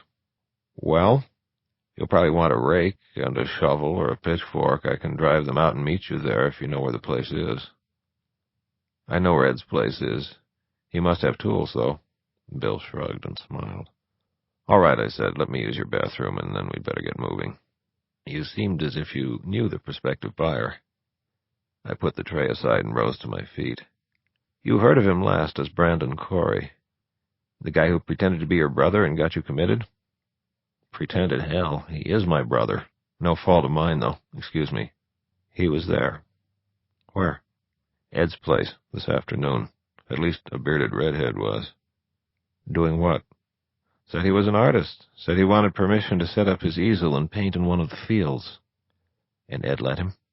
"Yes, of course. Thought it was a great idea. That's why he told me about it. Wanted to brag."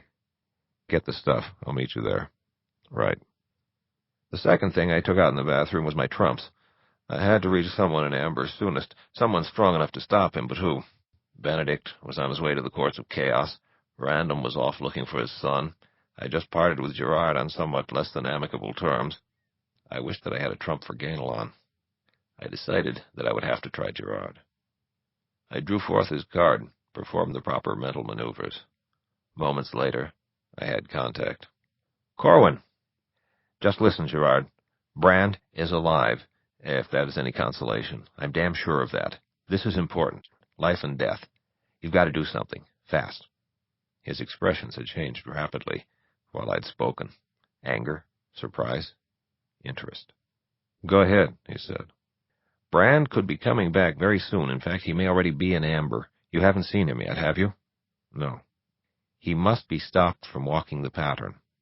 "I do not understand, but I can post a guard outside the chamber of the pattern." "Put the guard inside the chamber. He has strange ways of coming and going now. Terrible things may happen if he walks the pattern." "I'll watch it personally, then. What's happening?" "No time now. Here's the next thing. Is Luella back in Rebma?" "Yes, she is." Get hold of her with her trump. She's got to warn Moir that the pattern in Rebma has to be guarded also. How serious is this, Corwin? It could be the end of everything, I said. I have to go now. I broke the contact and headed for the kitchen and the back door, stopping only long enough to thank Alice and say good night. If Brand had got hold of the jewel and attuned himself to it, I was not certain what he would do, but I had a pretty strong hunch. I mounted Drum and turned him toward the road. Bill was already backing out of the driveway.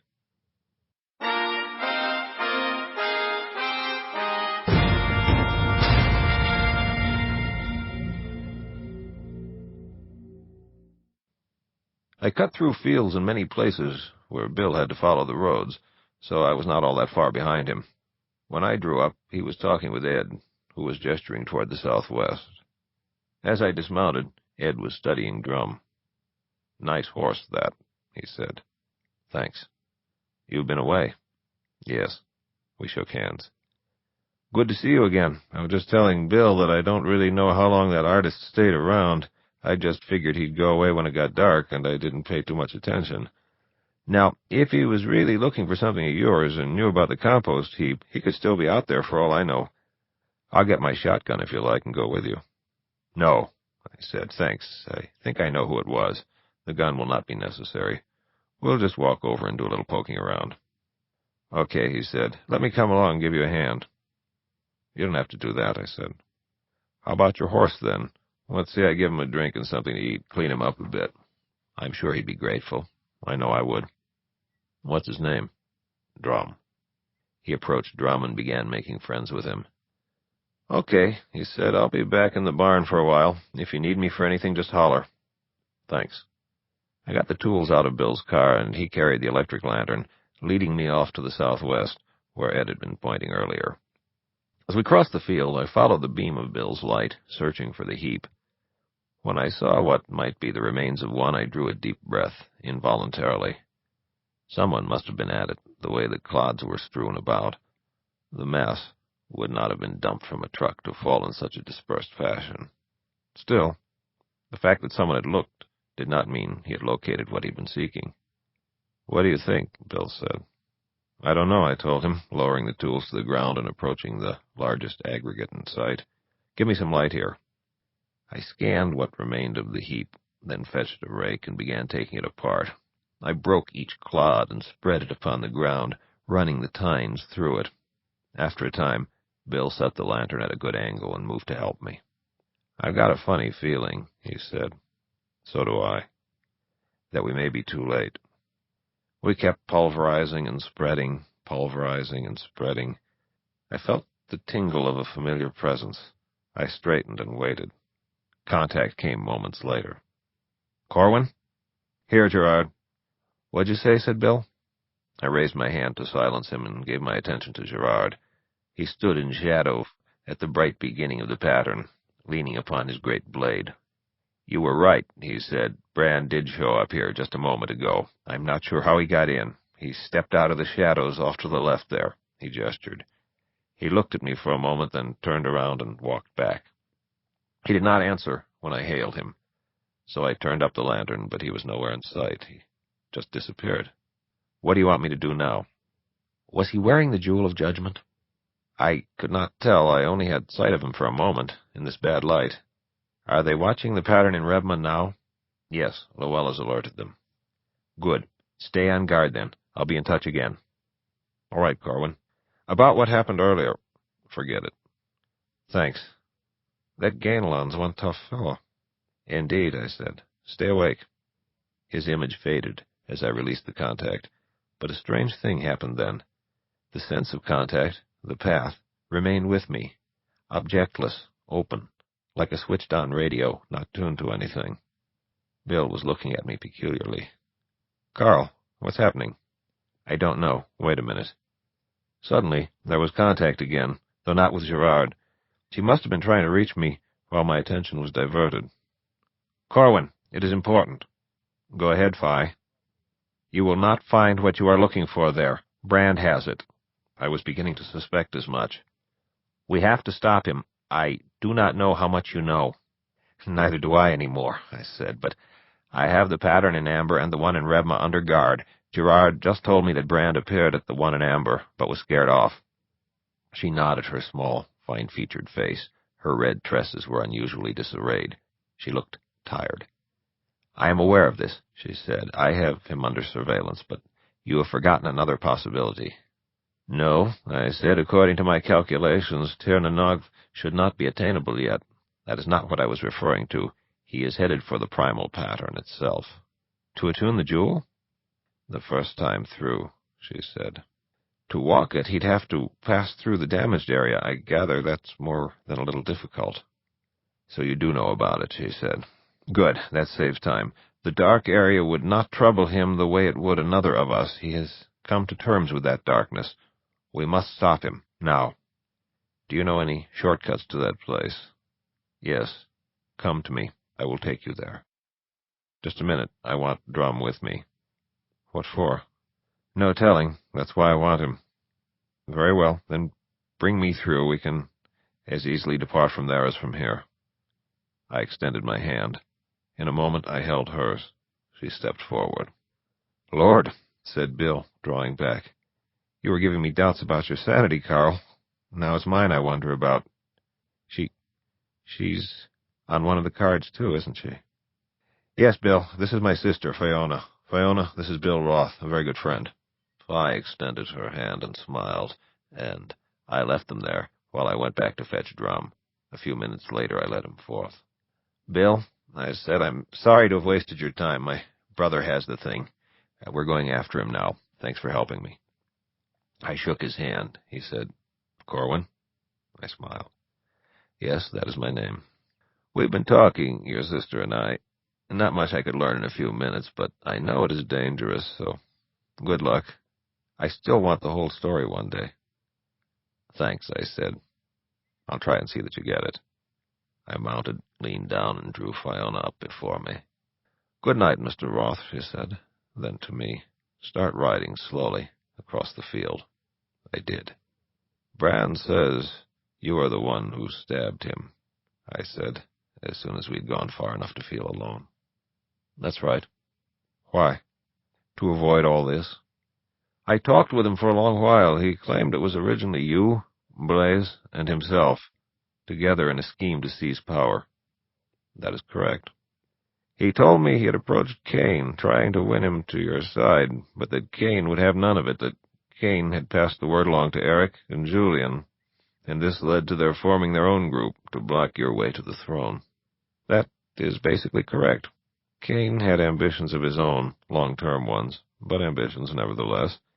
He was in no position to pursue them, however, so he decided that if his lot was to be a lesser one, he'd rather serve it under Eric than under Blaze.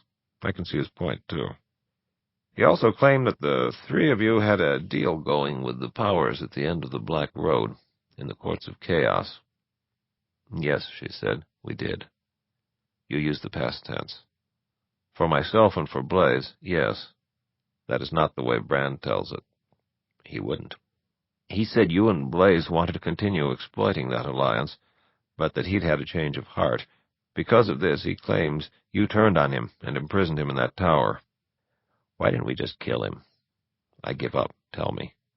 He was too dangerous to be allowed his freedom, but we could not kill him either because he held something vital. What? With Dworkin gone, Brand was the only one who knew how to undo the damage he had done to the primal pattern. You had a long time to get that information out of him. He possesses unbelievable resources. Then why did you stab him? I repeat, to avoid all this, if it became a question of his freedom or his death, it were better he died. We would have to take our chances on figuring the method of repairing the pattern. This being the case, why did you consent to cooperate in bringing him back? First, I was not cooperating. I was trying to impede the attempt, but there were too many trying too hard. You got through to him in spite of me.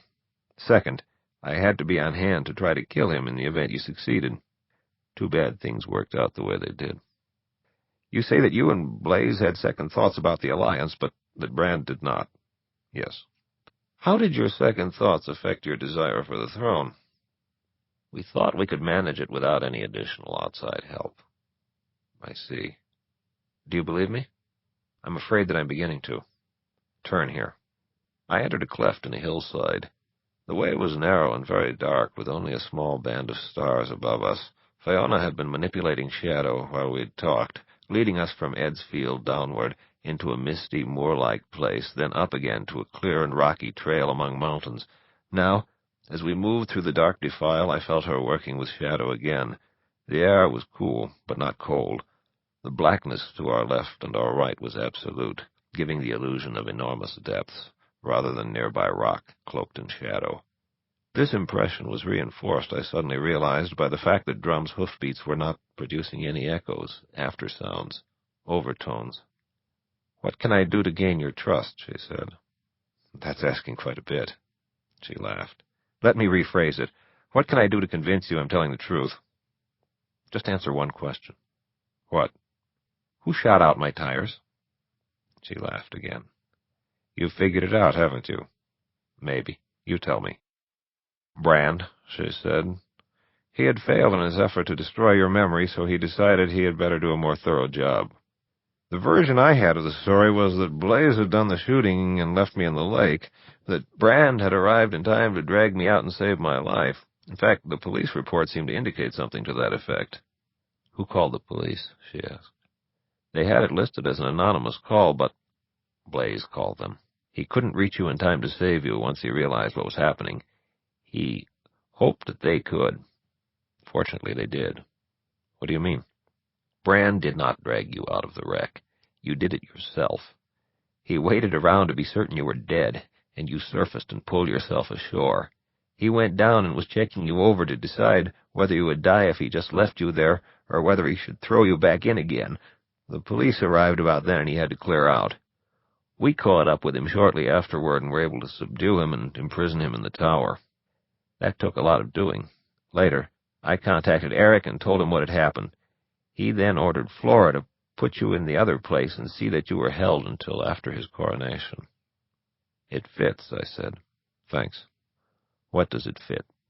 "I was only a small-town GP in simpler times than these, and I never had much to do with psychiatric cases, but I do know that you don't give a person electroshock therapy to restore memories. EST generally does just the opposite.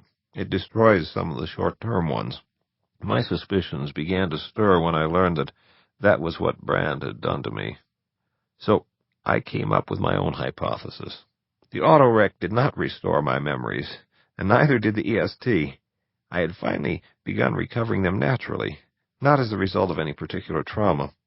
I must have done something or said something to indicate that this was occurring. Word of it somehow got to Brand, and he decided that this would not be a good thing to have happen at that time. So he journeyed to my shadow and managed to get me committed and subjected to treatment which he hoped would wipe out those things I had recently recovered. This was just partly successful, in that its only lasting effect was to fuzz me up for the few days surrounding the sessions.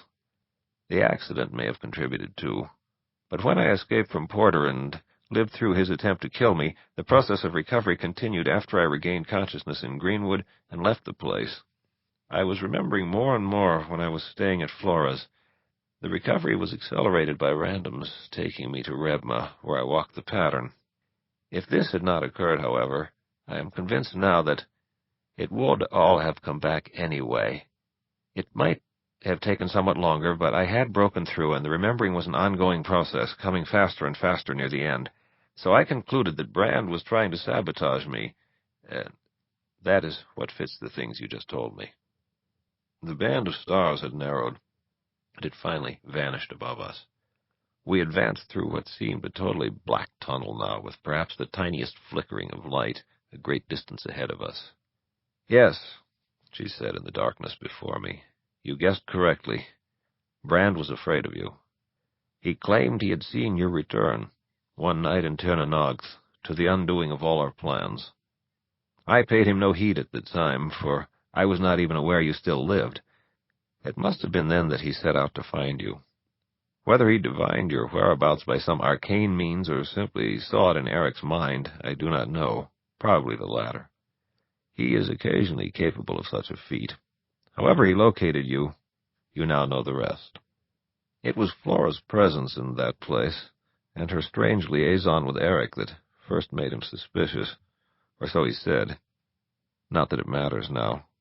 What do you propose doing with him if we get our hands on him? She chuckled. You are wearing your blade, she said. Brand told me not all that long ago that Blaze is still alive. Is this true? Yes. Then why am I here, rather than Blaze? Blaze is not attuned to the jewel. You are. You interact with it at near distances, and it will attempt to preserve your life if you are in imminent danger of losing it. The risk, therefore, is not as great, she said. Then, moments later, don't take it for granted, though. A swift stroke can still beat its reaction. You can die in its presence. The light ahead grew larger, brighter, but there were no drafts, sounds, or smells from that direction. Advancing, I thought of the layers upon layers of explanations I had received since my return, each with its own complex of motivations, justifications for what had happened while I was away, for what had happened since, for what was happening now. The emotions, the plans, the feelings, the objectives I had seen swirled like floodwater through the city of facts I was slowly erecting on the grave of my other self. And though an act is an act, in the best Steinian tradition, each wave of interpretation that broke upon me shifted the position of one or more things I had thought safely anchored, and by this brought about an alteration of the whole, to the extent that all of life seemed almost a shifting interplay of shadow about the amber of some never-to-be-attained truth.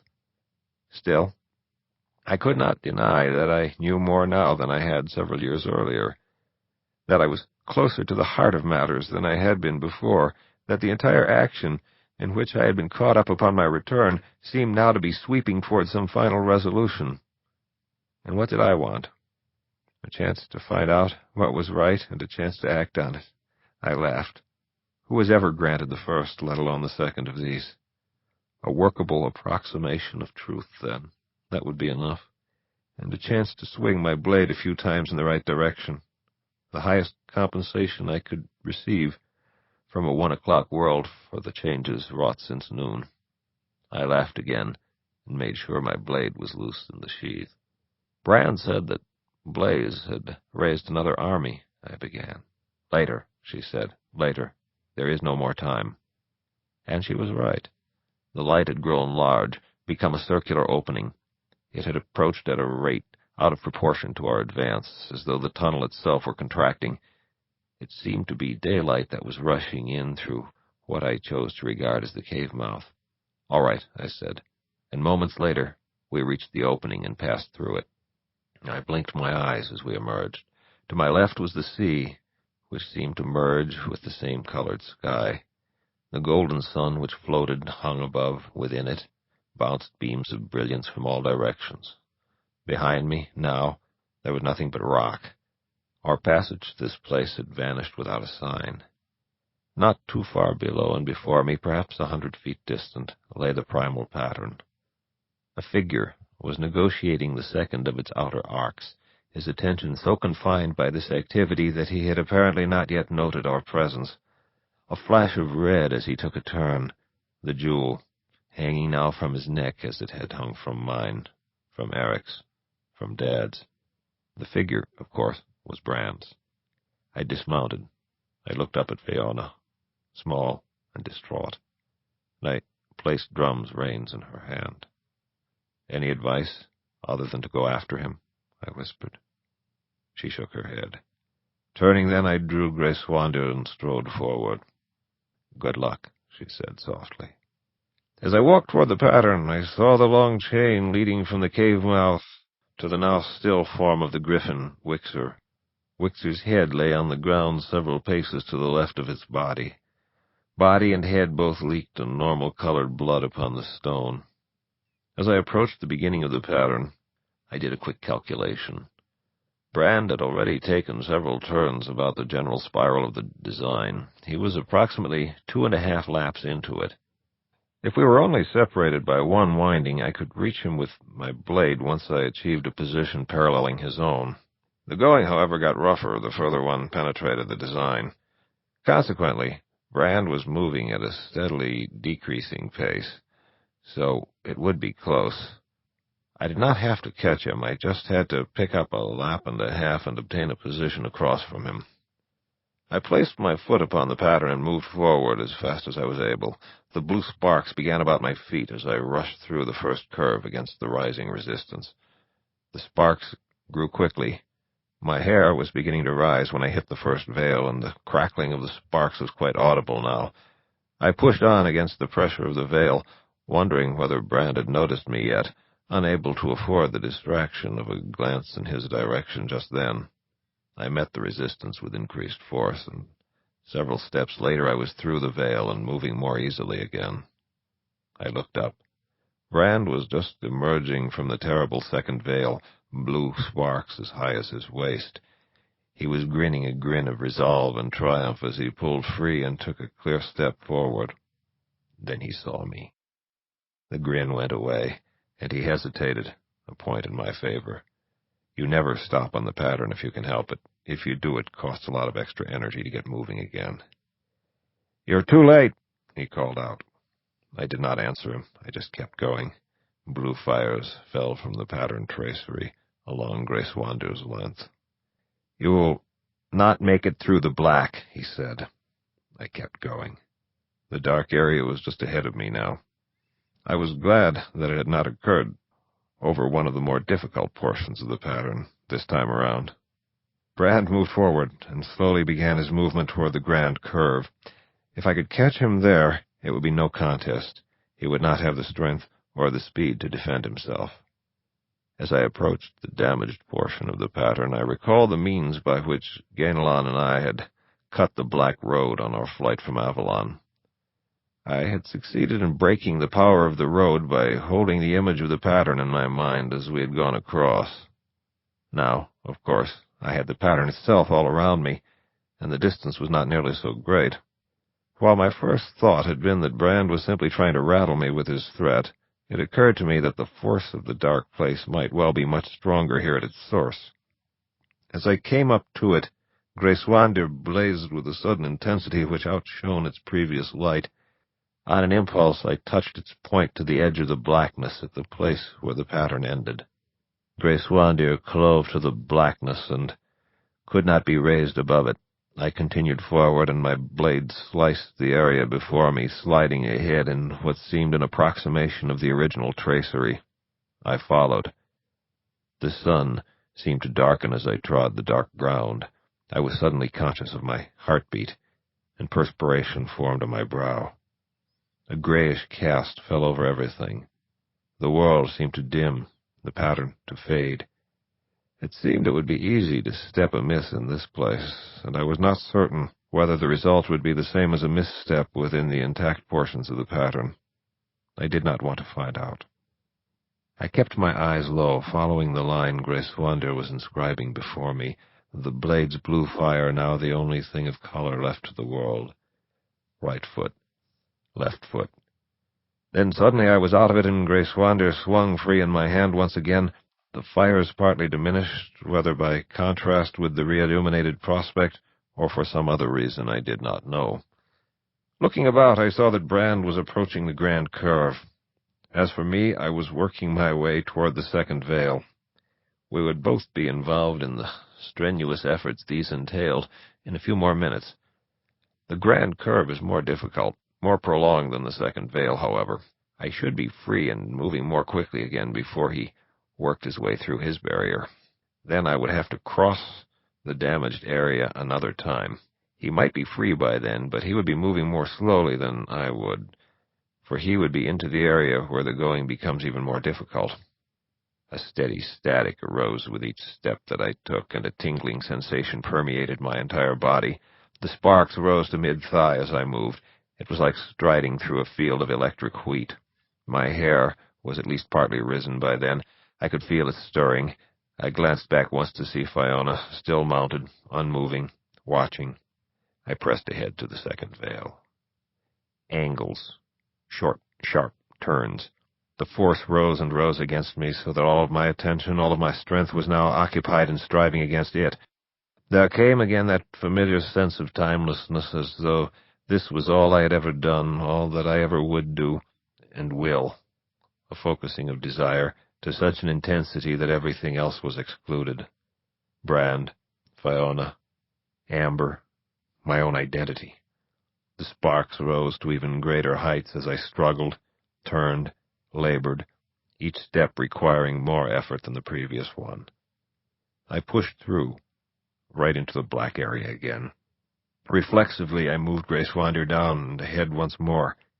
Again, the grayness, the monochrome fog, cut by the blue of my blade opening the way before me like a surgical incision.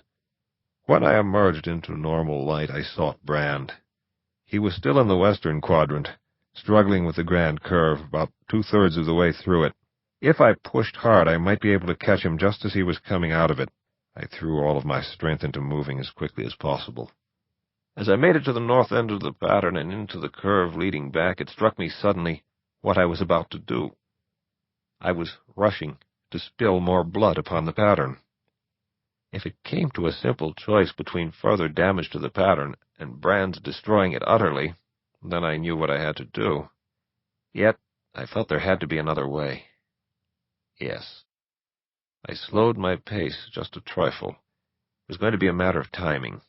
His passage was a lot rougher than mine just then, so I had an edge in that respect.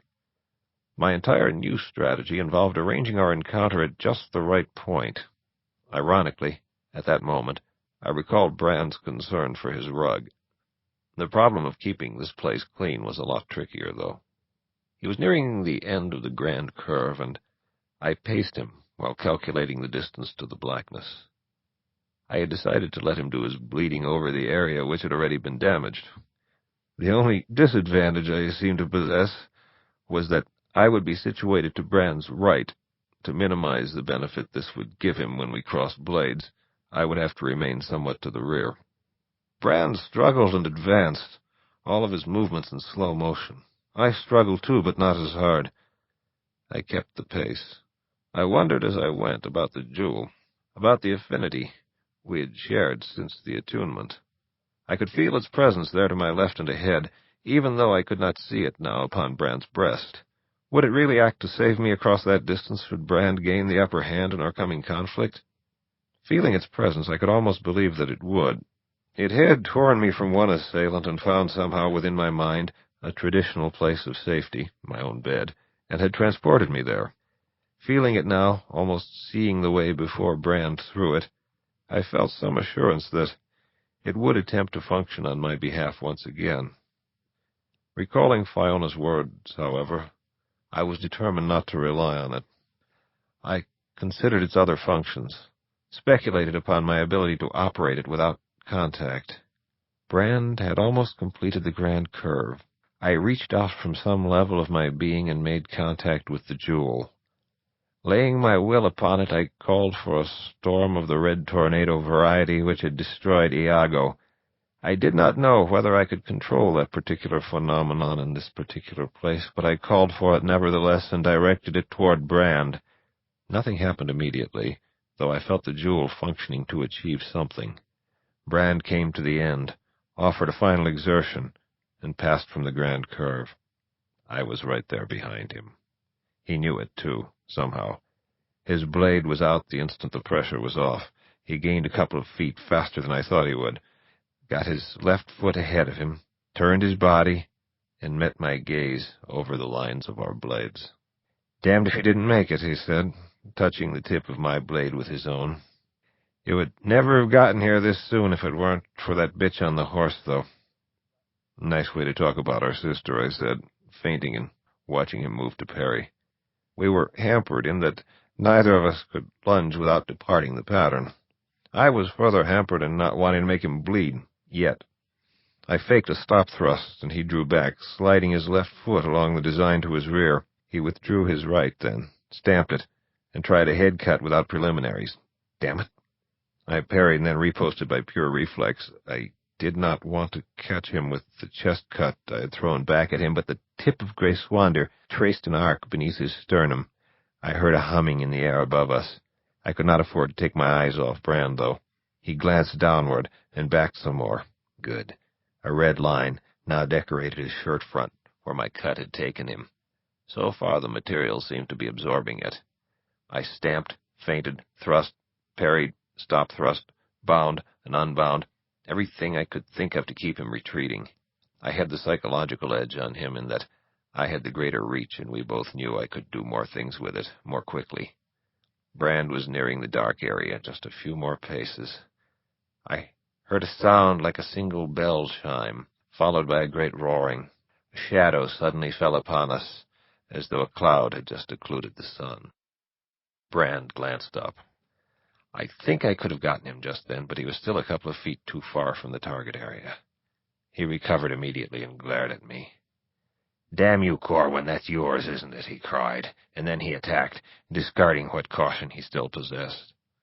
Unfortunately, I was in a bad position, as I had been edging up on him, preparing to press him the rest of the way back. I was exposed and slightly off balance. Even as I parried, I realized it would not be sufficient, and I twisted and fell back. I struggled to keep my feet in place as I went down. I caught myself with my right elbow in my left hand. I cursed as the pain was too much and my elbow slid to the side, dropping me to my right shoulder. But Brand's thrust had gone by me, and within blue halos my feet still touched the line. I was out of Brand's reach for a death thrust, though he could still hamstring me. I raised my right arm, still clutching Grace Wander, before me. I began to sit up. As I did, I saw that the red formation, yellow about the edges, was now spinning directly above Brand, crackling with sparks and small lightnings. Its roar now changed to a wailing. Brand took hold of his blade by the fort and raised it above his shoulder like a spear pointed in my direction. I knew that I could not parry it, that I could not dodge it. With my mind I reached out to the jewel and up to the formation in the sky. There came a bright flash, and a small finger of lightning reached down and touched his blade. The weapon fell from his hand, and his hand flew to his mouth. With his left hand he clutched at the jewel of judgment as if he realized what I was doing and sought to nullify it by covering the stone. Sucking his fingers, he looked upward, all of the anger draining from his face to be replaced by a look of fear verging on terror. The cone was beginning to descend. Turning then, he stepped onto the blackened area, faced south, raised both his arms, and cried out something I could not hear above the wailing. The cone fell toward him, but he seemed to grow two-dimensional as it approached. His outline wavered. He began to shrink, but it did not seem a function of actual size so much as an effect of distancing. He dwindled, was gone, a bare instant before the cone licked across the area he had occupied. With him went the jewel, so that I was left with no way of controlling the thing above me. I did not know whether it was better to maintain a low profile or to resume a normal stance on the pattern. I decided on the latter, because the whirlwind seemed to go for things which broke the normal sequence. I got back into a sitting position and edged over to the line. Then I leaned forward into a crouch, by which time the cone began to rise. The wailing retreated down the scale as it withdrew. The blue fires about my boots had subsided completely. I turned and looked at Fiona. She motioned me to get up and go on. So I rose slowly, seeing that the vortex above me continued to dissipate as I moved. Advancing upon the area where Brand had so recently stood, I once again used Grace Wander to guide me through. The twisted remains of Brand's blade lay near the far edge of the dim place. I wished there was some easy way out of the pattern. It seemed pointless to complete it now, but there is no turning back once you set foot upon it, and I was extremely leery of trying the dark route out. So I headed on toward the grand curve. To what place, I wondered, had Brand taken himself? If I knew, I could command the pattern to send me after him once I reached the center. Perhaps Fiona still had an idea. Still, he would probably head for a place where he had allies. It would be senseless to pursue him alone. At least I'd stop the attunement, I consoled myself. Then I entered the grand curve. The sparks shot up about me.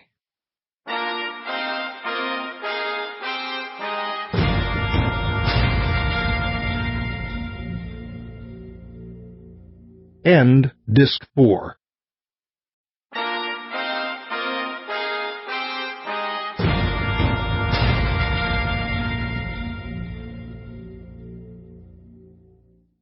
Late afternoon on a mountain. The westering sun shone full on the rocks to my left, tailored long shadows for those to the right. It filtered through the foliage about my tomb. It countered to some extent the chill winds of Colville.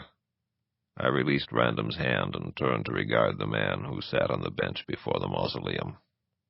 It was the face of the youth on the pierced trump, lines now drawn above the mouth, brow heavier, a general weariness in eye movement and set of jaw which had not been apparent on the card. So I knew it before Random said, "This is my son, Martin." Martin rose, and I approached him, clasped my hand, said, "Uncle Corwin." His expression changed, but slightly as he said it. He scrutinized me. He was several inches taller than Random, but of the same light build. His chin and cheekbones had the same general cut to them. His hair was of a similar texture. I smiled. "You've been away a long while," I said. "So was I." He nodded. "But I've never really been in Amber proper," he said. "I grew up in Rebma and other places." "Then let me welcome you, nephew. You come at an interesting time. Random must have told you about it." "Yes," he said. "That is why I asked to meet you here, rather than there." I glanced at Random. "The last uncle he met was Brand," Random said, "and under very nasty circumstances. Do you blame him?" "Hardly. I ran into him myself a bit earlier. Can't say it was the most rewarding encounter." "Ran into him?" said Random. "You've lost me." "He has left Amber, and he has the Jewel of Judgment with him. If I had known earlier what I know now, he would still be in the tower. He is our man, and he is very dangerous." Random nodded. "I know," he said. "Martin confirmed all our suspicions on the stabbing, and it was Brand. But what is this about the jewel?" He beat me to the place where I'd left it on the Shadow Earth. "He has to walk the pattern with it and project himself through it, though to attune it to his use. I just stopped him from doing that on the primal pattern in the real Amber. He escaped, however. I was just over the hill with Gerard, sending a squad of guards through to Fiona in that place to prevent his returning and trying again. Our own pattern and that in Rebma are also under guard because of him." "Why does he want so badly to attune it? So he can raise a few storms? Hell, he could take a walk in shadow and make all the weather he wants." "A person attuned to the jewel could use it to erase the pattern." "Oh? What happens then?" "The world as we know it comes to an end." "Oh," Random said again. Then, "How the hell do you know?" "It's a long story, and I haven't the time, but I had it from Dworkin, and I believe that much of what he said." "He's still around?" "Later," I said. "Okay, but Brand would have to be mad to do something like that." I nodded. "I believe he thinks he could then cast a new pattern, redesign the universe, with himself as chief executive." "Could this be done?" "Theoretically, perhaps, but even Dworkin has certain doubts that the feat could be repeated effectively now. The combination of factors was unique. Yes, I believe Brand is somewhat mad. Looking back over the years, recalling his personality changes, his cycles of moods, it seems there was something of a schizoid pattern there. I do not know whether the deal he made with the enemy pushed him over the edge or not. It does not really matter. I wish he were back in his tower. I wish Gerard were a worse physician." "Do you know who stabbed him?" "Fiona. You can get the story from her, though." He leaned against my epitaph and shook his head. "Brand," he said. "Damn him. Any one of us might have killed him on a number of occasions in the old days. Just when he'd get you mad enough, though, he'd change. After a while, you'd get to thinking he wasn't such a bad guy after all. Too bad he didn't push one of us just a little harder at the wrong time." "Then I take it he is now fair game?" said Martin. I looked at him. The muscles in his jaws had tightened, and his eyes narrowed. For a moment, all of our faces fled across his, like a riffling of the family cards.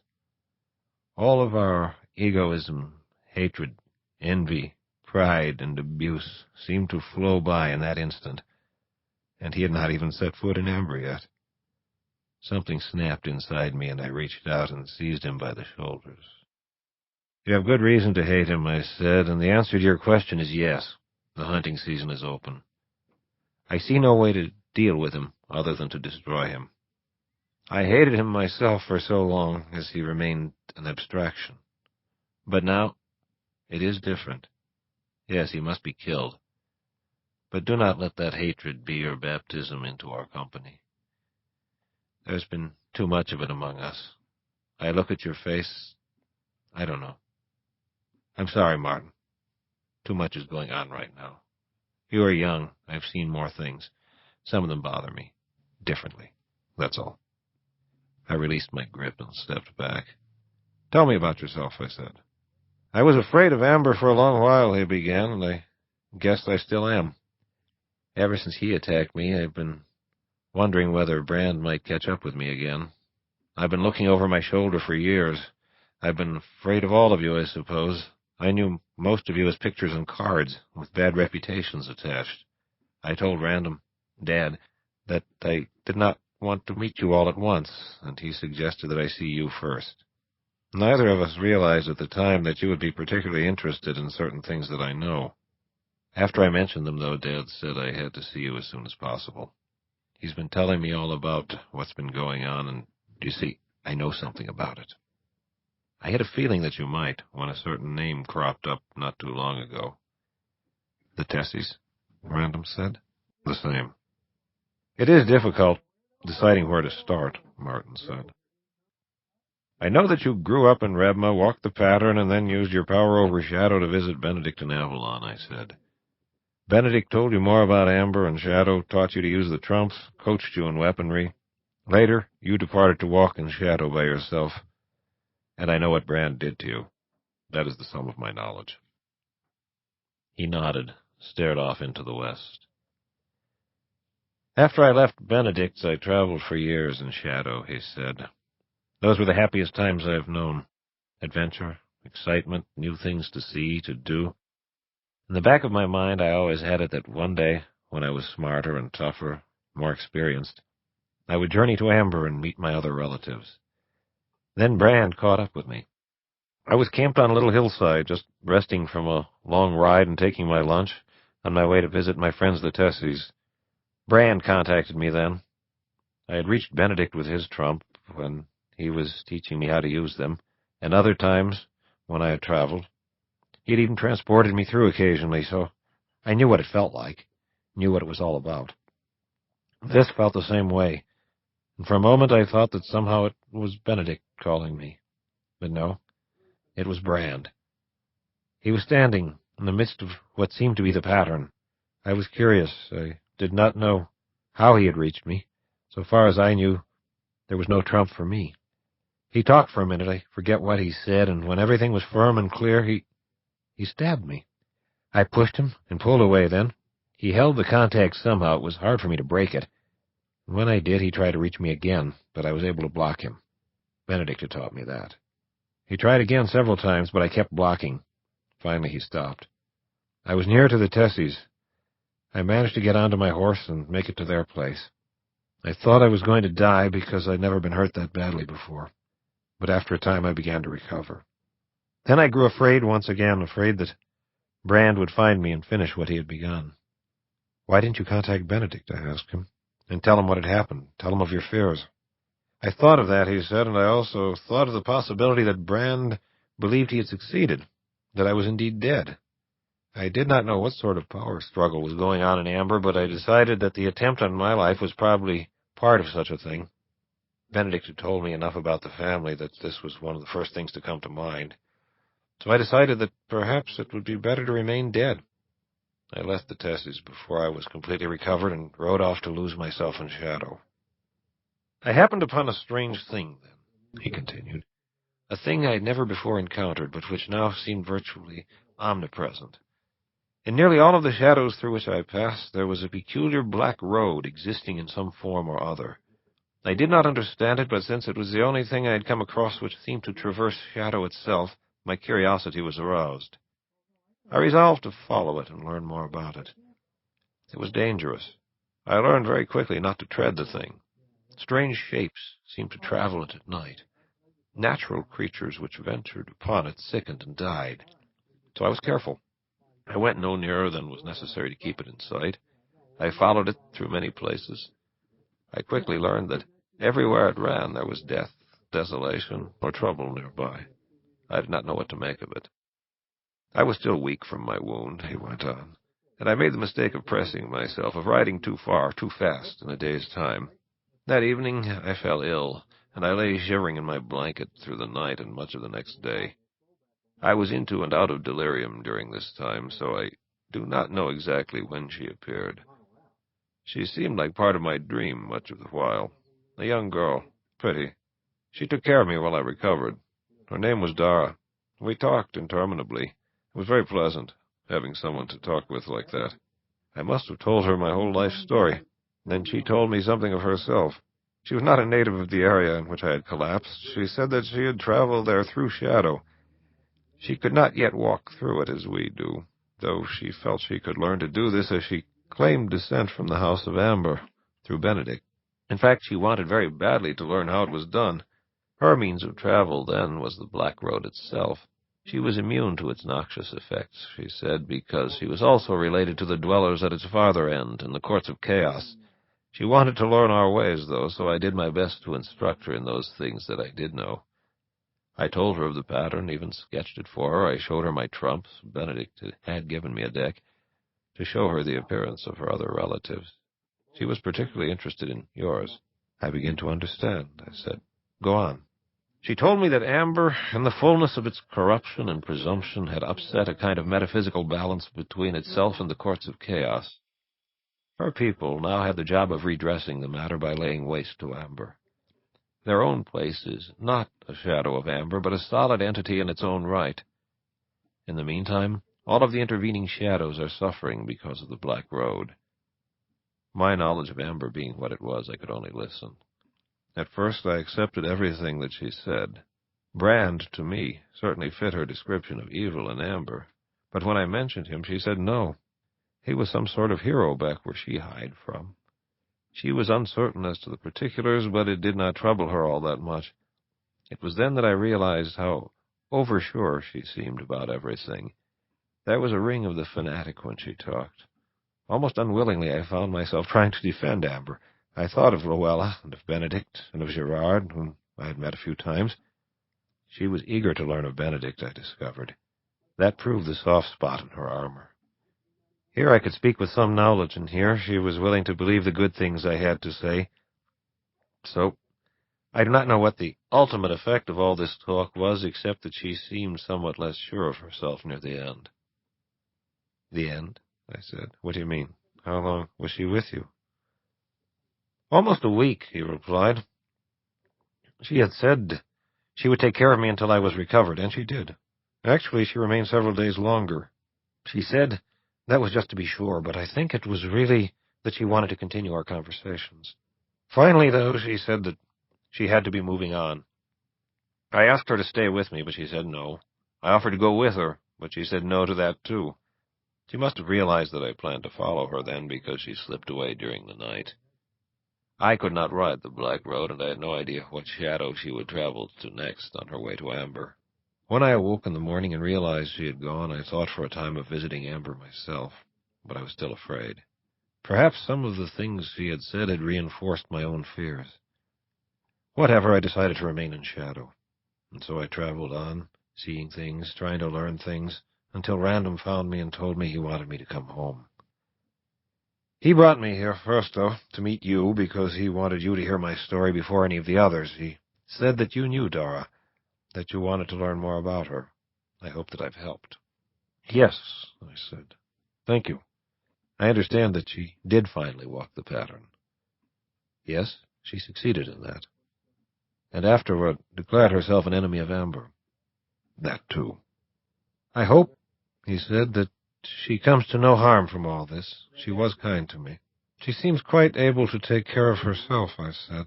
But, yes, she is a likable girl. I cannot promise you anything concerning her safety because I still know so little about her, so little of her part in everything that is going on. Yet what you have told me has been helpful. It makes her someone I could still like to grant doubt's benefit, as far as I can. He smiled. I'm glad to hear that. I shrugged. What are you going to do now? I asked. I'm taking him to see Vial, Random said, and then to meet the others, as time and opportunity permit. Unless, of course, something new has developed and you need me now. There have been new developments, I said, but I do not really need you now. I'd better bring you up to date, though. I still have little time. As I filled Random in on events since his departure, I thought about Martin. He was still an unknown quantity so far as I was concerned. His story might be perfectly true. In fact, I felt that it was.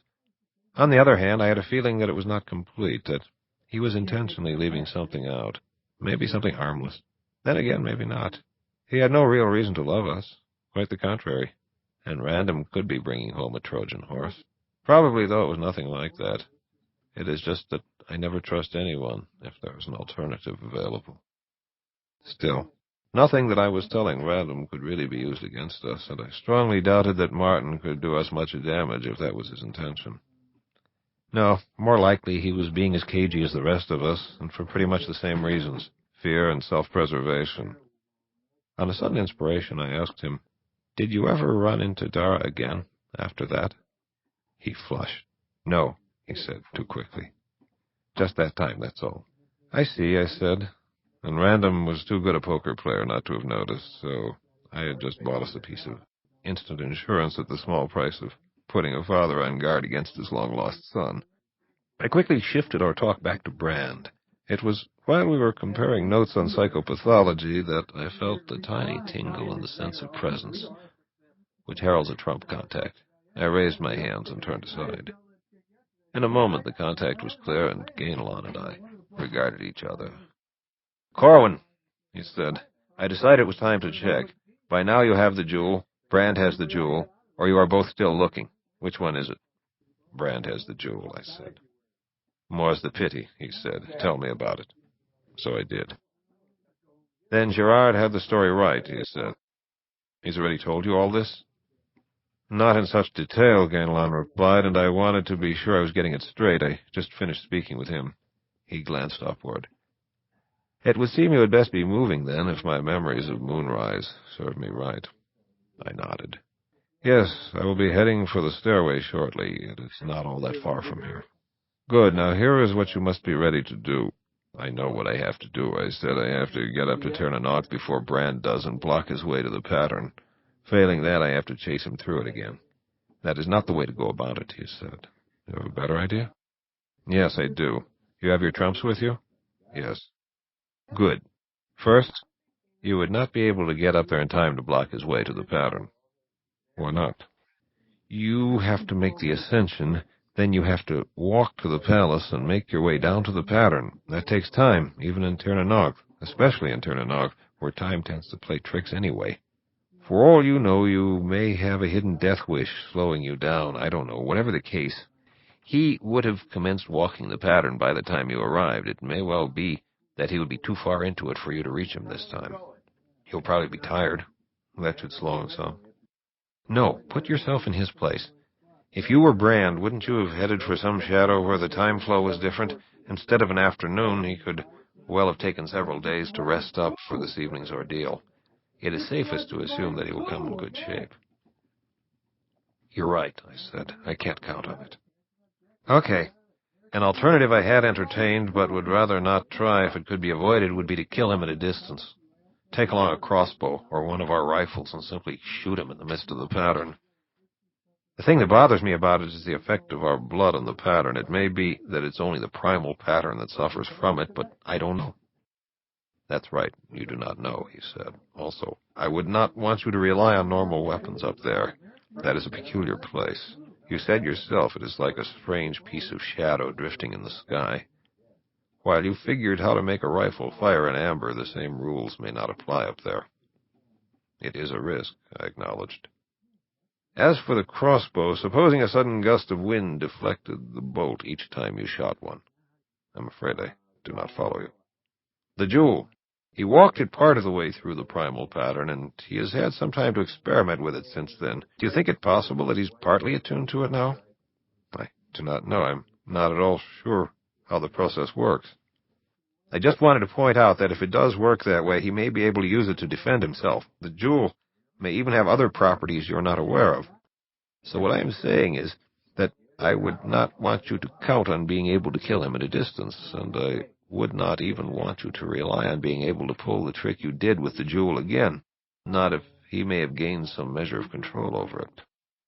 You do make things look a little bleaker than I had them, but possibly more realistic, he said. Conceded. Go on. You said you had a plan. That is correct. My thinking is that Brand must not be allowed to reach the pattern at all, that once he sets foot upon it, the probability of disaster goes way up. And you do not think I can get there in time to block him? Not if he can really transport himself around almost instantaneously while you have to take a long walk. My bet is that he's just waiting for moonrise, and as soon as the city takes form, he will be inside, right next to the pattern. I see the point, but not the answer. The answer is that you are not going to set foot in Tirnanox tonight. Hold on a minute. Hold on, hell. You imported a master strategist. You'd better listen to what he has to say. Okay, I'm listening. You have agreed that you probably cannot reach the place in time, but someone else can. Who and how? All right. I have been in touch with Benedict.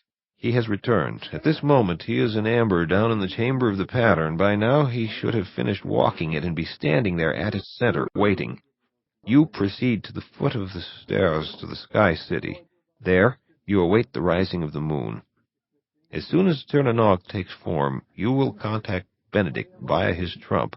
You tell him that all is ready, and he will use the power of the pattern in amber to transport himself to the place of the pattern in Tirnanog. No matter how fast Brand travels, he cannot gain much on that. I see the advantages, I said. That is the fastest way to get a man up there, and Benedict is certainly a good man.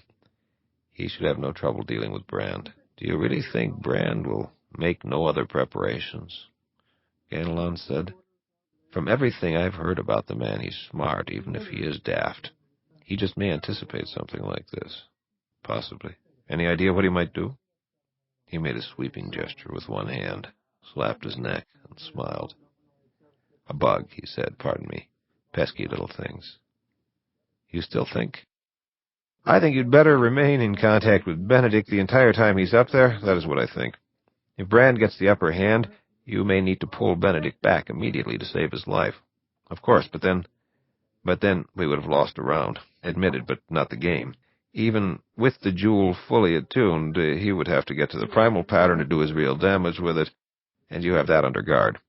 Yes, I said. You seem to have everything figured. You surprised me, moving so fast. I've had a lot of time on my hands recently, which can be a bad thing unless you use it for thinking, so I did. What I think now is that you'd better move fast. The day isn't getting any longer. Agreed, I said. Thanks for the good counsel. Save your thanks till we see what comes of it, he said. And then he broke the contact. That one sounded important, Random said. What's up? Appropriate question, I answered, but I'm all out of time now. You will have to wait till morning for the story. Is there anything I can do to help? As a matter of fact, I said, yes. If you'll either ride double or go back to Amber on a trump, I need Star. Sure, Random said, no trouble. Is that all? Yes, haste is all. We moved toward the horses. I patted Star a few times and then mounted. We'll see you in Amber, Random said. Good luck. In Amber, I said. Thanks. I turned and headed toward the place of the stairway, treading my tomb's lengthening shadow eastward.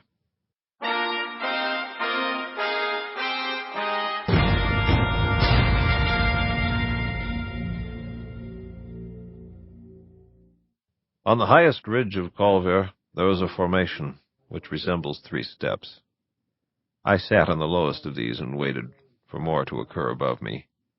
It takes night and moonlight to do this, so half of the requirements had been met. There were clouds to the west and northeast. I was leery of those clouds. If they massed sufficiently to block all moonlight, Tirnanog faded back to nothingness. This was one reason why it was always advisable to have a backup man on the ground to trump you to safety should the city vanish about you.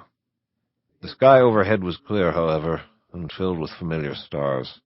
When the moon came up and its light fell upon the stone at which I rested, the stairway in the sky would come into being, sweeping upward to a great height, taking its way to Tirnanox, the image of amber that rode the night's middle air. I was weary. Too much had occurred in too brief a time. Suddenly to be at rest, to remove my boots and rub my feet, to lean back and rest my head, even against stone, was a luxury, a pure animal pleasure. I drew my cloak together before me against the growing chill. A hot bath, a full meal, a bed would be very good things, but these assumed an almost mythic quality from that vantage. It was more than sufficient simply to rest as I was, to let my thoughts move more slowly, drifting, spectator-like, back over the day's happenings. So much. But now, at least, I had some answers to some of my questions. Not all of them, certainly, but enough to slake my mind's thirst for the moment. I now had some idea as to what had been going on during my absence, a better understanding of what was happening now, a knowledge of some of the things that had to be done, of what I had to do. And I felt, somehow, that I knew more than I realized, consciously, that I already possessed pieces that would fit the growing picture before me, if I were only to jiggle them, flip them, rotate them properly. The pace of recent events, particularly today's, had not allowed me a moment's reflection. Now, though, some of the pieces seemed to be turning at odd angles. I was distracted by a stirring above my shoulder, a tiny effect of brightening in the higher air.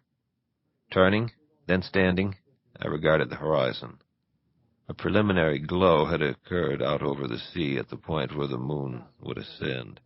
As I watched, a minute arc of light came into view. The clouds had shifted slightly also, though not enough to cause concern. I glanced up then, but the overhead phenomenon had not yet begun. I withdrew my trumps, however, riffled them, and cut out Benedict's. Lethargy forgotten, I stared, watching the moon expand above the water, casting a trail of light over the waves. A faint form was suddenly hovering on the threshold of visibility high overhead. As the light grew, a spark limed it here and there. The first lines, faint as spider webbing, appeared above the rock. I studied Benedict's card. I reached for contact. His cold image came alive. I saw him in the chamber of the pattern, standing at the design's center. A lighted lantern glowed beside his left foot. He became aware of my presence. "Corwin," he said, "is it time?" "Not quite," I told him. "The moon is rising. The city is just beginning to take form. So it will only be a little longer. I wanted to be certain you were ready." "I am ready." "It is good that you came back when you did. Did you learn anything of interest?" "Galen called me back," he said, "as soon as he learned what had happened. His plan seemed a good one, which is why I'm here. As for the course of chaos, yes, I believe I've learned a few things." "A moment," I said. The moonbeam strands had assumed a more tangible appearance. The city overhead was now clear in outline. The stairway was visible in its entirety, though fainter in some places than in others. I stretched forth my hand above the second stair, the third. Cool, soft, I encountered the fourth stair. It seemed to give somewhat beneath my push, however. "Almost," I said to Benedict. "I am going to try the stairs. Be ready." He nodded.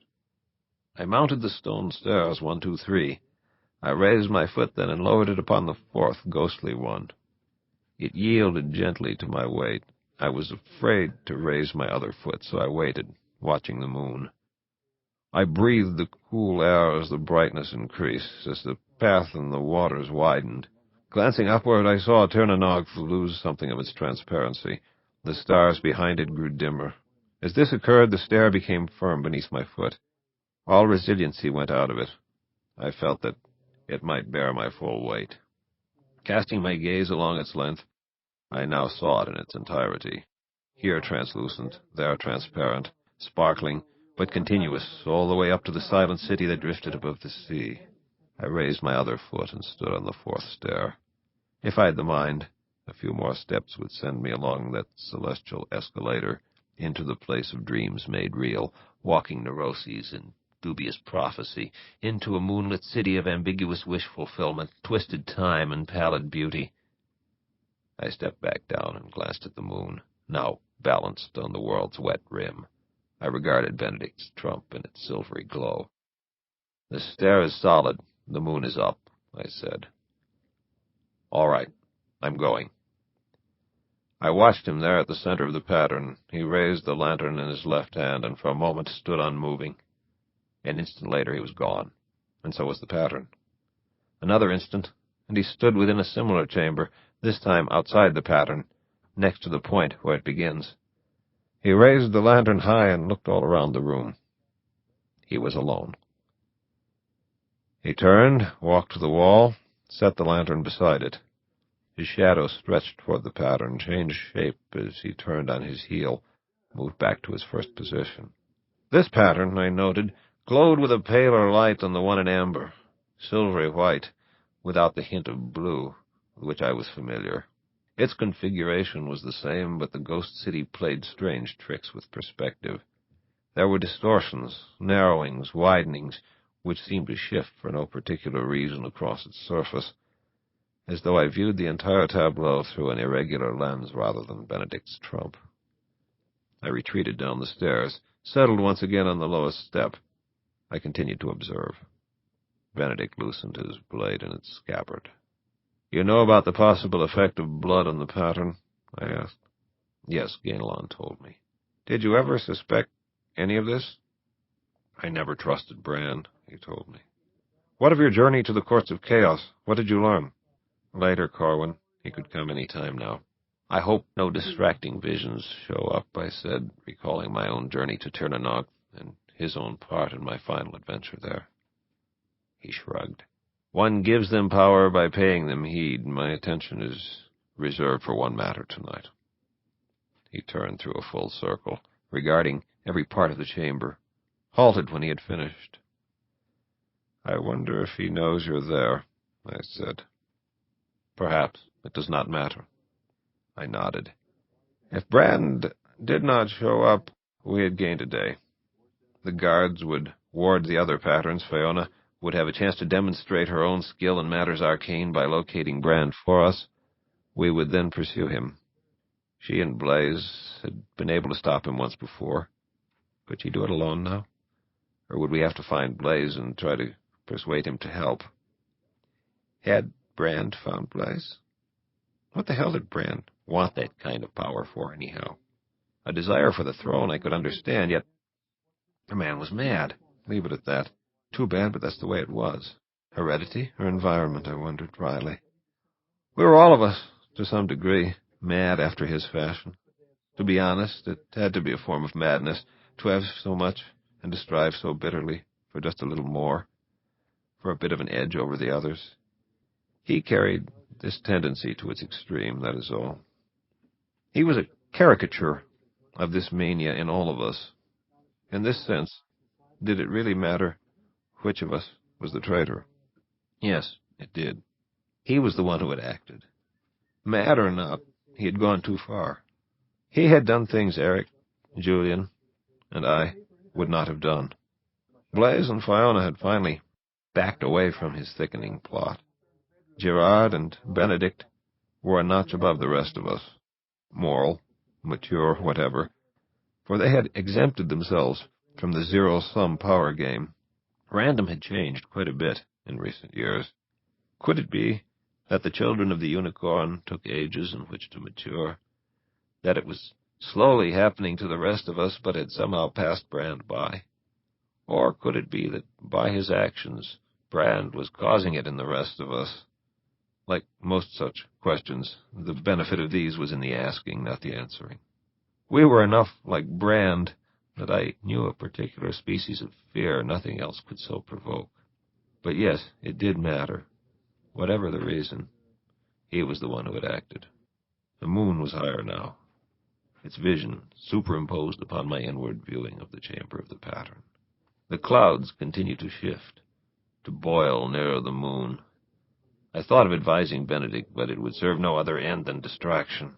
Above me, Tirnanog rode like some supernatural ark upon the seas of night. And suddenly Brand was there. Reflexively, my hand went to Grace Wander's hilt, despite the fact that a part of me realized from the very first that he stood across the pattern from Benedict in a dark chamber high in the sky. My hand fell again. Benedict had become aware of the intruding presence immediately, and he turned to face him. He made no move toward his weapon, but simply stared across the pattern at our brother. My earliest fear had been that Brand would contrive to arrive directly behind Benedict and stab him in the back. I would not have tried that, though, because even in death, Benedict's reflexes might have been sufficient to dispatch his assailant. Apparently, Brand wasn't that crazy either. Brand smiled. "Benedict," he said, "fancy you here." The jewel of judgment hung fiery upon his breast. "Brand," Benedict said. "Don't try it." Still smiling, Brand unclasped his sword belt and let his weapon fall to the floor. When the echoes died, he said, "I'm not a fool, Benedict. The man hasn't been born who can go up against you with a blade. I don't need the blade, Brand." Brand began walking slowly about the edge of the pattern. "Yet you wear it as a servant of the throne, when you could have been king. That has never been high on my list of ambitions." "That's right." He paused only part way about the pattern. "Loyal, self-effacing, you have not changed at all. Pity Dad conditioned you so well. You could have gone so much further." "I have everything that I want," Benedict said. "To have been stifled, cut off, so early. You cannot talk your way past me either, Brand. Do not make me hurt you." The smile still on his face, Brand began moving again, slowly. What was it he was trying to do? I could not figure his strategy. "You know, I can do certain things the others cannot," Brand said. "If there is anything at all that you want and think that you cannot have, now is your chance to name it and learn how wrong you were." "I have learned things you would scarcely believe." Benedict smiled one of his rare smiles. "You have chosen the wrong line," he said. "I can walk to anything that I want." "Shadows," Brand snorted, halting again. "Any of the others can clutch a phantom. I'm talking of reality. Amber, power, chaos, not daydreams made solid, not second best. If I had wanted more than I have, I knew what to do. I did not do it." Brand laughed, began walking again. He had come a quarter of the way about the pattern's periphery. The jewel burned more brightly. His voice rang. "You are a fool to wear your chains willingly. But if things do not call out to you to possess them, and if power holds no attraction, what of knowledge? I learned the last of Dworkin's lore. I have gone on since then and paid dark prices for greater insight into the workings of the universe. This you could have without that price tag." "There would be a price," Benedict said. "One that I will not pay." Brand shook his head and tossed his hair. The image of the pattern wavered for a moment, then, as a wisp of cloud crossed the moon, Tirnanog faded slightly, returned to normal focus. "You mean it? You really mean it," Brand said, apparently not aware of the moment of fading. "I shan't test you further, then. I had to try." He halted again, staring. "You're too good a man to waste yourself on that mess in amber, defending something that is obviously falling apart. I'm going to win, Benedict. I am going to erase amber and build it anew. I am going to rub out the old pattern and draw my own. You can be with me. I want you on my side. I'm going to raise up a perfect world, one with more direct access to and from shadow. I am going to merge amber with the courts of chaos. I am going to extend this realm directly through all of shadow. You will command our legions, the mightiest military forces ever assembled. You... If your new world would be as perfect as you say, Brand, there would be no need for legions. If, on the other hand, it is to reflect the mind of its creator, then I see it as something less than an improvement over the present state of affairs. Thank you for your offer, but I hold with the amber which already exists." "You're a fool, Benedict. A well-meaning one, but a fool nevertheless." He began to move again, casually. He was within 40 feet of Benedict. 30. He kept moving. He finally paused about 20 feet away, hooked his thumbs behind his belt, and simply stared. Benedict met his gaze. I checked the clouds again. A long mass of them continued a moonward slide. I could pull Benedict out at any time, though. It was hardly worth disturbing him at the moment. "Why don't you come and cut me down, then?" Brand finally said. "Unarmed as I am, it should not be difficult. The fact that the same blood flows in both our veins makes no difference, does it? What are you waiting for? I already told you that I do not wish to hurt you, Benedict said. Yet you stand ready to if I attempt to pass your way. Benedict simply nodded. Admit that you fear me, Benedict. All of you are afraid of me, even when I approach you weaponless like this. Something must be twisting your guts. You see my confidence, and you do not understand it. You must be afraid. Benedict did not reply. And you fear my blood on your hands, Bran went on. You fear my death curse. Did you fear Martin's blood on your own? Benedict asked. That bastard puppy, Bran said. He was not truly one of us. He was only a tool. Brand, I have no desire to kill a brother. Give me that trinket you wear about your neck and come back with me now to Amber. It is not too late to set matters right. Brand threw back his head and laughed. Oh, nobly spoken, Benedict, like a true lord of the realm. You would shame me with your excessive virtue. And what is the sticking point of this all? He reached down and stroked the jewel of judgment. This? He laughed again and strode forward. This bauble? Would it surrender by us peace, amity, order? Would it ransom my life? He halted once more, 10 feet from Benedict now. He raised the jewel between his fingers and looked down at it.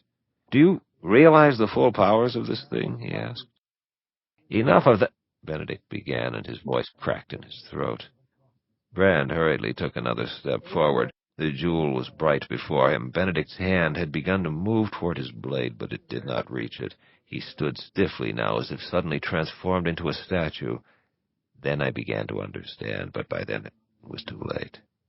Nothing that Brand had been saying had really mattered. It had simply been a running line of patter, a distraction thrown up before him while he sought cautiously after the proper range. He was indeed partly attuned to the jewel, and the limited control this gave him was still sufficient to enable him to produce effects with it, effects which I was unaware it could produce, but of which he had known all along. Brand had carefully contrived his arrival a good distance from Benedict, tried the jewel, moved a little nearer, tried again, kept up this movement, this testing, until he found the point where it could affect Benedict's nervous system. Benedict, I said, you had better come to me now. And I exerted my will, but he did not budge, nor did he reply. His trump was still functioning. I felt his presence. I observed events because of it, but I could not reach him. The jewel was obviously affecting more than his motor system. I looked to the clouds again. They were still growing. They were reaching for the moon. It seemed they might come across it soon. If I could not pull Benedict out when it happened, he would fall to the sea as soon as the light was fully blocked, the city disrupted. Brand, if he became aware of it, he might be able to use the jewel to dissipate the clouds, but to do that he would probably have to release Benedict. I did not think he would do it. Still, the clouds seemed to be slowing now. This entire line of reasoning could become unnecessary. I thumbed out Brand's trump, though, and set it aside. Benedict, said Brand, smiling. Of what use is the finest swordsman alive if he cannot move to take up his blade? I told you that you were a fool. Did you think I would walk willingly to my slaughter? You should have trusted the fear you must have felt. You should have known that I would not enter this place helpless. I meant it when I said that I was going to win. You were a good choice, though, because you are the best. I really wish that you had accepted my offer. But it is not that important now. I cannot be stopped. None of the others has a chance, and with you gone, things are going to be much easier. He reached beneath his cloak and produced a dagger. Bring me through, Benedict, I cried, but it was no use. There was no response, no strength to trump me up there. I seized Brand's trump. I recalled my trump battle with Eric. If I could hit Brand through his trump, I might be able to break his concentration sufficiently for Benedict to come free. I turned all of my faculties upon the card, preparing for a massive mental assault. But nothing. The way was frozen and dark. It had to be that his concentration on the task at hand, his mental involvement with the jewel, was so complete that I simply could not reach him. I was blocked at every turn. Suddenly the stairway grew paler above me, and I cast a quick glance at the moon. A limb of cumulus now covered a portion of its face. Damn. I returned my attention to Benedict's trump. It seemed slow, but I did recover the contact, indicating that somewhere inside it all, Benedict was still conscious. Brand had moved a pace nearer and was still taunting him. The jewel on its heavy chain burned with the light of its use. They stood perhaps 3 paces apart now. Brand toyed with the dagger. "Yes, Benedict," he was saying, "you probably would have preferred to die in battle. On the other hand, you might look upon this as a kind of honor, a signal honor. In a way, your death would allow the birth of a new order." For a moment the pattern faded behind them. I could not tear my eyes from the scene to examine the moon, however. There, within the shadows and the flickering light, his back to the pattern, Brand did not seem to notice. He took another step forward. "But enough of this," he said. "There are things to be done, and the night grows no younger." He stepped nearer and lowered the blade. "Good night, sweet prince," he said, and he moved to close with him. At that instant, Benedict's strange mechanical right arm, torn from this place of shadow and silver and moonlight, moved with the speed of a striking snake. Thing of glinting metallic planes like the facets of a gem, wrist a wondrous weave of silver cable pinned with flecks of fire, stylized, skeletal, a Swiss toy, a mechanical insect, functional, deadly, beautiful in its way. It shot forward with a speed that I could not follow while the rest of his body remained steady, a statue. The mechanical fingers caught the jewel's chain about Brand's neck. Immediately the arm moved upward, raising Brand high above the floor. Brand dropped the dagger and clutched at his throat with both hands. Behind him, the pattern faded once again. It returned with a much paler glow. Brand's face in the lantern light was a ghastly, twisted apparition. Benedict remained frozen, holding him on high, unmoving, a human gallows. The pattern grew dimmer. Above me, the steps began to recede. The moon was half occluded. Writhing, Brand raised his arms above his head, catching at the chain on either side of the metal hand that held it. He was strong, as all of us are. I saw his muscles bunch and harden. By then, his face was dark and his neck a mass of straining cables. He bit his lip. The blood ran into his beard as he drew upon the chain.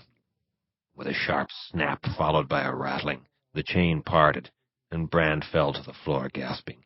He rolled over once, clutching at his throat with both hands. Slowly, very slowly, Benedict lowered his strange arm. He still held the chain and the jewel. He flexed his other arm. He sighed deeply. The pattern grew even dimmer. Above me, Tir na Nog had become transparent. The moon was almost gone. "Benedict!" I cried. "Can you hear me?" "Yes," he said, very softly, and he began to sink through the floor. "The city is fading. You've got to come to me right away." I extended my hand. "Brand," he said, turning. But Brand was sinking also, and I saw that Benedict could not reach him. I clasped Benedict's left hand and jerked. Both of us fell to the ground beside the high outcrop. I helped him to his feet. Then we both seated ourselves on the stone. For a long while we did not say anything. I looked again, and Tir na Nog was gone. I thought back over everything that had happened, so fast, so sudden that day. A great weight of weariness lay upon me now, and I felt that my energies must be at their end, that shortly I must sleep. I could scarcely think straight. Life had simply been too crowded recently. I leaned my head back against the stone once more, regarding cloud and star. The pieces which it seemed should fit, if only the proper jiggle, twist, or flip were applied. They were jiggling, twisting, and flipping now, almost of their own accord. "Is he dead, do you think?"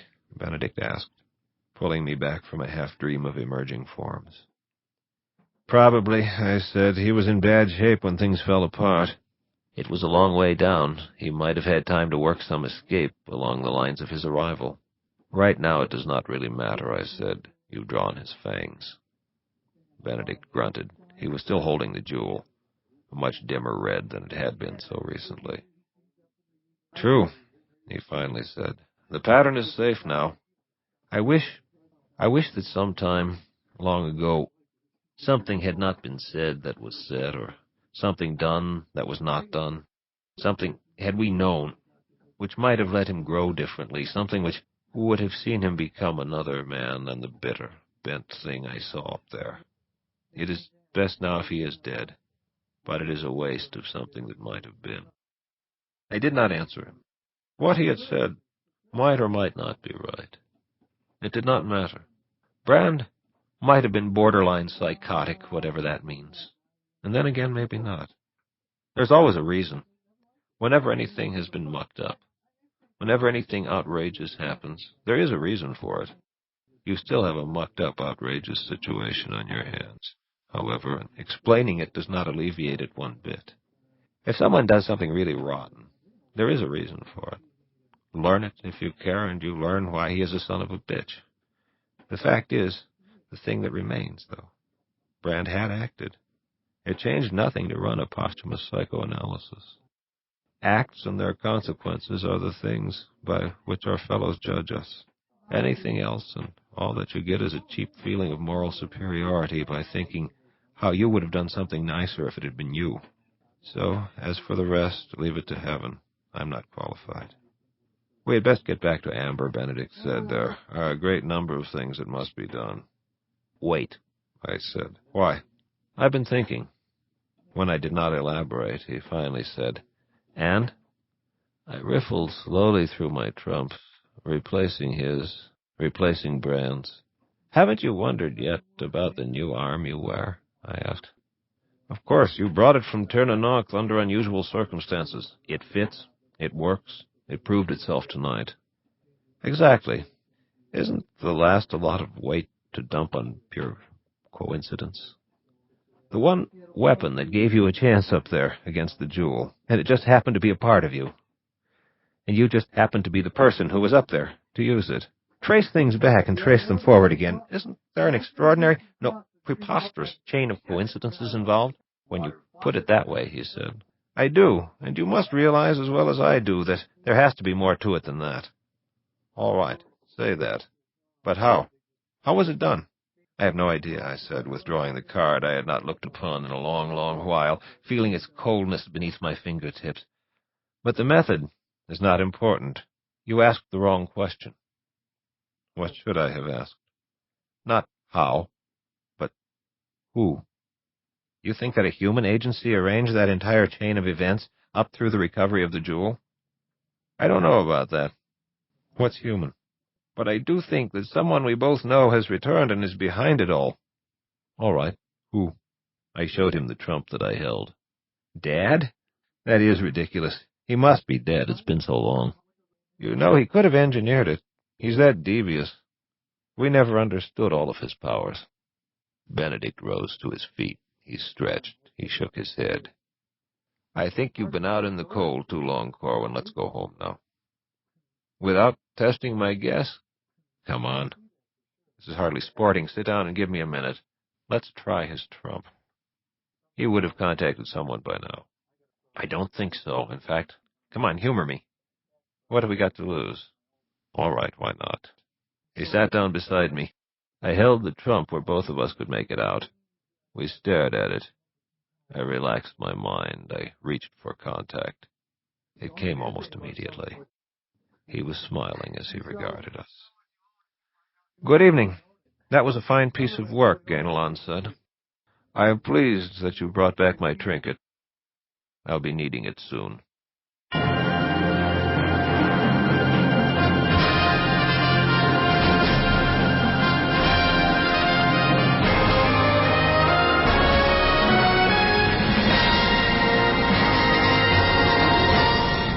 We hope you've enjoyed listening to Roger Zelazny's performance of his legendary The Hand of Oberon.